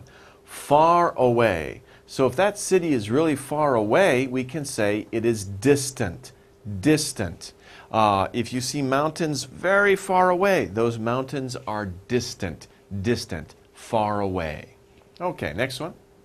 To change into something else. Okay, so a long time ago, this was all rock, but water and wind came through and changed these rocks into very interesting shapes. What happened? They transformed. Transform. Trans, of course, is across, and form is shape, so across different shapes. Transform. This is a verb, to change into something else. Remember the movie poster we saw at the beginning? Transformers. Of course, those are about robots that can change their shape into something else. And we'll read about that in the passage. Whoa, there's a funny guy, right? He's a funny looking guy. Maybe he wants to hide himself. To hide yourself by looking different, right? He doesn't look like that. He doesn't have such big eyebrows. He doesn't have a big nose or a mustache. But he put it on. Maybe he wants to hide who he really is. So what is he doing? He is disguising. To disguise yourself, right? Also, disguise can be a noun also, right? But here it is a verb. In this definition, to hide, that is a verb, but it can also be a noun. The glasses with the big nose and the mustache, that is a disguise. So you put on a disguise. You can put on a disguise. So you can use disguise as a verb or as a noun. If you use it as a noun, you can say put on a disguise. Put on a disguise. And disguise can be clothes too. If you want to hide your true identity, you don't want anybody to know who you are. Put on a disguise. Disguise yourself. Okay, next one. Hey, you know this guy, right? That's Spider-Man, the amazing Spider-Man. He's the good character in a story. Now, unfortunately, in many stories, Spider-Man, people think he's a bad guy, right? But Spider-Man's he's really the good guy. Who is he? He's the hero. He's the hero of the movie. The good character. The person who does good things and helps other people. That is the hero of the movie. Okay? Now, movies usually have heroes, but then also movies have somebody who fights against the hero, the main bad character in a story. And these are the people who fight against the hero, right? So movies, of course, many movies show conflict. You have good and evil, good guys, bad guys, and they're fighting against each other. Well, the heroes are the good guys. Who are the bad guys? What do we call them? We can call them villain. A villain is a bad guy. So villains are the bad characters in movies. The villains are fighting the heroes of the movies. Who wins? Well, usually in a movie, the hero wins, right? Usually, especially movies about superheroes, the good guy always wins, doesn't he? Or she. There's lots of female heroes too, action or superheroes that are female as well. So it's the good guy or the good girl who always wins in these types of movies, right? But the villains usually lose. Okay. Not caring if you hurt others. So if somebody doesn't care if you hurt others, this is a bad thing, right?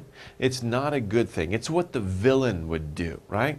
The villains are ruthless. Ruthless is an adjective. It's an adjective. It's used to describe what somebody is like, What is their personality like? What is their character like? They are ruthless. It means they don't care if they hurt other people. That's very bad, right?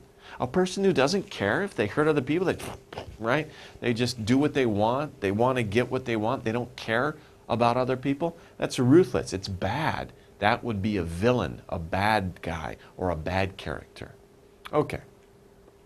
Using great force to hurt others. Like in this movie, oh no, he is kicking him right there. That looks very painful, right? So what is this? This is violent. This is violent action. Violent is also an adjective. It's an, oh, that's so strange, J, isn't it? It's an adjective. Violent. It's a violent scene. It's a violent act. He's a violent person. So we use violent as an adjective in front of a noun to show that something or somebody is using great force to hurt other people. It's a violent movie. It's a violent scene. It's a violent person. Okay? So violent is an adjective to describe person, place, thing. Okay, next one. Do you remember this movie? I don't know if you remember it. It's a little bit old, right? Maybe before you were born. I don't know. It's, of course, called RoboCop. It was a cool movie, the first one, right? There's been others, too. But this is RoboCop. He's part human, part robot, right? Part machine. But he's human inside. And this, of course, is just a robot. To show as a main part. Now, to show as a main part, we are to feature. So RoboCop features this character here, and also this is the bad guy in the end of the movie. This is also a part of the movie. To show as a main part, the main part of a movie, especially, is the feature. For example, this is usually used to describe the actors or actresses in a movie. For example, you can say, the new movie is going to feature Brad Pitt. That means Brad Pitt will be a main part of the movie. You could also say, the new movie will feature New York, which means a place. New York, the setting, the place will be a main part of the movie. So to show as a main part, it can be a person, it can be a thing, it can be, a machine, an animal. It could be anything, really. It's just a main part of something. It features that thing or that person. Okay. What we use to speak and write. What am I using right now to speak to you? I'm using English, right? What is English? English is a language. Of course, you normally use Korean to speak and write. That is your language. Right now, you are learning a different language. You're learning English. So language is what we use to speak and write. Notice that this is not language. Be careful. These, I would call these letters. Not alphabets. Don't say these are alphabets. These are letters. Alphabet is the whole set of letters from A to Z in English. The whole set is alphabet. Individual symbols are letters. Okay? And of course, letters are part of language. These letters are part of the English language. These letters are a feature of the English language. Okay? See how we work the vocabulary together. Okay, next one. Oh, what happened to him? I think he's drinking too much, right? Very dangerous. Okay, well, he fell down and he's probably pushing the horn, a short, high-pitched sound. So maybe it goes beep, beep, right? Look at that. That's the word. Some words in English are the same as the sound that they make, right? So if you push the horn on a car, right? The horn on a car, it makes a high-pitched sound. We say that sound is a beep, and that's what it sounds like. It's beep, beep. The sound and the word are the same. Sometimes we hear that, right? Sometimes that's true in English, okay? So that's a good word there to show that the word and the sound are the same thing. Okay. Next, to be successful in a game or fight. Oh, what happened here? We can see what happened very easily. These two ladies were playing a game. One person is going to do what? One person is going to win. The other person is going to lose. So, who do you think won? Who do you think lost? Win is a irregular verb. So I said won. Win, won, won. Who won? She won, obviously. Who lost? Oh, lose. Lost, lost, right? She lost. Okay? So somebody will win, somebody will lose. After the game, who won? She won, she lost. Okay? So which team won? That team won, that team lost. Okay, next word. Wow, this is a big airplane, right? This is a plane driven by jet engines. Jet engine is here and here. Now, a long time ago, there were no jet engines. Planes used propellers. Now, I'm not a very good artist, so I'm trying to draw these. It looks like a flower, doesn't it? But these things would spin really fast, and they would catch the air and push the plane forward. And these were called propellers. Propeller. A propeller plane. So we said propeller plane, or sometimes people say prop plane. Propeller plane or prop plane. But then, of course, technology improves. Now we have jet engines. What kind of plane do we call that? We call that a jet. So it's really the same thing. A jet engine, it's a jet. If it has a jet engine, oh, there's two more over here too. Whew, don't forget those. Okay? If it has a jet engine, it is a jet. Okay. Oh, that's too bad. What happened here? A problem or difficulty, right? There's a problem with the engine in this car. So a problem or difficulty is trouble. Now this is a good picture to show for this word, because in this case we can say she has car trouble. And that's a very common expression, right? She has car trouble. Do you have car trouble? If your car breaks down. It's a very common expression. Do you have car trouble? Or she has car trouble. Okay, interesting expression. Okay, next, a vehicle for carrying goods. Now, a vehicle for carrying goods, this is a special type of vehicle. You would not call this a car. It's not a car, it's a truck.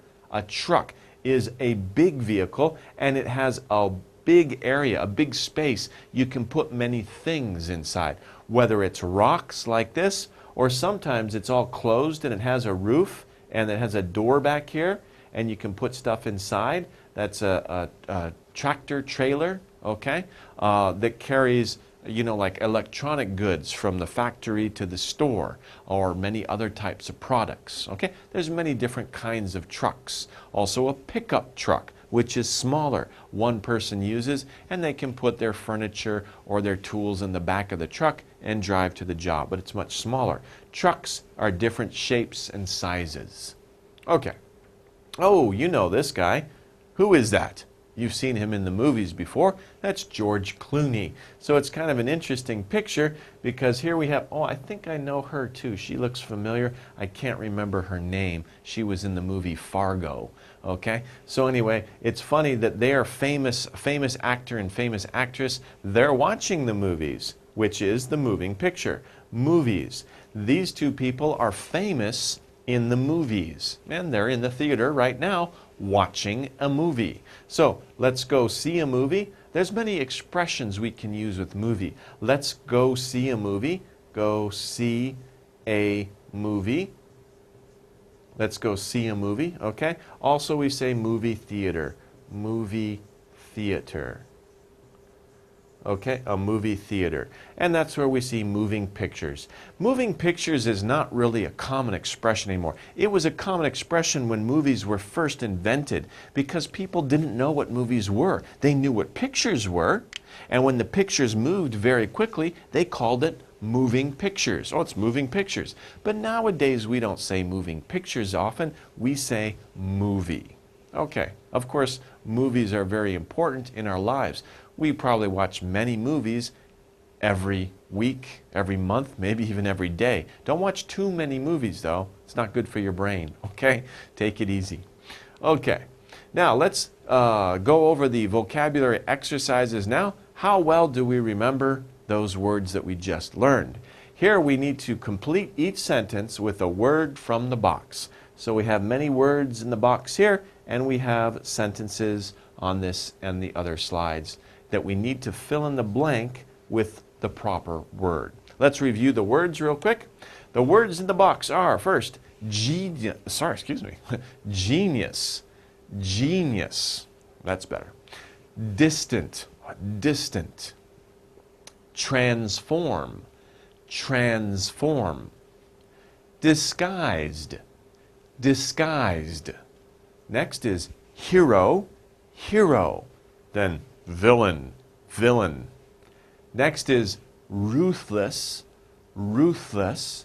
And then violent, violent. Okay, those are our words. Where do we put these words in the sentence? Which word goes with which sentence? Let's find out. Number one, though she is little, although she is little, even though she is little, she is a beep in mathematics. Okay, now this is kind of a strange thing because it doesn't really matter that she's little. I mean, maybe it's because, maybe you could say even though she is young, she's little. Maybe she's a little girl, right, that they're talking about.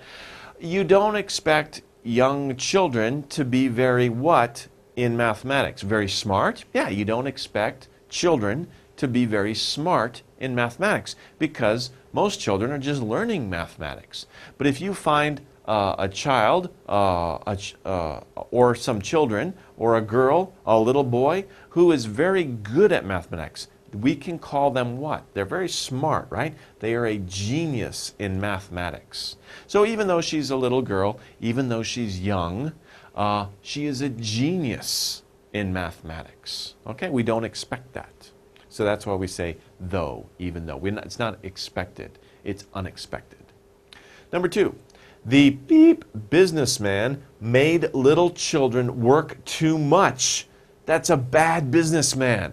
Terrible. He doesn't care about the feelings or the welfare of other people. He doesn't care about other people. He just wants to get what he wants. This is really bad. Bad person. What did we say about, what word do we use to describe people who don't care about other people?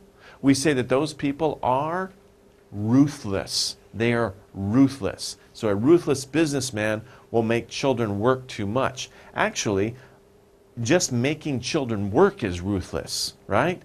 And especially too much, that's terrible.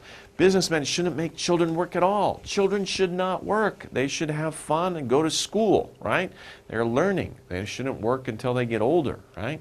Making children work is ruthless. Number three, the king beep himself as a beggar. This is interesting. So imagine, sometimes you hear about this in stories, right? You hear about a king who wants to know about the ordinary people. So he wants to change his appearance so nobody will recognize him. He wants to what? He wants to disguise himself. So the king disguised himself as a beggar so he could go out and talk to people normally so they wouldn't think that, oh, he's a king, you know. They would tell him what they really thought. Okay? Sometimes we hear stories like that. That's a common idea in many stories. Okay, number four. The magician. Magician, a person who performs magic tricks. The magician has an ability to beep into a bird. What would a magician do? What can a magician do? It can do something into a bird to perhaps change himself into a bird, to change his form into a bird and fly away. That would be a great magic trick, right? Well, what word here means to change into something else? Of course, you're probably looking at this word here, transform. The magician has an ability to transform into a bird, to change himself into a bird. That's pretty cool. 5. Usually the beep in a movie does not die. Now think about that. We're talking about characters in a movie, right? We talked about there are good characters and there are bad characters. The good characters are the heroes. The bad characters are the villains. Which ones usually don't die, especially in movies like superheroes and things like that? Of course, the hero in a movie does not die. Usually. Doesn't say always, usually. In some movies, yes, the hero dies. Those are sad movies, right? But usually action movies or superhero movies, the hero doesn't die. The hero wins, right? That's what the movie's about. Good always wins in those movies. But the hero does not die. Okay, next one. Even though he is a nice person, so even though, despite something unexpected, right? Even though he is a nice person, he usually plays the beep in movies. So he's a nice person, but even though he's a nice person, despite that fact, something unexpected, he usually plays, and that means he acts as what? In the movies. So we're looking for something opposite of a nice person. What's the opposite of the nice person or the good guy? The opposite, of course, is the villain, right?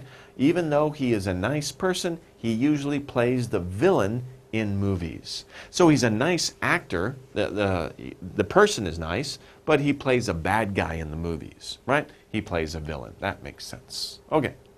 7. I don't like to watch TV because most programs are too what? What are most programs on television? Maybe somebody doesn't like it. Maybe they don't like the people are always fighting, or that maybe somebody dies. What kind of movies are those? Those are violent movies.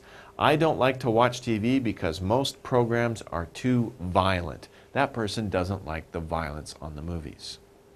Number 8, she lives in a beep city. It's the only word left, okay? Of course, we're looking at this word. She lives in a distant city. That means far away. Morowayo, right?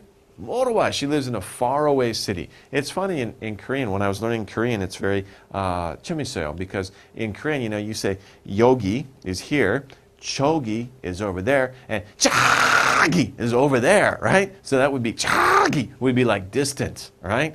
Far away, distant, okay? That's just, it's just kind of funny. 재밌어요. Okay.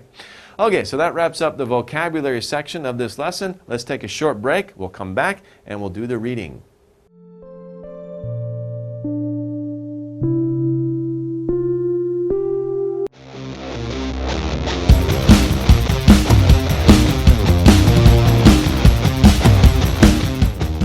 Hello and welcome back to Reading for Vocabulary. I'm Brian Staurt.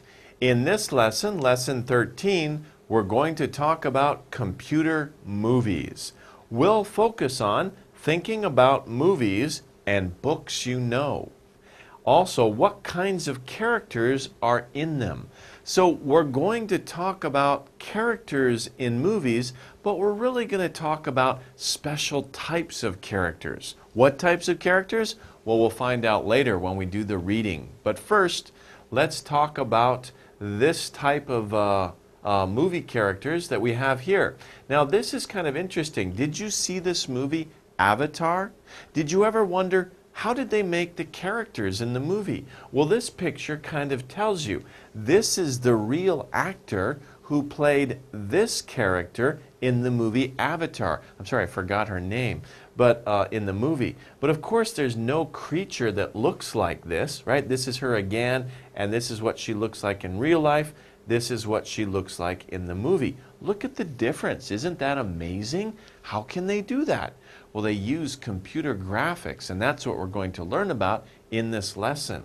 Also, you may have seen this movie. Do you remember this movie? This character here, my precious, right? Okay, this character, of course, is Gollum from The Lord of the Rings. Is there really a person like that? No, of course not. There is not a person like that. The actor who played Gollum actually got an award for playing Gollum, but nobody ever saw what he really looked like. He was wearing a suit, right, with all these lights on it, and when they put his image in the computer, they can make his image look like this. And who's that? Of course, that's Yoda. Yoda I am, right? I'm sorry, I'm not a very good, I can't imitate Yoda very well. But this is Yoda from Star Wars. Actually, it's kind of silly seeing him jump around, with the lightsaber, but that was Yoda. Again, there's no real creature like Yoda. There's not real. Again, it was computer graphics. So when we talk about these characters in the movies, we're going to be talking about how they can make these types of characters, especially using computer graphics. Okay, well, let's take a look at one more picture from the movies. And this movie also kind of illustrates how movie directors can make scenes, especially in the background. Of course, this person here is real, and probably the mask he's wearing on his face is real, but this scene in the background, that's not real, right? That's a computer graphic. It's probably a blue screen, right? And what these people, these actors act in front of a colored screen, and then on the computer, after they make the film, they can add all sorts of interesting images in the background to that blue screen that the actors are actually acting in front of. Okay, well, let's begin, of course, with our first word on our word list for the vocabulary. Now, this is an interesting picture. This character here, of course, there's no such thing as a skeleton that can move and hold a lamp, so that's not real. And if you saw something like that, you would be really scared, wouldn't you?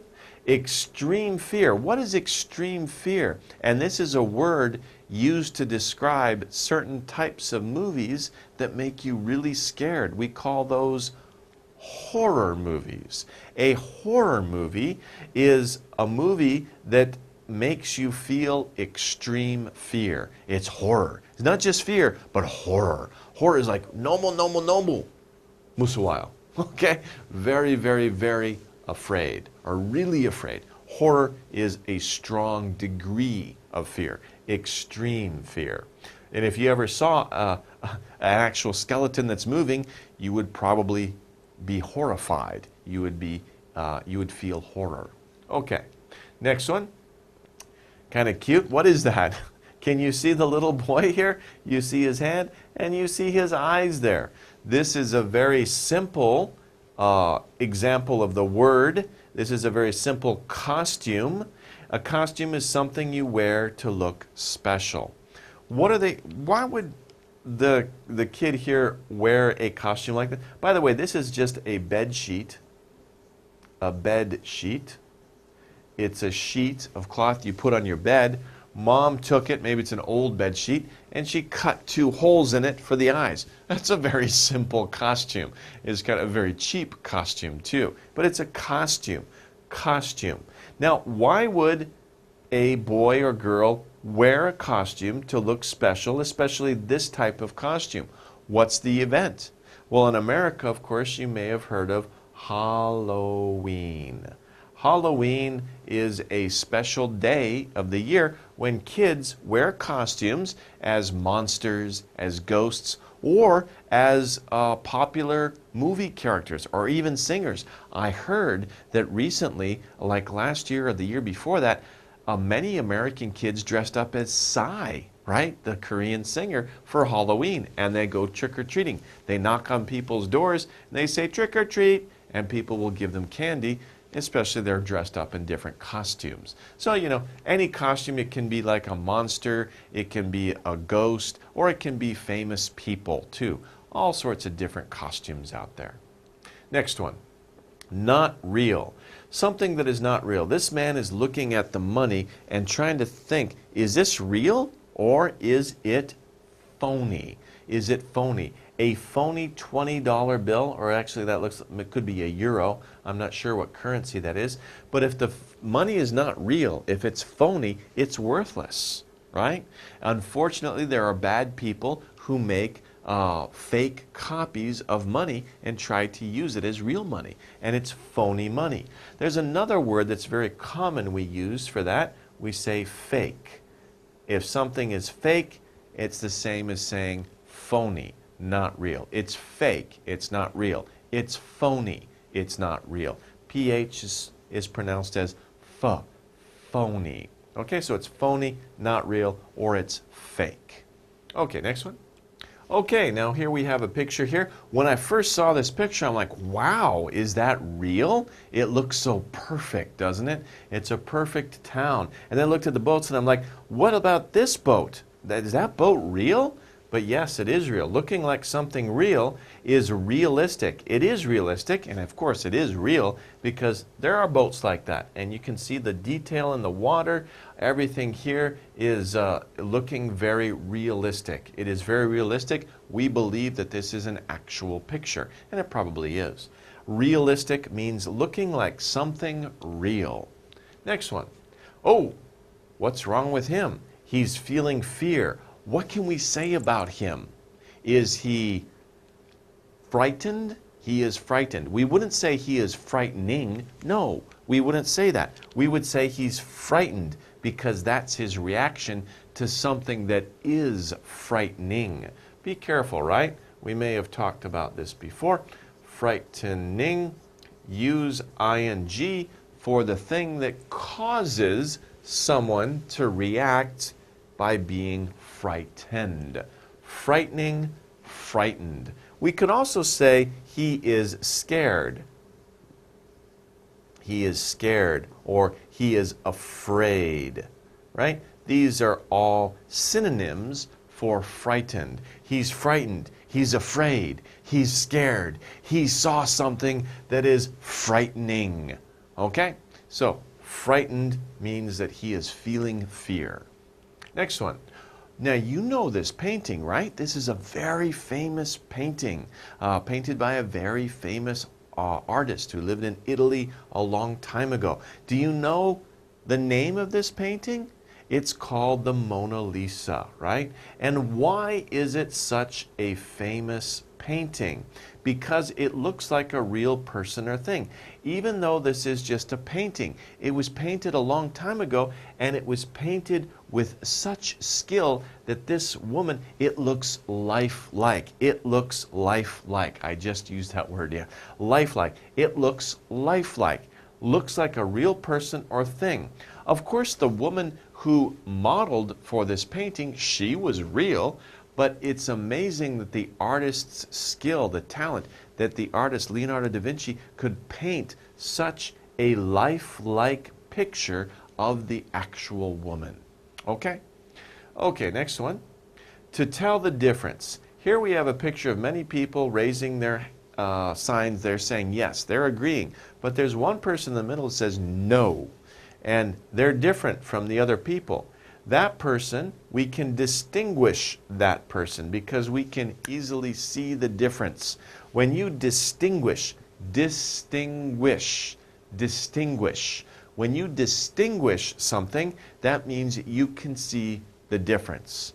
For example, can you distinguish who is the boss and who are the employees? Can you tell? Can you see the difference? Can you tell the difference between the boss and the employees? Sometimes you can't.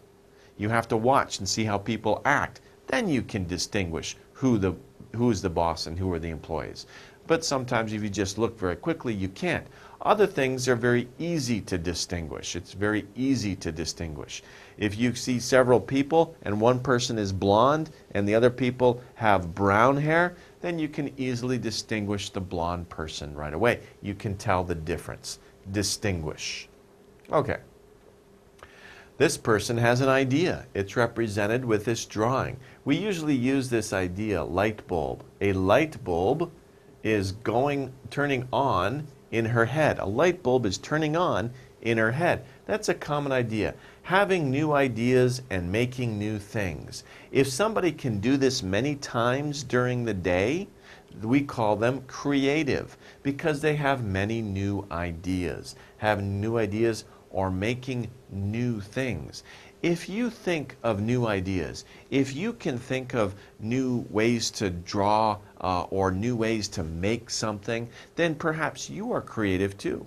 Also, authors are creative. They come up with different stories, like J.K. Rowling's, who wrote the Harry Potter series. She's very creative to think of all those characters and all those new ideas for a story, right? So there are many creative people in the world. They think of new things and they make new things.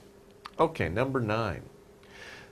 This is a beautiful landscape, the appearance of a place. So we're looking at the appearance of a place. Don't worry about the woman, but we're looking about the appearance. Very interesting, distinguishing mountains, right? But if we look at some place, and we say, wow, the beep is very beautiful, we say the scenery is very beautiful. It's the appearance of a place. What a place looks like. If you go up into the mountains, it's very beautiful scenery. You go to the beach, you look out over the ocean and the beach, the sand, that's beautiful scenery.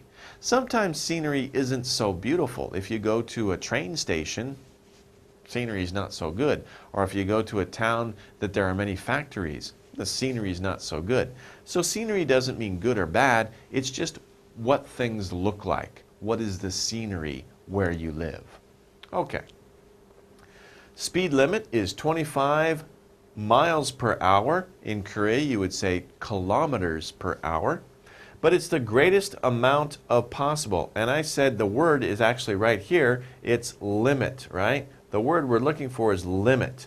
So limit means the greatest amount possible. That means the greatest amount you can drive, the speed that you can drive in this area is 25. Whether it's miles per hour or kilometers per hour, depends what country you're in, right? But it's the limit. You can't go over that. You cannot go over that. If you do, you'll get arrested, right? It's the greatest amount possible, in this case under the law, but it's the greatest amount possible in a certain place. It's the limit. Okay, she's having a good time, right? It looks like she's having a party, causing great interest. That, of course, is exciting. And look, cause. The cause, we use ing. The cause, it's exciting. Her reaction would be what? Excited. You got it. Good. Her reaction would be excited. The cause is exciting. Something that causes great interest is exciting. Her reaction is excited. Okay. Now, this man, what is he doing? He looks like he's about to go swimming, right? He is standing on the end part of something, the end part of the deck, right? That's the end. What do we call that? We call that the edge. He's standing on the edge of the pool deck, right? Be careful. Don't stand on the edge of a cliff, right? If you go to see the Grand Canyon, or if you go up in the mountains and you have a good view, don't stand on the edge. That's dangerous. Don't stand on the end part. Stay away from the edge, okay? But the edge is the end. There's no more land. Woo! You fall off, okay? In this case, it's okay. He's going to fall in the water and go swimming. But be careful of other edges, like on the edge of a cliff or at the mountains. Okay. Oh, you know him. That's Johnny Depp, right? He was the main character in the Pirates of the Caribbean movies. A person who acts in plays or movies. What is Johnny Depp? Johnny Depp is an actor, okay? There are many famous actors that you can probably name right away, like Johnny Depp, Brad Pitt, George Clooney. These are famous actors. Sometimes, however, people will use actor for women too. Actor is a person. Doesn't mean a man. Used to be actor was only man, but now we use that also to describe women. Before they said actress, but it's becoming more and more common now. People just say actor for men and women. Okay. Do you know this picture? This is a famous picture. What is it a picture of? It's a picture of the Loch Ness. It's a Scottish accent. Loch. It's in Scotland. In Scotland they say Loch Ness. Okay, but Loch Ness what? The Loch Ness Monster. It's the Loch Ness Monster, but it's not real. This is a fake or phony picture. It's a phony picture. It was a trick. Somebody tried to play a trick on many people and said there was a monster in the lake, a horrible creature, a terrible creature, and they said it's the Loch Ness Monster, but it's not real. But a monster is a horrible creature, a terrible creature. That would be a monster. 15, to get very cold. Whew, I feel cold just looking at this picture, right? What happened to the water around this boat? This boat is not supposed to be on snow and ice, right? This boat is supposed to be in water. It was in water, but the water got very cold. What did the water do? It freeze. To freeze, it froze. Freeze, froze, frozen. So the water around the boat froze, right? When water freezes, it turns into ice. Okay? So, to get very cold is to freeze. Freeze is also when a liquid turns into a solid, like water turning into ice. Okay? So that is freeze. Next, not easy to do. It's not easy to climb a mountain, is it? It's very difficult. It takes a lot of effort. It's especially difficult when the mountain is covered in snow and it's very cold out. So not easy to do, something is difficult. Oh, 힘들어. Oh, 너무 힘들어, right? It's difficult. It's hard to do. Do not say, I am hard to climb the mountain. Whoops. Climb, that's M. Climb the mountain. Don't say that. This is Konglish. Many students say this. I am hard. No, not I. It. It is. Don't say I am hard. Say it is hard. It's hard to climb the mountain. Or it's difficult to climb the mountain. Okay? But please stop saying this if you're saying this. I am hard. I am difficult. No. It is difficult to climb the mountain. It is difficult to walk up the stairs. Okay? It, the situation, not you. Okay? It is hard to climb the mountain. It is difficult to climb the mountain. Okay, so something's difficult, it is hard to do it. Let's go over the exercises here. In the exercises, we should complete each sentence with a word from the box. These are the sentences, these are our words. Let's review the words before we begin. First, we have horror, horror. Next, costume, costume. Next is phony, phony.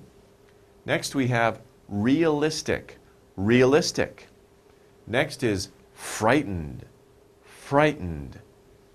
Next is lifelike, lifelike. And distinguish, distinguish. Finally we have creative, creative. Okay, those are the words in the box. Let's see where they go in the sentences. Number one, the bad boys. Napanaladi, right? Did you say napanaladi? You just say naladi, right? You said naladi, right? Bad boys. Okay, the bad boys made beep phone calls to the fire station. Oh, those bad boys! They were making phone calls to the fire station that were not real. They weren't true. That's terrible. Don't do that, okay? The bad boys made, what's not real? What word means not real or fake? Phony. The bad boys made phony phone calls to the fire station. This is really bad. Don't ever do that. Don't ever make a phony phone call to the fire station or the police. It could be very dangerous. It's very bad to do. The nomu napun boys. I think you say naladi, right? Very bad boys. Very bad boys. They shouldn't do that. Number two, an expert can beep real pearls from imitations. So an expert, this is kind of similar to phony, right? Think about real pearls from imitations. Imitations would be phony pearls. Now, what is a pearl? A pearl is a precious it's like a stone. You find it in an oyster or a clam. It's a round, white, and sometimes very beautiful if you get a good pearl. Very beautiful like stone, and people will use it in jewelry, especially necklaces. Now, of course, an expert can tell, because some people try to copy the real pearl from nature, right? But an expert can tell the difference. What's another word for tell the difference? Another word that we talked about here is distinguish. Distinguish. So an expert can distinguish real pearls from imitations. It means an expert can tell the difference between a real pearl and a phony pearl, an imitation, a fake pearl. Okay? And of course you have to be careful. There's people out there who try to cheat. They'll make phony money. They'll make phony pearls. They'll make phony gems, diamonds and things like that. But how do you know? Usually experts can look at them and they know because they're experts. They know a lot about their subject. Okay, next one, number 3. I don't believe that you can fly. I don't believe that you can fly. Who can fly? I don't believe anybody can fly. Please be more what? So in this situation, one person is telling this person that, oh, hey, I can fly. You can fly? I don't believe you can fly. Please be more what? Please be more realistic. Don't be silly. Don't, make up things. Don't make phony beliefs or phony statements. Be realistic. In other words, something that is real or true to life. Okay. 4. This fake flower is really what? It's interesting. A lot of these sentences are using fake, phony, imitation. A lot of the subjects, a lot of these words have to do with that idea. So this fake flower, not a real flower, but a fake flower is really what? Is really lifelike. It's fake, but it looks lifelike. It looks like it's real. It's lifelike. Okay. Next one, 5. The old woman likes to wear a traditional beep all the time. Now here we have traditional and here we have wear. What can you wear here? The only thing you can wear is a costume. But here we have traditional. Now the example I used for costume, and we saw, was of the little boy in a bedsheet. He looked like a ghost, right? And of course it's costume. But in this case, it's a traditional costume. Costume isn't always, about for Halloween. People don't just wear costumes on Halloween when they want to look like a ghost or a monster or a famous person. Sometimes costume also means the traditional clothes of a people or a culture, right? If you think about it, what is the traditional costume for Koreans? Hanbok, right? It's what Koreans would have worn a long time ago, 100 years ago. You could also say that is a costume. In Germany, they would wear Lederhosen, right? It's a traditional German dress for Germany. Every country has different traditional costumes. There's special clothes that people wear for special occasions, okay? So they can be costumes also. Number 6, she was beep to see a stranger in the dark alley. She was what? If you see a stranger, somebody you don't know, in a dark alley, it's dark. This could be surprising. You could be a little musuwayo. You could be a little what? You could be a little frightened. She was frightened to see a stranger in the dark alley. She was frightened.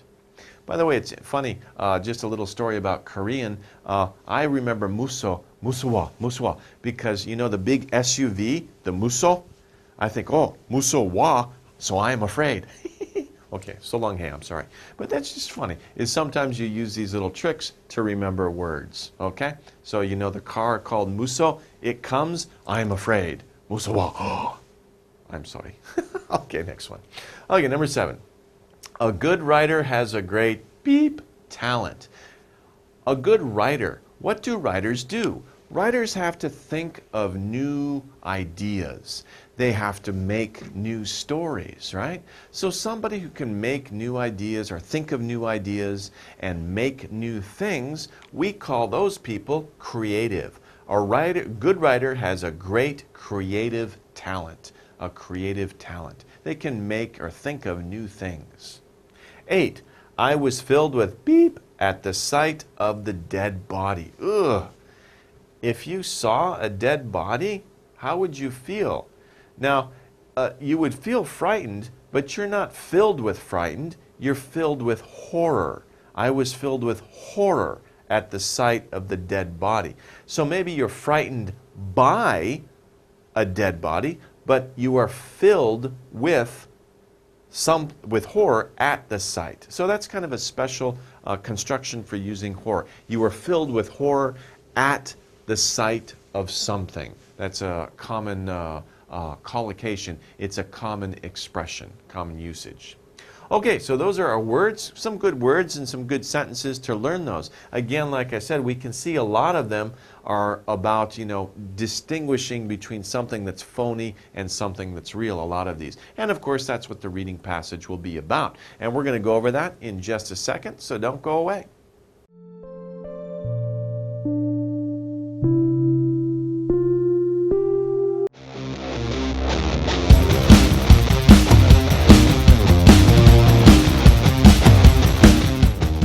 Hello everybody, welcome back to Reading for Vocabulary. I'm Brian Staurt. We're looking at our unit title here, Imaginary Characters. And as you know, there's so many different imaginary characters in storybooks and movies. I'm sure you have some of your favorite imaginary characters, don't you? If you think about your favorite stories or your favorite movies, who are your favorite imaginary characters? We can really get excited about them, can't we? Well, in this lesson, we're going to learn about an imaginary character. His name is Paul Bunyan, and it's called Mighty Paul Bunyan, because mighty means strong. We'll look at that in the vocabulary. In this lesson, we're going to learn about Mighty Paul Bunyan. He's an imaginary character. We can see him here. Whoa, he's really tall, isn't he? Paul Bunyan was thought to be a giant, right? Now, people think, is there a real person? Sometimes stories are based on a real person. And people were thinking, was there a real person named Paul Bunyan? We're not sure. This story, he's a character in a folk tale. A folk tale. Folk tales are stories that people tell each other from a long time ago. And sometimes folk tales might have a true story as the beginning, but we don't know because nobody wrote it down. They just told each other for many, many years. And sometimes the story grows and gets bigger and the characters change a little bit. Maybe there was a really big character a long time ago who was like Paul Bunyan, but nowadays when we think about Paul Bunyan, we think about a giant, right? He's many meters tall, right? And he has an axe here. This is an axe. And what does he do? He cuts down trees. His folktale, the folktales about Paul Bunyan were a long time ago in America when many men went into the forest and cut down trees for wood because the nation America needed wood to build houses and to build many things. So there were many people like him in the world. And so these stories started. But who's that? What is this? This is a big blue cow? Well, actually, it's not a cow, it's an ox. It's Babe. His name was Babe the Blue Ox. And we'll learn about his character later. But Babe the Blue Ox and Paul Bunyan, they were partners, right? They were friends, okay? And Babe the Blue Ox was a big, kind of like a cow. An ox is like a cow, but it's a very big and strong cow with big horns, as you can see. So these are the characters we're going to learn about today in this lesson. But first, let's start with the vocabulary words. First of all, we have this person. He looks familiar. He kind of looks like Paul Bunyan. But this word is a person who cuts down trees. This describes Paul Bunyan's job. What was Paul Bunyan's job? What was he? He was that's a big word, a lumberjack. Lumberjack. Now you may know the word lumber. Lumber is wood. Wood from trees is lumber. Jack, maybe just the name of a person. Lumberjack is a person who cuts down trees. Paul Bunyan was a lumberjack. Okay? Next one, a small fire at a camp. Do you ever go camping with your friends? Or your family.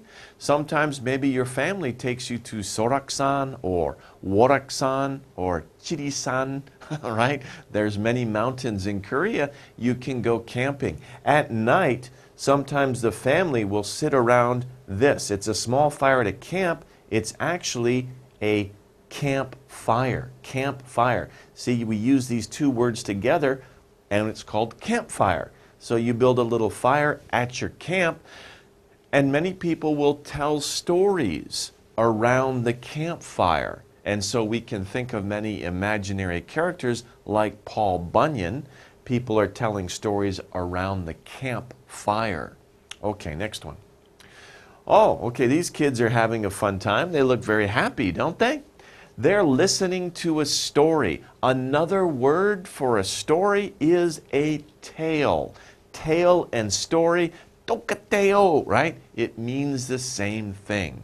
A story is a tale. Before I taught you folk tale, right? Folk tale is like folk story. You could say either one. Okay, so story and tale, same thing. Next one, total. A total. So if everybody gets together, they are the total, they are the whole. Let's say these people are working together. They are a whole team, right? They are the total sum of the team. If one person is missing, they're not whole. They must be together to have the team, maybe an office, a team in the office, or some type of organization. They are the whole team. But it's not just people, right? It can be a set of toys. If you have 5 different toys, they make the total set. They are the whole set. So in that case, you could say the whole set of toys, the whole set of food, the whole set of whatever. The whole, they're all together. Okay, the next picture. Wow, this is a very beautiful picture of nature, right? Don't you want to go there? This is a place without people. There's nobody in this place. It's nobody lives there. Maybe people have walked through there before, but if you look at the picture, there's nobody there, and there's no sign of any human activity. This is what we call wilderness. Wilderness. That's a long word. Wilderness. Wilderness. Now I said wilderness, but actually it comes from this word here, wild. If you think of just nature, right? Just nature. Nature, natural, is wild. It's in the wild, right? We don't live in the wild. We live in villages or towns or cities. But if we go away from all of that and there's no sign of any human activity, that's just nature. It's in the wild, okay? And we call places like that wilderness. There's no homes, no roads, no telephones. Maybe you can have your cell phone, maybe you have coverage, but there's nothing there except for nature. Trees, mountains, meadows, forest, things like that. That's wilderness. Okay, next. Next is an area where fruit trees are grown. This is not wilderness, right? This is a farm. It's a place, especially it's an area where fruit trees are grown. We have a special name for this kind of farm. It's called an orchard. Orchard. Orchard. So if you wonder, where do your apples come from, right? Where do oranges come from? Where do cherries come from, right? Cherries, mashita, right? Where do they come from? They come from trees. And these trees are grown in a field like this. They're not just, random trees out in nature. Farmers will plant the cherry trees or the apple trees or the orange trees in rows, so they're all there and they're easy to pick. And that's called an orchard, right? So if you want to get fresh fruit and very cheap, go to the orchard in the fall. That's when the fruit is ready, it's ripe, and it's ready to eat. It's a good place to go, right? So that's an orchard. Okay, next one. Don't you want to go scuba diving? Do you want to see this underwater? A wild and exciting experience. If you go scuba diving, you will have an adventure because you can see the coral and the fish, maybe other scuba divers looking at you, right? We can see this is an adventure. Adventure. An adventure is an exciting time. It's maybe a wild time. Wild, maybe you go into nature. Or wild also means not controlled. You don't know what's going to happen, right? So it can be an adventure because you don't know what's going to happen. And it's very exciting what does happen. That's an adventure. Okay. Next one. These kids are having fun, right? With great happiness. What do we say? Joyously. Joy. You know the word joy. Joy is happy, right? You say 기분이 좋다, right? 기분이 좋아요. That's joy. I'm very happy. But we say joyously, it means with great happiness. This describes how you do something or how something is done. If you watch a TV show and you watch it with a lot of happiness, you are watching joyously. Okay? If you're reading a book, 너무 재밌어요, right? Very good book. And you really are happy when you read the book, you read the book joyously. So this word goes with a verb. Read joyously, watch joyously, play joyously. So this word goes with verbs to describe how the action is done. Okay? Next one. Twisting. Have you ever been on a road like this? This is a very adventurous road, right? But twisting, another word for twisting is winding. To twist, right? And to wind, they're kind of similar. This is wind, not wind. Okay? Spelled the same, but different pronunciation. Twist means to twist something, right? You take a ribbon and you twist it so it's not straight, you twist it. Wind also can be like this. You take a string and you wind the string. You can wind the string around something else. It just means not straight, right? It's winding or twisting, like a road.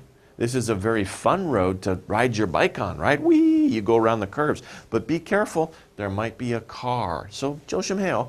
But it's a very fun road to be on, right? Okay, so twisting or winding. It's a winding road. Next one. Oh, look at that. That's crazy. One eye, big nose, one tooth, and a foot. What kind of crazy thing is that? It's unreal or fictional. It's not real, right? So we can say it's imaginary. You guys, imaginary. Whew, right? Big word. Imaginary.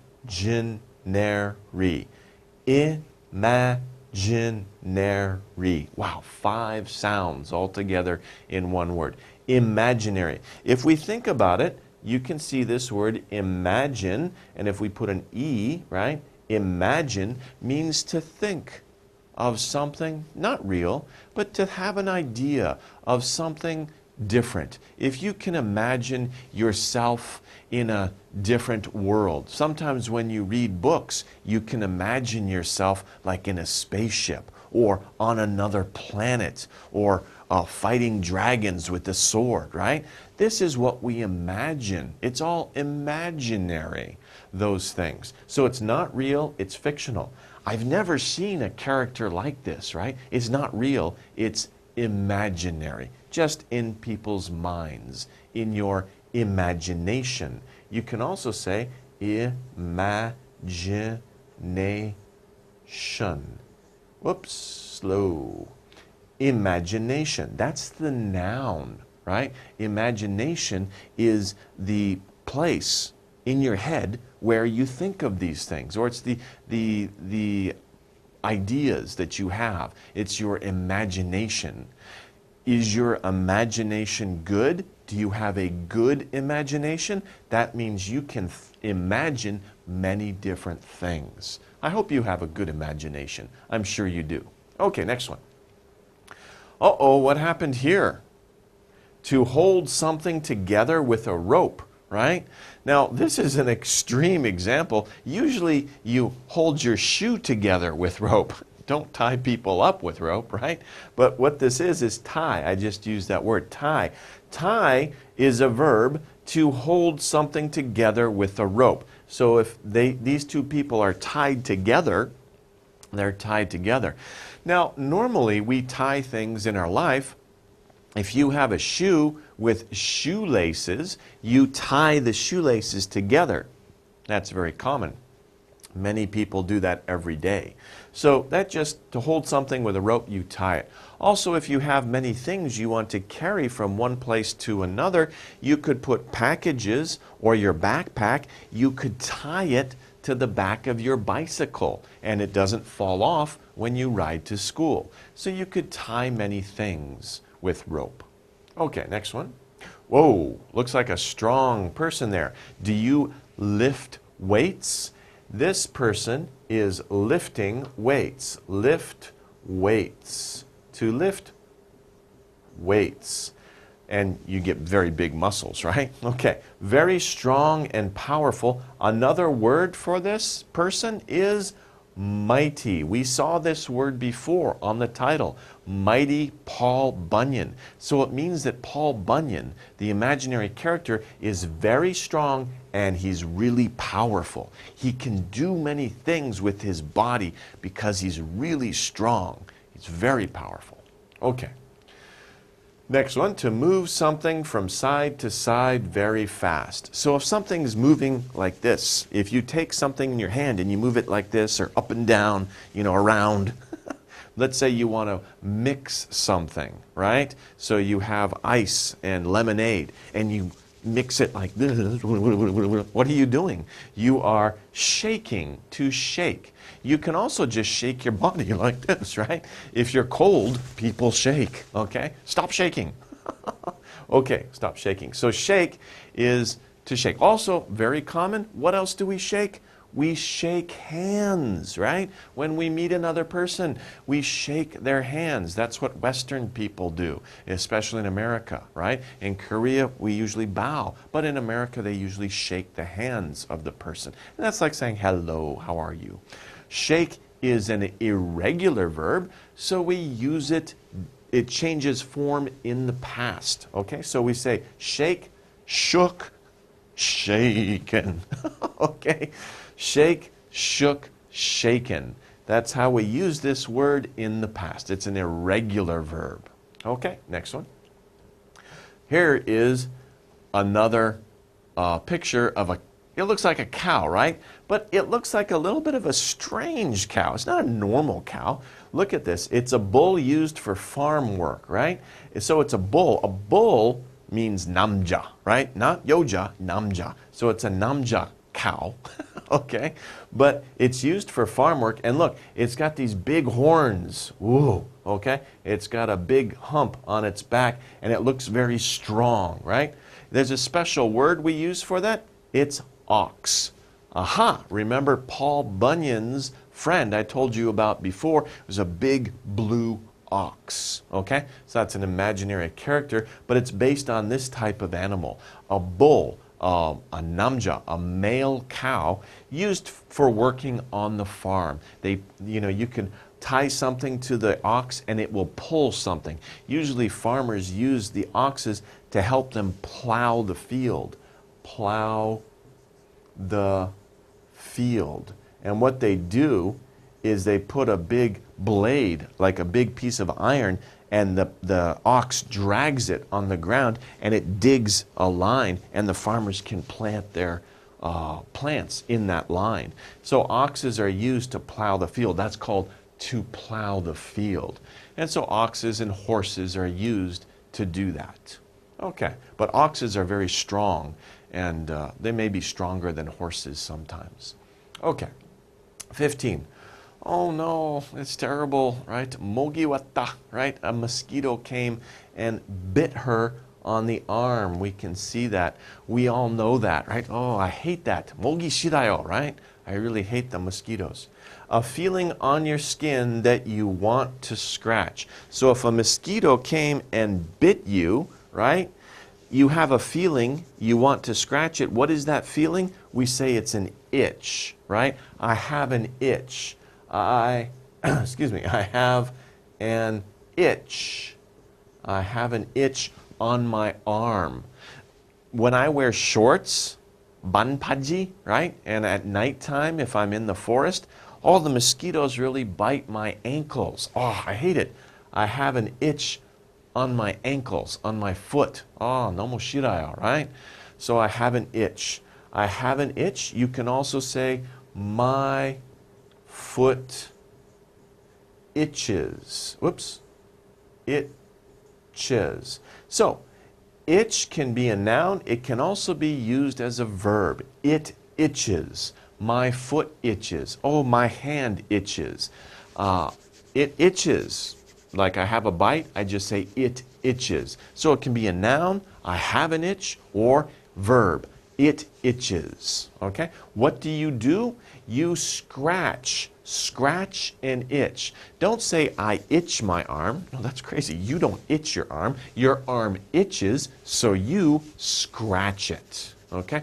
But be careful. Don't scratch it too much because that's not good. If your hand is dirty and you scratch it too hard, you might break the skin and then it can get infected. So be careful, right?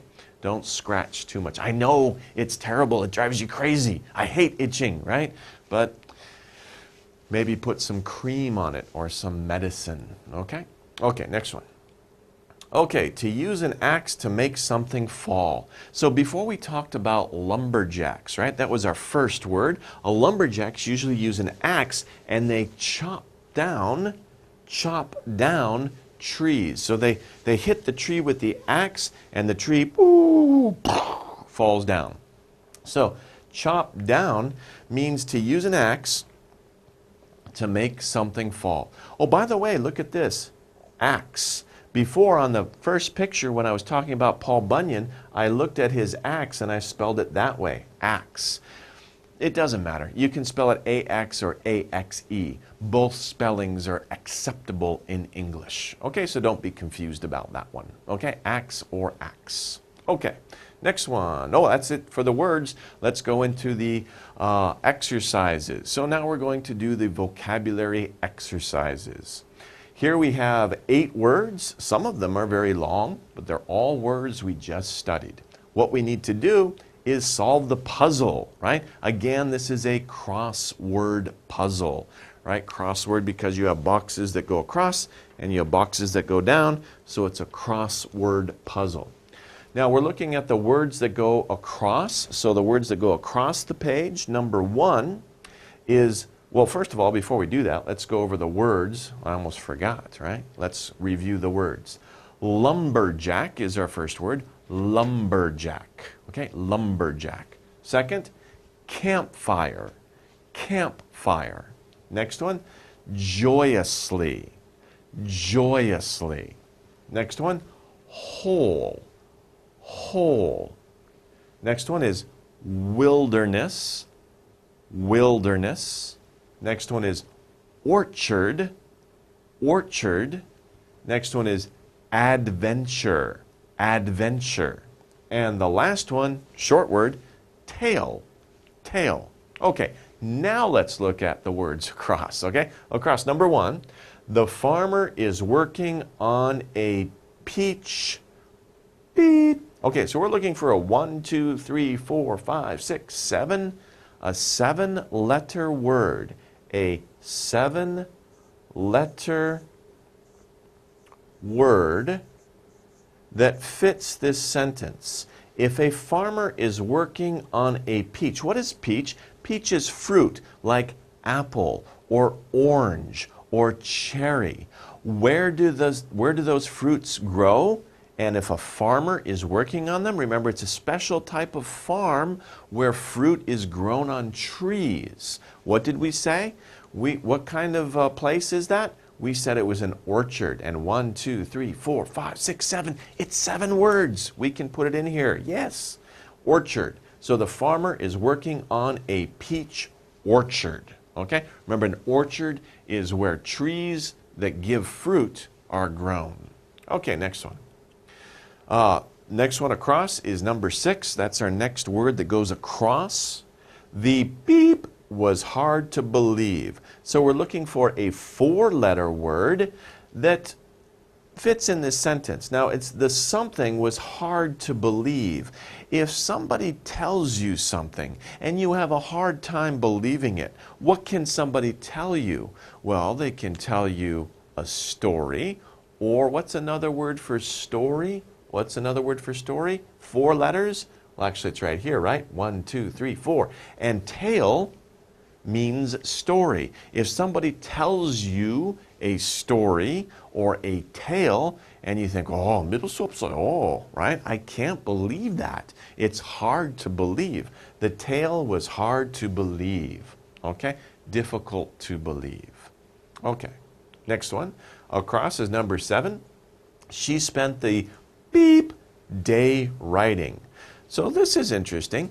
You can spend the something day. Now, if you think about a day is a long time, right? Usually it's about 12 hours when you get up and when you go to sleep. What do you do during the day? If you do only one thing for that day, you've done it the entire day. What's another word for entire? You've done it for the whole day. She spent the whole day writing. Of course, she had breakfast, she had lunch, she had dinner, right? But most of the day, the whole day, almost all day, she just wrote. Maybe she's writing a story. Maybe she's J.K. Rowling's and she's writing the next Harry Potter novel. And she's very excited about her writing. Sometimes people do that. They get many ideas. They've got to write them down very quickly. And they don't take a break. They just spend the whole day writing. Okay? Maybe if you have some good ideas, you get excited about those ideas. Practice that. See if you can write an imaginary story. Maybe one day you can be a writer too. That would be very exciting, wouldn't it? Okay, spend the whole day writing. Okay, next one. 8 across. It is difficult to live in the what? Ooh, it's a long word too. What word are we looking for? Where? Where would it be difficult to live? Well, think about it. Like I said, most of us, we live in villages or towns or cities, right? We need houses. We need stores to go to buy things. We need roads to get around. Imagine if there were no houses, there were no stores, there was no sign of human beings at all, and we were living there, right? We were living out in nature. What's another word for that place? What's another word for that type of place? Over here, we're looking for wilderness. And this is a really long word, right? 1, 2, 3, 4, 5, 6, 7, 8, 9, 10.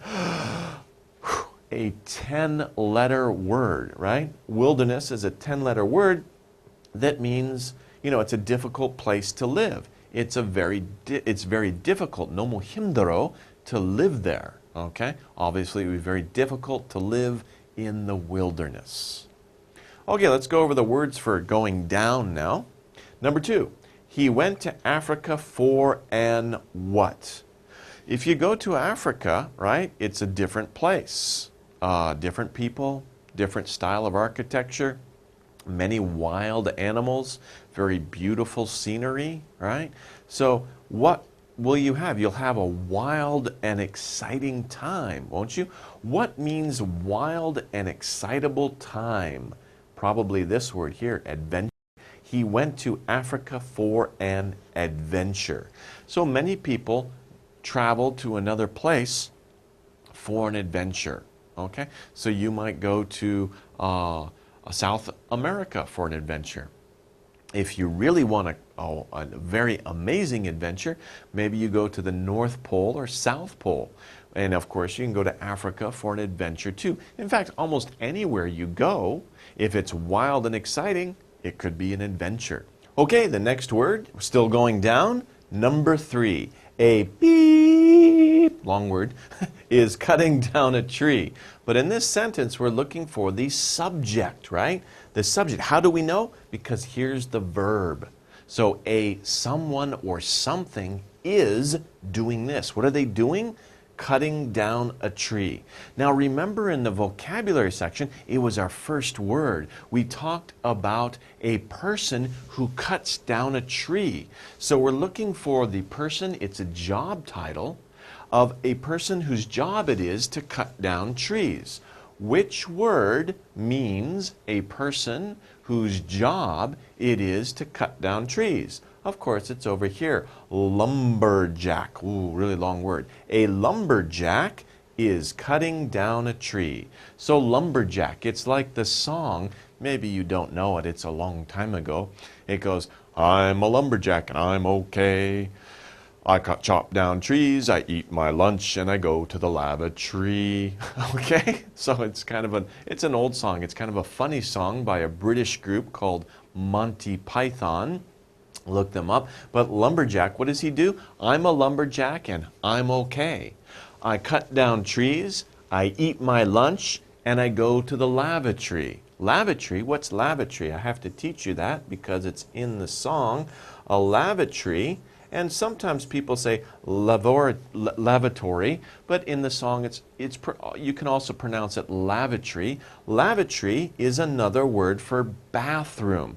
And English is crazy. We have so many words for bathroom. Bathroom, of course, is 화장실, right? So you can say, where is the bathroom? Where is the bathroom? Sometimes people call it the rest room. Where is the rest room? Some people even say, where is the, I'll put it up here, where is the toilet? But that's not so polite. It's more polite to say bathroom, restroom, or lavatory, right? Restroom, bathroom, lavatory, toilet. Okay? Also one more, WC. But that's a little old-fashioned. WC, what is WC? WC is water closet, because a long time ago, when the toilet was first invented, it was put into people's houses. They didn't know what to call it. It's like a small room in the house, that's a closet, but it had water in it. You know, a long time ago, before, when people they weren't used to having water in the house. Plumbing was new, so they called it a water closet. Some people in some countries still call it water closet, but it's a little old-fashioned. Americans usually say bathroom or restroom. Lavatory or lavatory, water closet, more common in England or Britain, okay? Americans will normally say bathroom or restroom. Anyway, that's a very long explanation. We came from lumberjack from the song, I'm a lumberjack and I'm okay. I chop down trees, I eat my lunch, and I go to the lavatory. Okay? So that's kind of funny. Anyway, that's lumberjack. Next one. Whew. Down, 4 down. We sat around the what? You sit around, what would you sit around? Especially when you're with your family, you're out in the woods, you're having a good time camping. So what would you, at night, right, you build a fire, and what would you sit around? You'd sit around that fire. What do we call that fire? Remember, you're camping, so we call that a campfire. We sat around the campfire. Okay, number 5, our last word here, going down. Number 5, we sang together, beep. Okay, kind of a long word, 1, 2, 3, 4, 5, 6, 7, 8. We're looking for an 8-letter word that tells us what? That tells us how did we sing. When I taught you this word, remember I said that this word is used with verbs. It tells us how we do something. And the examples I used were, you know, if you watch television and you're very happy, how do you watch television? If you read a book and it makes you feel happy, how do you read the book, right? How do you do these actions? How did you sing together? Which word tells us how did you sing together? Well, it would be this word right here, right? We sang together joyously. So we were very happy and we sang together joyously. Do you guys want to sing together joyously? Remember the song about the lumberjack? Everybody, I'm a lumberjack and I'm okay. I cut down trees, I eat my lunch, and I go to the lavatory. Okay? If you sing that with a lot of happiness, you sing joyously. Okay, well that wraps up the vocabulary section. Let's take a short break now, and we'll come back and take a look at the reading section about mighty Paul Bunyan. Don't go away.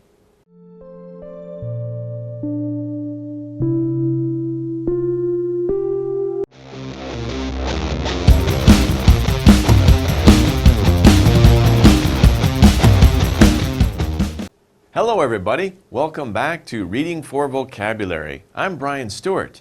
Well, we're finishing up our unit about imaginary characters. And the lesson title is Along Came a Mouse. What famous mouse do you know about? Well, in this lesson, let's learn about the creator of Mickey Mouse. That's the mouse. Along came a mouse. We're talking about Mickey Mouse. Of course, you know Mickey Mouse, right? Donald Duck, quack, quack, quack, and Goofy. But think about who created them. Who was the creator? Who thought first about these characters? Well, that person was this man here, Walt Disney. That's his name. Did you know Disney is a name? It's not a place. Well, it is a place, but it's named after the creator, the person who created these characters. His name is Walt Disney. It looks like a very old picture, doesn't it? Because Walt Disney lived a long time ago, right? Mickey Mouse, his most famous character, is very old actually. Okay, but now we know about Walt Disney movies, Disneyland in California, Disney World in Florida. Walt Disney is very famous now, but he was a man who lived a long time ago. Okay, let's start with our vocabulary list. Who is this guy? Do you know him? That's, of course, Mr. Bean. You may know Mr. Bean.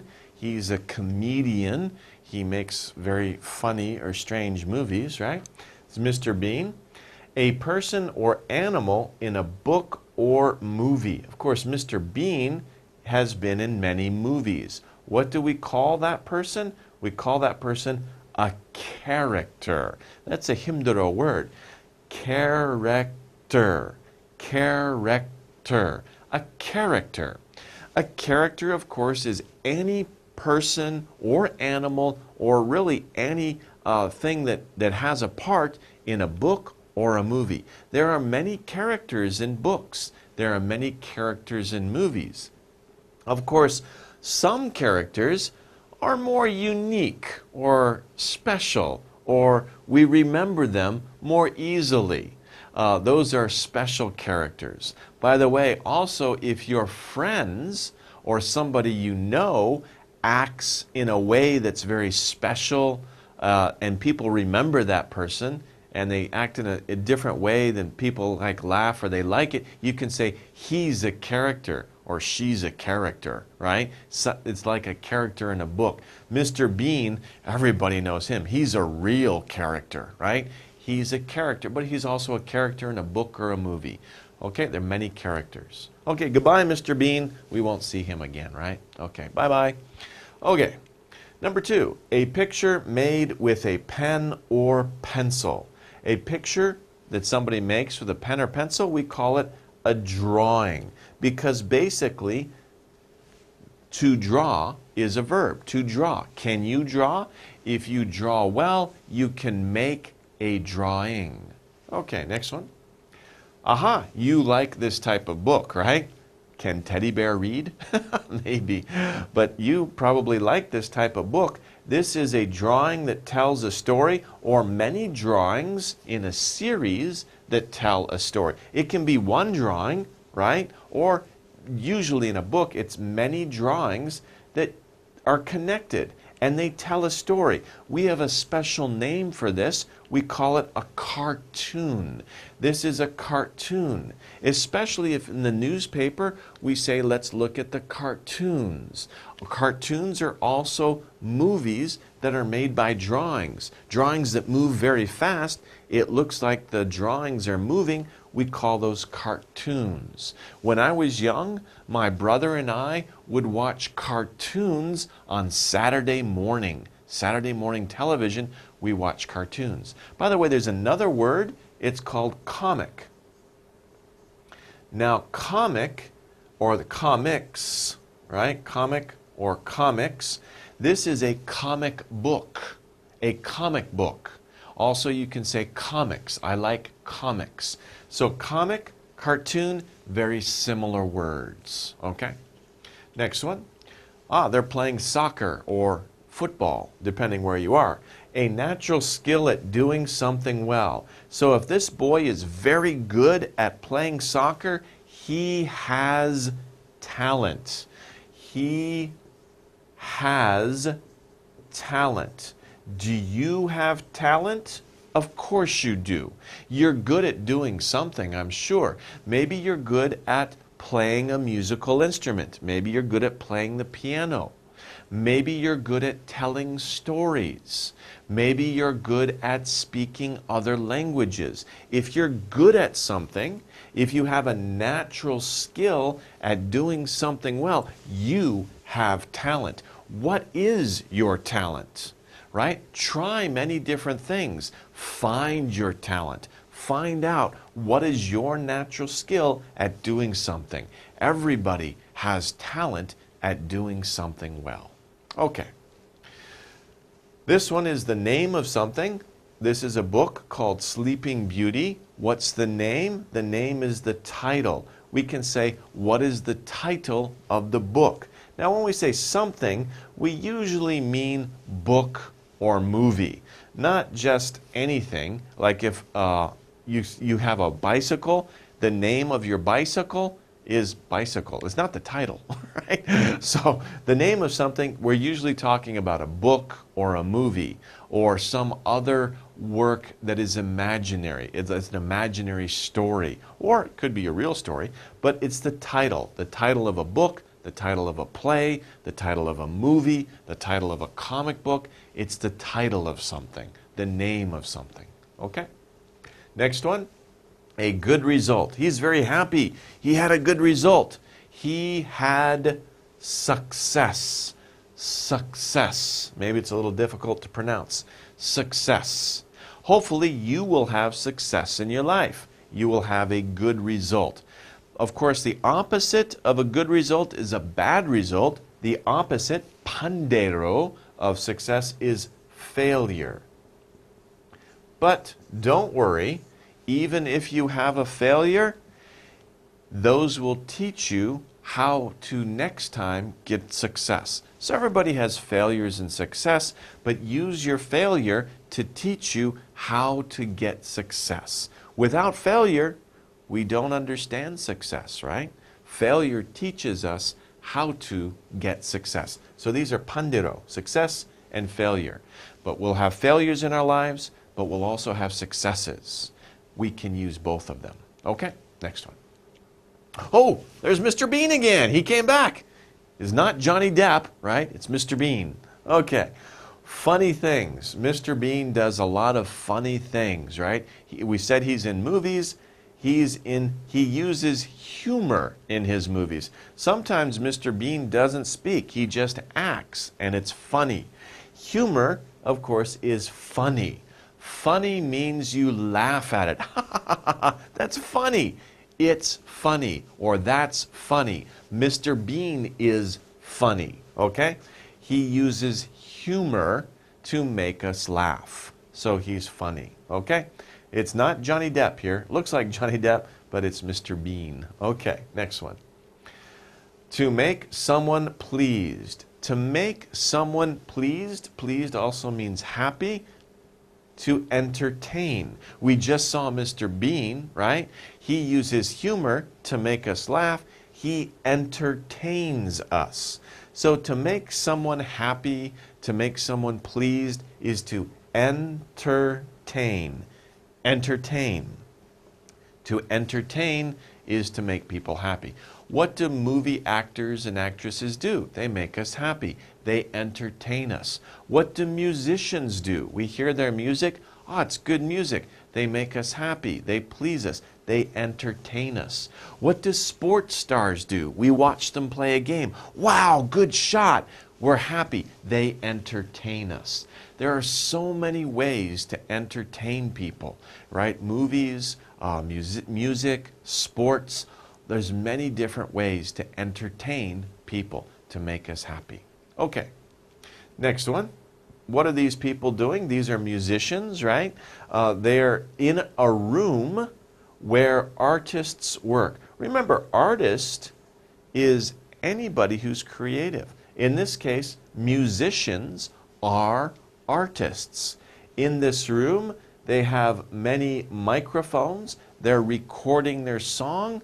What is this room? It's a studio. A studio. But artists who paint also work in a studio. It's their workplace. They call it a studio. There's different kinds of studios, especially where, we make music or we record or we give television lectures, right? Video lectures. This is a studio.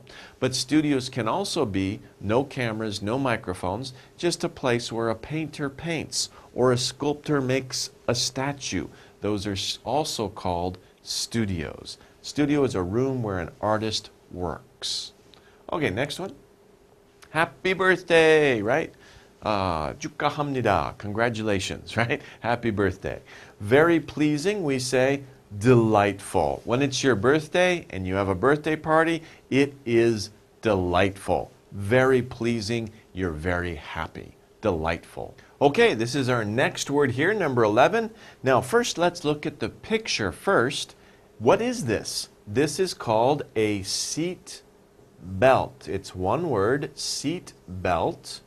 Now, why is this a picture of a seat belt? Well, the definition is here, coming before all other things. So think about it. When you get in a car, what do you do before all other things? Before you do anything else, what should you do first? What should I do first? Before you do anything else, what should you do first? You should fasten your seatbelt. Fasten your seatbelt. That's the first thing you should do when you get in a car. So the first thing you do, fasten your seatbelt. That's first. There's another good expression with first about this. Sometimes we say this when we want to make sure that you are safe. Safety first. It's a common saying in English. Safety first. That means think about safety before you do anything else. Make sure you're safe. In Korean, you say 안정 제일, right? Safety first. That's how you would say 안정 제일 in English. Safety first. Safety is most important. So make sure you're safe first before you do anything else. Make sure you are safe. Okay, next one. Oh, there's Mr. Bean again. He doesn't go away. He keeps coming back. I'm getting nervous. Okay, what's he doing? That's very strange. I can't do that. 힘들어. He's very flexible, right? What is he doing? The act of moving your foot to walk. So, of course, you don't do this, right? You don't step like this, right? But when you walk, you make a step. One step, two step, and you walk like that. Don't walk like this. 너무 힘들어. 아파요, right? Be careful. But of course, it's humorous, right? He's using humor to entertain us, okay? So what is he doing? The act of moving your foot to walk is to step, okay? Well, can you do that? Okay, don't do that. Stretch first. Safety first, right? Be careful. Okay, next one. 13, the sound you make to speak. Now, what am I doing right now? I'm making a sound to speak. So, I'm using my voice. My voice is coming from here. It's coming out of my mouth. The sound I make when I speak, the sound of my voice. You can hear the sound of my voice. When you speak, I can hear your voice. 너무 힘들어. Maybe I have to, maybe we have to do something different for me to hear your voice. I can't hear you. What? What'd you say? Oh, I'm sorry. I can't hear very well. But you can hear my voice, I hope. Okay? So voice is the sound we make when we speak. Okay, we're using our voice. Okay, next one. Whoa, this is an interesting picture. This looks very old, right? Now, if you imagine, this could be like a chain and a gear, right? Kind of looks like I hope it doesn't look like your bicycle. That's very old, right? I hope your bicycle looks newer than that. But imagine, if this was working, if this was turning and the chain was moving, it would make a short, high sound, right? It would go, ee, ee. Oh, a very terrible sound because it's very old and there's no oil, right? 기름 없어요. There's no oil there. So we would say it's squeaky, squeaky. Try the door on your room. Open the door and close it, or the house, on your front door of your house. Does it make a ee, ee sound? I can't do it very well with my voice. But you can hear that. You need to put some oil on the metal so it doesn't squeak. We say it's squeaky. The door is squeaky. My bicycle is squeaky. It means the metal is moving and making that noise because there's no oil there. So if it's squeaky, put some oil there, okay? Squeaky is a short, high sound, okay? Also mice. Mice, if you hear about squeak, squeak, you can hear the mice squeaking also. But don't put oil on the mice. That's crazy, right? Okay, next one. Do you like baseball? Being liked best is your favorite. Maybe baseball is your favorite sport.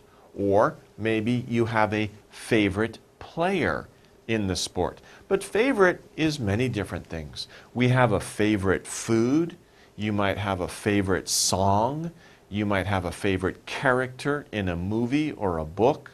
I'm sure you have a favorite comic book hero or superhero, right? It's what you like best. 제일 좋아요, right? It's your favorite, number one. And the last word here is your favorite superhero Spider-Man. Of course, the movie Spider-Man and the book Spider-Man, he is the most important character in the book. He is the main character in the story or the book or the movie. Imagine if you go to see the movie about Spider-Man, Spider-Man is the main character. He's the most important. If he's 없으면, right? If he's not there, what's the story about, right? It's not Spider-Man. So he's the most important. He's the main character. Okay? Who's the main character in the movie? Who's the most important character in the movie? Okay, those are our words. Let's take a look at the vocabulary exercises. In this case, we must complete each sentence with a word from the box. These are our sentences here. We have 8 words, 8 sentences. Let's review the words. First is characters. Note it's plural. Character, characters. Everybody, characters. Okay? Next is drawing. And again, it's plural. Drawings. Drawings. Okay? Next one, cartoon. Cartoon. The next one, title. Title. Next one, success. Success. Next one, humor. Humor. The next one, entertain. Entertain. And the next one, talent. Talent. These are the words. Let's see how they fit into the sentences. Number 1. The singer's new song was a what? So think about it. A singer, let's say Psy, okay, has a new song and it's very popular, right? It's very good. It's a very good thing, right? What do we say? It's a success because many people like it. It's very popular. It's something that came out. It was good. It's a success, okay? So the singer's new song was a success. How about number 2? The painter's room was filled with a lot of what? The painter's room, a painter, of course, paints. But before the painter paints, the painter will probably make a picture with pencil, or some kind of tool to draw, right? So the painter's room was filled with a lot of drawings, because painters will usually draw something and then they'll paint it, right? That's usually how painters work. So the painter's room was filled with a lot of drawings. Okay, number 3. The animated beep is for children. So the animated, this is very common. We say animated what? Now, before I taught you this word, I said you can see it in the books, you can see it in the newspapers, but also you can see it in the movies. It's when the drawings move very fast. You could say animation, or you can say animated cartoon. The animated cartoon is for children. And this is the word we would use for an animated movie or animated TV show, animated cartoon. We also refer to it as animation, right? The industry, the field in which people draw and make stories using cartoons. That's animation. Of course, don't say enemy, that's Japanese, right? That's kind of like Japlish, Konglish, maybe Japlish is enemy, right? So, and it comes from animation or animated cartoon. Okay. Number 4, I can beep children with funny stories. What can this person do? I can do what for children with funny stories? If I tell children funny stories, they are pleased. I am making them happy. So what am I doing? I am entertaining them. I can entertain children with funny stories. You can entertain anybody with a funny story, right? If you tell somebody a funny story and they like it, they are pleased, you are entertaining them. Okay, next one. The beep of the book is Treasure Island. Do you know this book? It's a good book. 재밌어요. If you have a chance, read the book. It's a very good story. But this is like the name of the book, right? It's the name of the book. What's another word for name of a book or a movie, a play? We say it's the title. The title of the book is Treasure Island. What's the title of your book? If you're reading a book, what's the title? Okay? 6. The dog is one of the most popular beep in the TV show. Remember, when we learned this word, we saw that it could be a person, it could be an animal, it could be almost anything, really. Anything that moves, acts, says something in a story, a book, a movie. There are many different what in a movie. The dog is one of the most popular characters in the TV show. We use S, even though we're talking about the dog, one, because we say one of the most. One of the most means there's more than one, so we have to use S. The dog is one of the most popular characters in the TV show. It means there are many popular characters in the TV show. The dog is one of those characters, one of the most popular characters in the TV show. Okay, the last 2. I want to be a pianist. All right, pianist or pianist. I want to be a pianist because I have beep for music. Now, remember when I said if you're good at something, if you have a natural skill for doing something, what do you have? You have talent. I have a talent for music. Now notice they say a talent for. A talent for. You can say that, but you can also say you have talent. You just say I have talent and just end the sentence there. I have talent, or I have a talent for Momo. I have a talent for music. I have a talent for sports. I have a talent for entertaining. Okay? So you could use it both ways. I have talent, or I have a talent for something. In this case, we see that. I have a talent for music, so I want to be a pianist when I grow up. Okay, 8. I like movies with good beep because I like to laugh. Good what? You like movies with good because you like to laugh? So what are you looking for that makes you laugh? It's this word right here, humor. I like movies with good humor because I like to laugh. Of course, we like movies with good humor. If it's bad humor, we go, oh, that's stupid. Oh, so long, hey, woo, right? It's very cold, right? So we like movies with good humor that's very interesting. Good humor, not bad humor. Because, oh, 재미없어요, right? So long, 하다, right? We say it's not very good. So we want good humor because we like to laugh. Okay, that wraps it up for the vocabulary section. Let's take a short break now. We'll come and look at the reading in just a second.